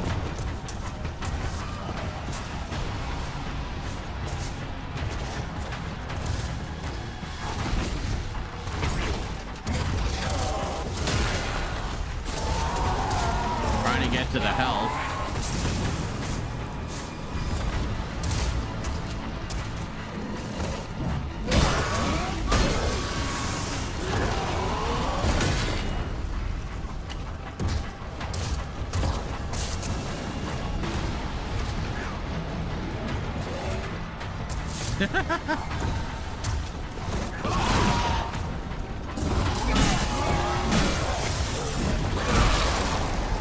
Fuck's sake.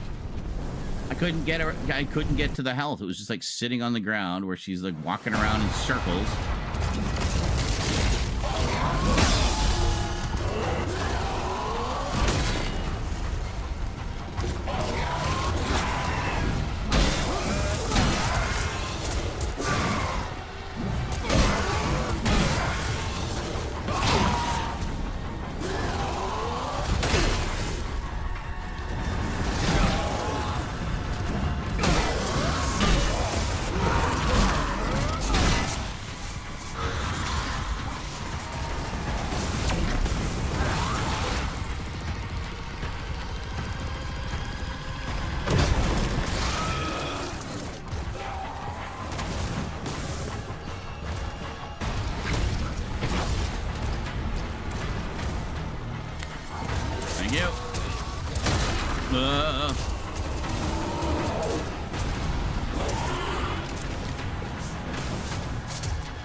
Maybe we won't finish tonight. It's already 2 in the fucking morning.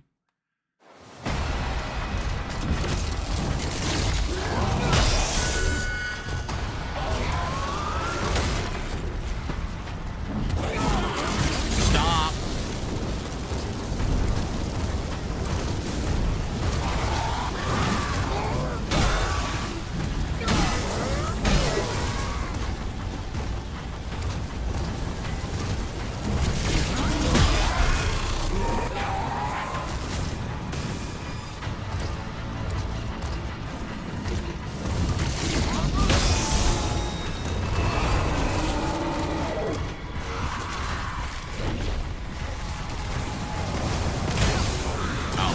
Sake. Goddamn teleporting. Come on!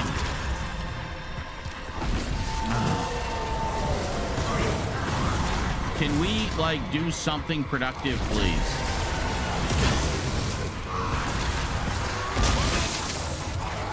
That was bullshit. I mean, I blocked most of them, but still.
useful.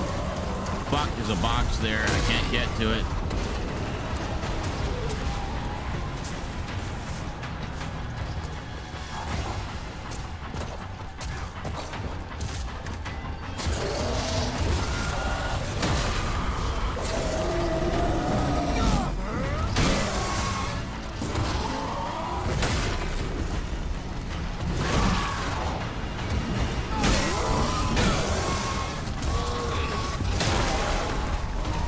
Come on. I think that's the most damage we've done so far. There was boxes there. I couldn't get to them. Oh, no. Okay, lucky shot. That was very lucky.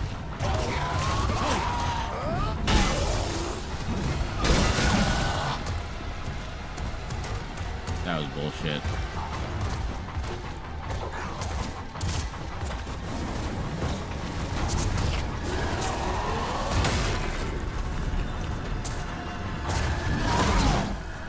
You want to fucking dodge, maybe?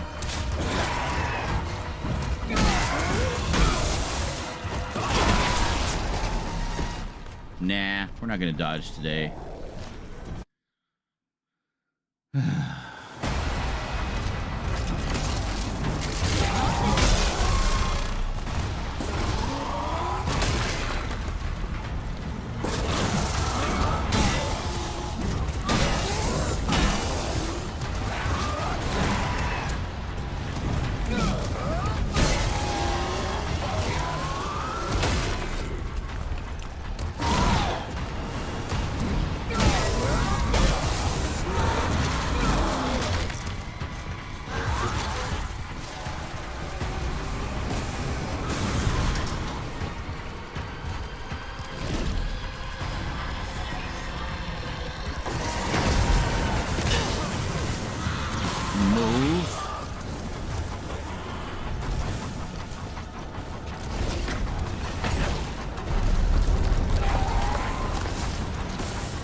Move. It's taking forever. Fucking ammo, like.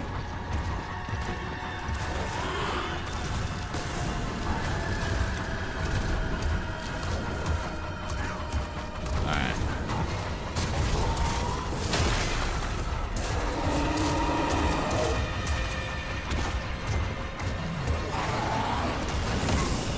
Come on.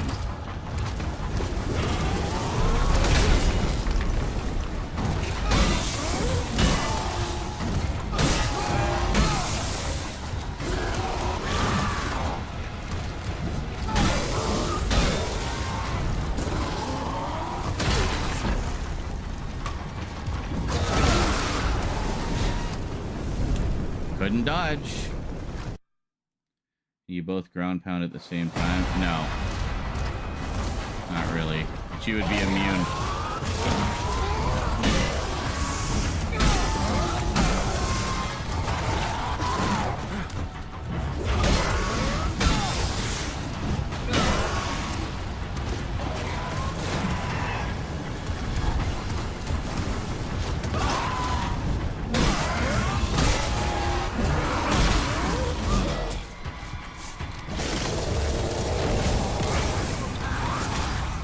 Fuck, where did it go?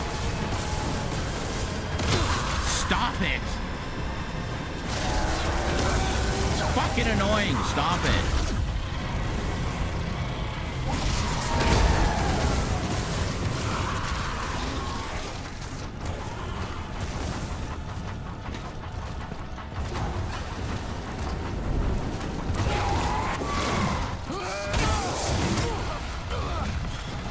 That was,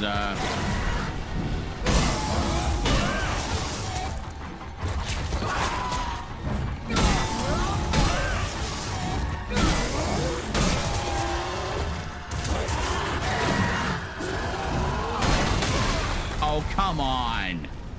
That should not have... She should not have been able to do the ground pound there. I hit her square in the chest. That's bullshit.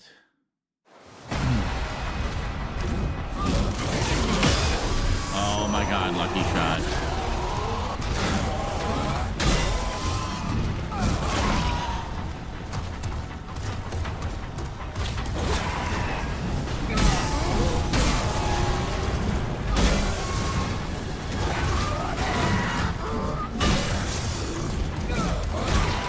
Fuck. Stuck in the animation again.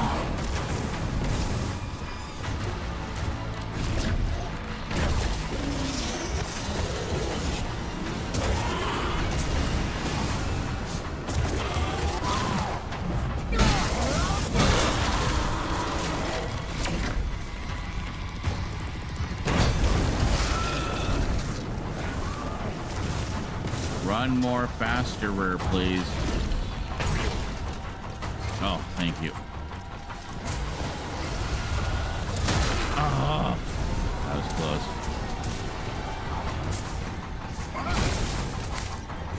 Oh, got ammo for the gun we don't.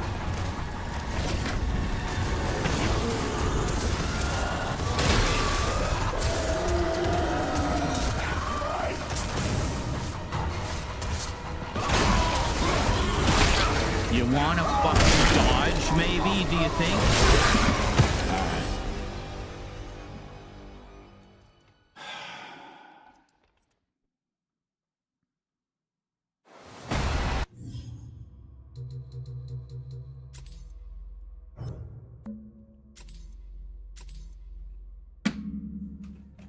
We have a strategy which we will continue to employ and try tomorrow.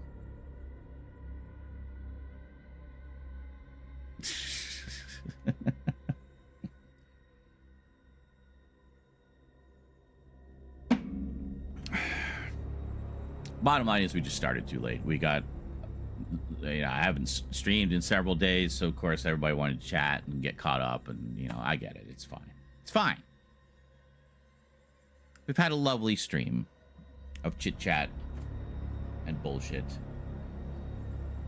Yeah, exactly. Well, and really, it's I need it's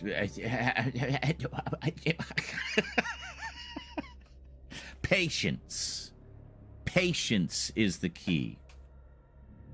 Whittle her down piece by piece. Get a few shots in, back away. Get a few shots in, back away. You gotta give her lots of room. She's big. I also enjoy our chats, which is why I do these chat streams of chat.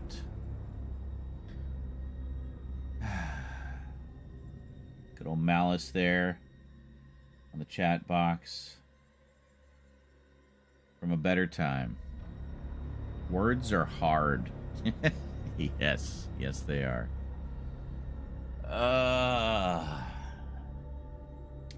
Let's see. So I finally posted, it hasn't gone live yet, but it's scheduled. Hey, thank you, Duncan. Appreciate that. Oh, and thank Large you for 6,502 donated $25. Nice game. Thank you. Well, hopefully tomorrow we can finish it and get on to something else.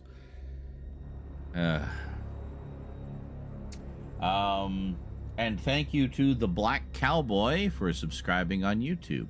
Appreciate it.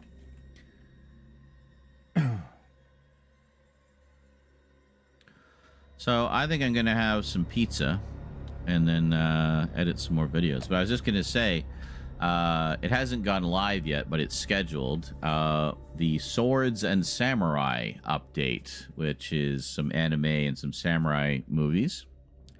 Anime of samurai stuff and samurai movies. So now I can finally post the last couple of... oh, wait a minute. No, I need to do... There's a British comedy update I need to post first.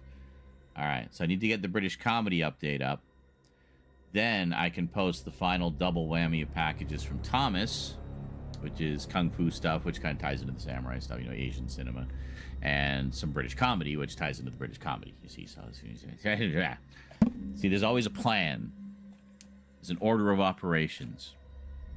But Yeah, so Swords and Samurai is going up. So I think that, so I guess the next one I'll edit is the British comedies, and then I'll put your last couple packages up around the after that, Thomas. Also, you'll be happy to know your package opening will be part of the Halloween countdown. Yes, the next 13 videos, I think. Well, not like next, but once the countdown starts, there's 13. Well, I guess 14, because we decided there needs to be a 0 as well. So yours will be one of the 14 of the countdown anyway. So, yeah. I don't know which one. You'll find out. Sorry, look at the Arrow video release of Excalibur. Yes.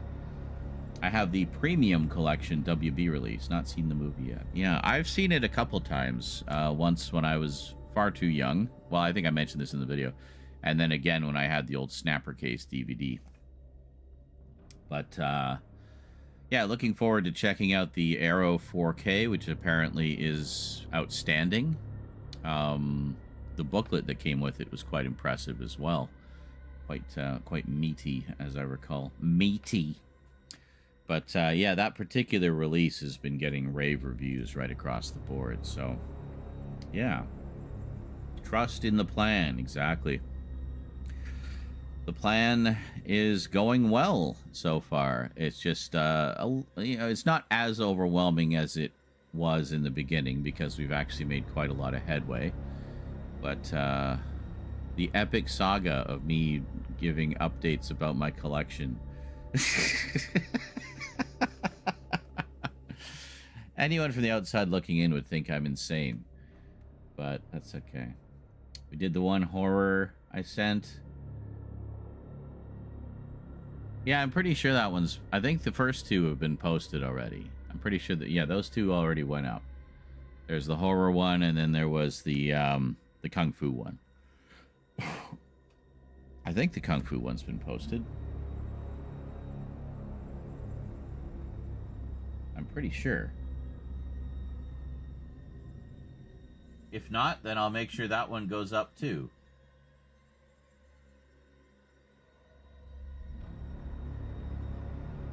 Yes, it was A Parcel of Darkness and Dragons. That's what it was. Went up on July 18th.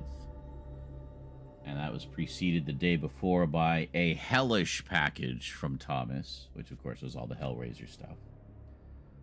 And, yeah, so then we have the twofer, which was the one where you wanted me to do the two packages at the same time. So they're both in one video.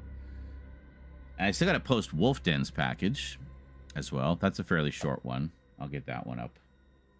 But, yeah, and then once we're out of all of that, I still got to film all the comic book updates. They're probably not going to start going up. I'll sneak a few into Halloween season. Hulk is kind of horror related. He's a monster. And some of the epic comics actually would fit in with the horror theme because some of them are quite intense. But yeah.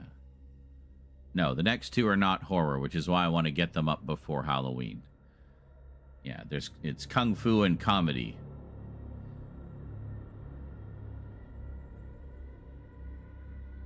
There was a Kung Fu addendum that you wanted to send me to go with the previous Kung Fu package, and then there was a significant addition to my British comedy collection, which I also need to get back to. Actually, I only watched the first couple episodes, but yeah, I need to get back to. I've been in more of a drama mood lately, so I've been watching a lot of drama and, well, exploitation stuff. So, yeah. Yeah, but it's good. I'm just glad that we're almost caught up. It's been a long time. It's been a very long time. And it's funny, all you guys know what's coming. You know that the biggest horror update ever is just around the corner. And nobody else knows about that. And, like, has any concept of just how huge that is. It's 42 parts. It's gonna be like a month and a half of the biggest horror update ever. So that'll be fun. It pays to be here when live. Exactly. See? Yeah, if you were here when you're live, you already know everything that was in those. I mean, technically anybody could go back and watch the VODs. They're very clearly labeled, but you know, the nice thing about the videos is you get to see, you know, the nicely filmed version done with the camera, like the proper camera. So I need to get back to that, but Red Dwarf took over. Yeah, see, I mean, that's how it goes. But that's the nice thing about having a collection of all kinds of stuff. You can just go back and forth wherever your mood takes you. I like that. I like having that freedom. What I've tried to get in the habit of doing is not overthinking what I'm going to watch. Because when I start to do that, then I just get overwhelmed by my own collection and I never end up watching anything, or I just put something on Netflix or YouTube or whatever. But lately I've just been like, I haven't seen that movie. I'm gonna watch it right now before I start to overthink it. And then I'll put that movie on, or a TV show or whatever. It's like, I haven't seen that show yet. You know, I should watch the last season of The Boys. And then I'll watch the last season of The Boys. You know, and just try not to overthink it. I find it's been the best possible thing, honestly. Like, I've actually, you know, got around to watching a lot of things that I've been putting off forever. So, yeah, that's the one curse of being a huge collector of stuff, is you never know what you're gonna watch next. So the key is not to get stuck in the trap of overthinking it. Just put something on. I guarantee you will like whatever it is, because why else would it be in your collection if it wasn't something you wanted to see, right? Same with reading. Like, I was just, that's how I got sucked into the Rudy Rucker books. I was just like, I've had these on my shelf for ages. I've never read them. I should buy the last book. So I bought the last book and I started reading the first 3, which I've had for literally 30 years. Started reading the first one years ago, never got back to it. And now I've almost finished book 4. I'm almost finished the entire series. I just stayed with it. I also really enjoyed it, so I'll be sad when it's over. Well, that's the other thing. I've been trying to actively read more. I haven't read much the past couple days because I've been so busy editing, but yeah. Reading is good. It's good. Engages the imagination, you know? Yeah, the ones I've been reading are kind of adjacent to the cyberpunk genre. They're about, well, essentially people putting their consciousness into artificial bodies. Initially robot bodies, but then eventually organically manufactured bodies. And also artificial intelligence. Like proper artificial, not talking LLMs, but proper artificial intelligence, also in robot bodies, or sometimes being put into human bodies in a manner of speaking. It's really interesting. It's the sort of subgenre is referred to as transhumanism. Nothing to do with transgender or anything like that. It's just, you know, transformative humanity, essentially. But all, like, in a lot of ways, very scientifically plausible, and really, the guy who wrote it is like, you know, he's got PhDs out the ass. He's a mathematician and just really smart, but writes in a very, you know, fun, casual, light way that, you know, you get these really complex concepts, sometimes complex mathematical concepts, explained without any math. It's just explained conceptually, and in that, it's actually quite easy to understand a lot of the times. And you realize, sort of after the fact, wow, that's a really complex idea that he just described. And you might want to go back and read it again. But all wrapped up in this really fun adventure story that spans a few generations of characters and how their lives all weave in and out of each other. It's really good. But Yeah. Really get the book Titan. Oh yeah, that's what I need to pick that one up too. I have the other 3 novels, which were all great. Infinity Welcomes Careful Drivers, which is also a prequel. Partly, it starts before either of them, Rimmer or Lister, have joined Red Dwarf. You actually get to find out what their first meeting was. They actually met each other before they worked together on Red Dwarf, and find out more about Lister's friends and sort of his background and stuff, how he ended up on Red Dwarf in the first place. It's basically a pub crawl gone wrong. But and then Backwards, which is the sequel to Infinity Welcomes Careful Drivers, and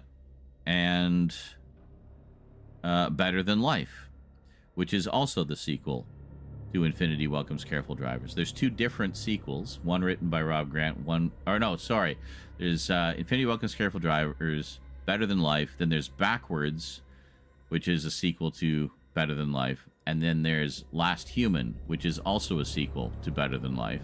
They both wrote their own sequel, their own completely different follow-ups that resolve the cliffhanger from Better Than Life. And now we have Titan. So, yeah. So in true Red Dwarf fashion, there's like 2 book 3s. So like, take your pick. 2 different universes, you know. That's great. Duncan says, my attention is grabbed by YouTube and Netflix binging. Yep. Oh, I hear you. I hear you. I mean, you really almost have to make a conscious effort to break those patterns, to make time for other things. If you feel that you're wanting to read more, I mean, that's your brain telling you, hey, dude, you should be reading more. I'm turning to mush here. You're watching too much YouTube. So just make the time. You know, I mean, I really cut back on my social media. I basically, in terms of social media, I basically just have Blue Sky now. And I'm also spending less time on there. But I do get sucked into YouTube. There's a few, you know, YouTubers that I watch on a fairly regular basis. They do sort of fun videos that I enjoy. Or cultural things. A lot of stuff about internet culture. I like internet culture stuff. But, and true crime. I love true crime stuff. But yeah. Watch a lot of that on Netflix as well. YouTube and Netflix, I watch a lot of the same types of shows, actually. I have Amazon Prime, but since they started cramming it full of commercials, I barely ever watch it anymore. Honestly, it pushed me away. I love a lot of their shows, but I just don't want to watch with a bunch of commercials, and I also don't want to pay more than I'm already paying for my Amazon Prime, which I feel is already overpriced for what it is. So, yeah. So you're saying I have loads of books, loads of games, loads of audio dramas, loads of TV, movie, DVD, and Blu-ray, and I still get stuck in YouTube and streaming. Yep, that's the same thing. That's why I started making a more conscious effort to actually watch what's in my collection, you know, and not overthink things and not get stuck into endless doom scrolling or browsing YouTube or Netflix looking for something to watch.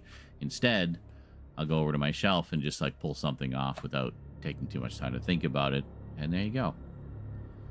When I went on holiday, I made a point of reading an old kid's book I read as a kid. 1 hour every morning before breakfast. Took me ages to find that book again, too. It's about a kid who finds a time machine device that lets him enter the mind of someone in the same location in the past. Oh, that's interesting. So sort of like quantum leaping, but it's atypical. Kid has separated. Oh, it's a typical kid has separated parents. Both hate each other. Kid finds time device, has fun, and wonders if it will help fix things. Yes, I feel like I've seen a lot of 80s adventure movies where the kid is the main protagonist that sort of followed those tropes. But, hey, if it ain't broke, don't fix it, right? But, speaking of which, I should watch some of those ones that you and I were gushing about, like Daryl and Explorers and Cloak and Dagger. You know, I don't know if you got Cloak and Dagger, but I know you got Daryl, and I think you got Explorers. But those lovely additions from Vinegar Syndrome. I read every day about 50 pages. Reading with physical book and audio, it basically cancels out my dyslexia. There you go. Actually, in Callisto Protocol, they have a dyslexia font, or the dyslexia font, so I put that on for the subtitles. And hopefully that's been helpful. But yeah, no, that's good. I must see Cloak and Dagger. Yes, have Explorers and Daryl. Yeah, I think. Yeah, I'm sure you would enjoy Cloak and Dagger. It's very much of that era and that type of film. It has what's his face? Henry Thomas, fresh off of E.T., and Dabney Coleman as his sort of imaginary super spy friend, who looks like his estranged father. See, another case of parents are estranged or hate each other or whatever, and kid is trying to, you know, has a fun adventure and wonders if maybe he can fix things. I can't remember if his father has just left or if he's dead. It's been a long time since I've seen it. Maybe he thinks he's dead, but he isn't, or maybe he is. I don't know. I have to watch it again. I remember really enjoying that one, though. I have my core movies. Yeah, same. I've got most of them now. There's maybe still a handful I need to track down, but I got the majority of them. I have my core movies. I need to finish getting them all. Best format. Yep. And I'll break my tradition and rip them also, as I must always have these movies. Always. Yep, I hear you. I hear you. That's not a bad idea, actually. Make like a core movies folder. Yeah. Everybody has their core movies. Maybe that could be a subject for a future Halloween special. What are your core horror movies? That'd be good.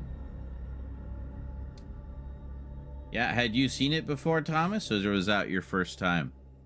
I haven't seen it basically since the days of VHS, so I need to do that. Also, I promised to do a proper closer look, so I need to film that as well at some point.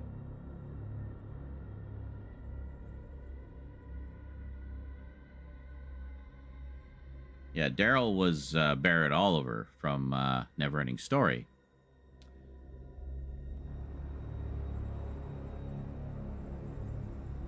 Very nice. Yeah, those types of movies were a type I always really enjoyed. The sort of light sci-fi adventure fare. There was quite a lot of them in the 80s. You know, big studio ones and lower budget ones. There was another one with Henry Thomas, actually, called The Quest, which I have very vague memories of, but it's where he's it kind of goes on an adventure in the forest near his place and finds what he thinks is like a lake monster, and he's trying to find out the truth about it and stuff, something like that. But I remember really liking that one, and it's fairly low budget, fairly, you know, nothing overly fancy, but I picked up a Blu-ray of that a while back, and but yeah, I know, like, I want to have all my favorite, you know, core movies in the best editions I can, because they're special, you know, they're special to us. So I was actually really pleased with the Vinegar Syndrome Ultra line. Is it just seems like a library of a lot of my core movies. And a lot that were kind of forgotten as well, you know, like they put out a really nice edition of Virtuosity. We were talking about that earlier with Russell Crowe and Denzel Washington. They put out I'm Gonna Get You, Sucker, which is, you know, one of the all-time great parodies of the blaxploitation genre, and one that I've always really enjoyed. And then, of course, Daryl and Explorers and Cloak and Dagger. And oh, Tank Girl. Tank Girl was put out as part of the Ultra line as well. Yeah. So I love the BFF releasing the Children's Film Foundation movies. Some really old ones there. Ones that were very core to my childhood, but I'd forgotten about or couldn't find. I literally found my first movie that introduced me to the concept of time travel. Oh, starring Patrick Troughton as a very irresponsible scientist who let some kids use his prototype time machine. I think I know the one you're talking about. I'm pretty sure I've seen at least clips from that. Yeah, that sounds very familiar. Patrick Troughton as not the Doctor, we swear. Barrett Oliver also stars in an episode of Highway to Heaven. Good old Michael Landon, yeah. But, and Merlin Olsen. Yeah, Michael Landon and Merlin Olsen. My grandmother used to watch Highway to Heaven all the time. She loved it. She was also, I mean, she was just generally a Michael Landon fan. I think she, you know, back in the day watched Bonanza And then, of course, Little House on the Prairie. I think everybody watched Little House. That was a great show. And then Highway to Heaven. Yeah. Yeah, see, Michael Landon was another one of those just all-around nice guys that, you know, I don't think you could say a bad word about him. You know, he's just one of those real ones, you know. But yeah, good stuff. Yeah, Little House is one I wouldn't mind seeing again. I remember watching that in repeats quite a bit. They put some Blu-ray set of that out a while back. All in good time.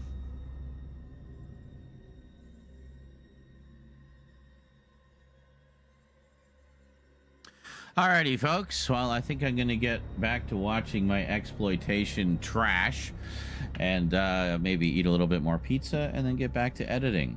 So we might come back to this tomorrow, possibly, because I really want to beat this bitch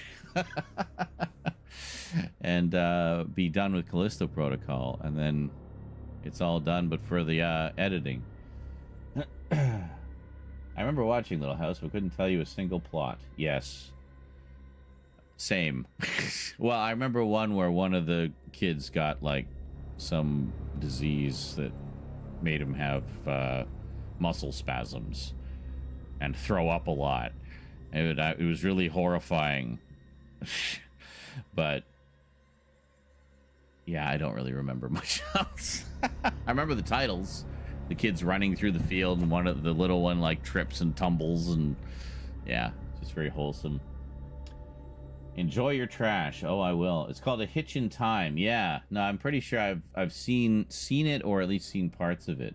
In fact, that might be on one of the Doctor Who sets as an extra. That could be where I saw it. Mr. Troughton gets trapped in his time machine. Some passing kids free him, and off they go, having fun through time in a prototype time machine that already has shown itself to be unreliable. As an adult watching it, I picked up on it. Yes, that's a... I can't... that sound kind of familiar somehow. Like, might have been loosely inspired by something else. What could that have been, I wonder? Alrighty. Well, have yourselves a wonderful day or night, folks. Thanks for coming by. And we'll make this bitch our bitch. One of these days, hopefully tomorrow, and we can get on to something else, because I have a lot more other horror games I would like to play. And we're so close. We're so freaking close. We got her down like 70%. Like 60, 70%. So, all right. Next time. Until then, thanks for watching, and sayonara.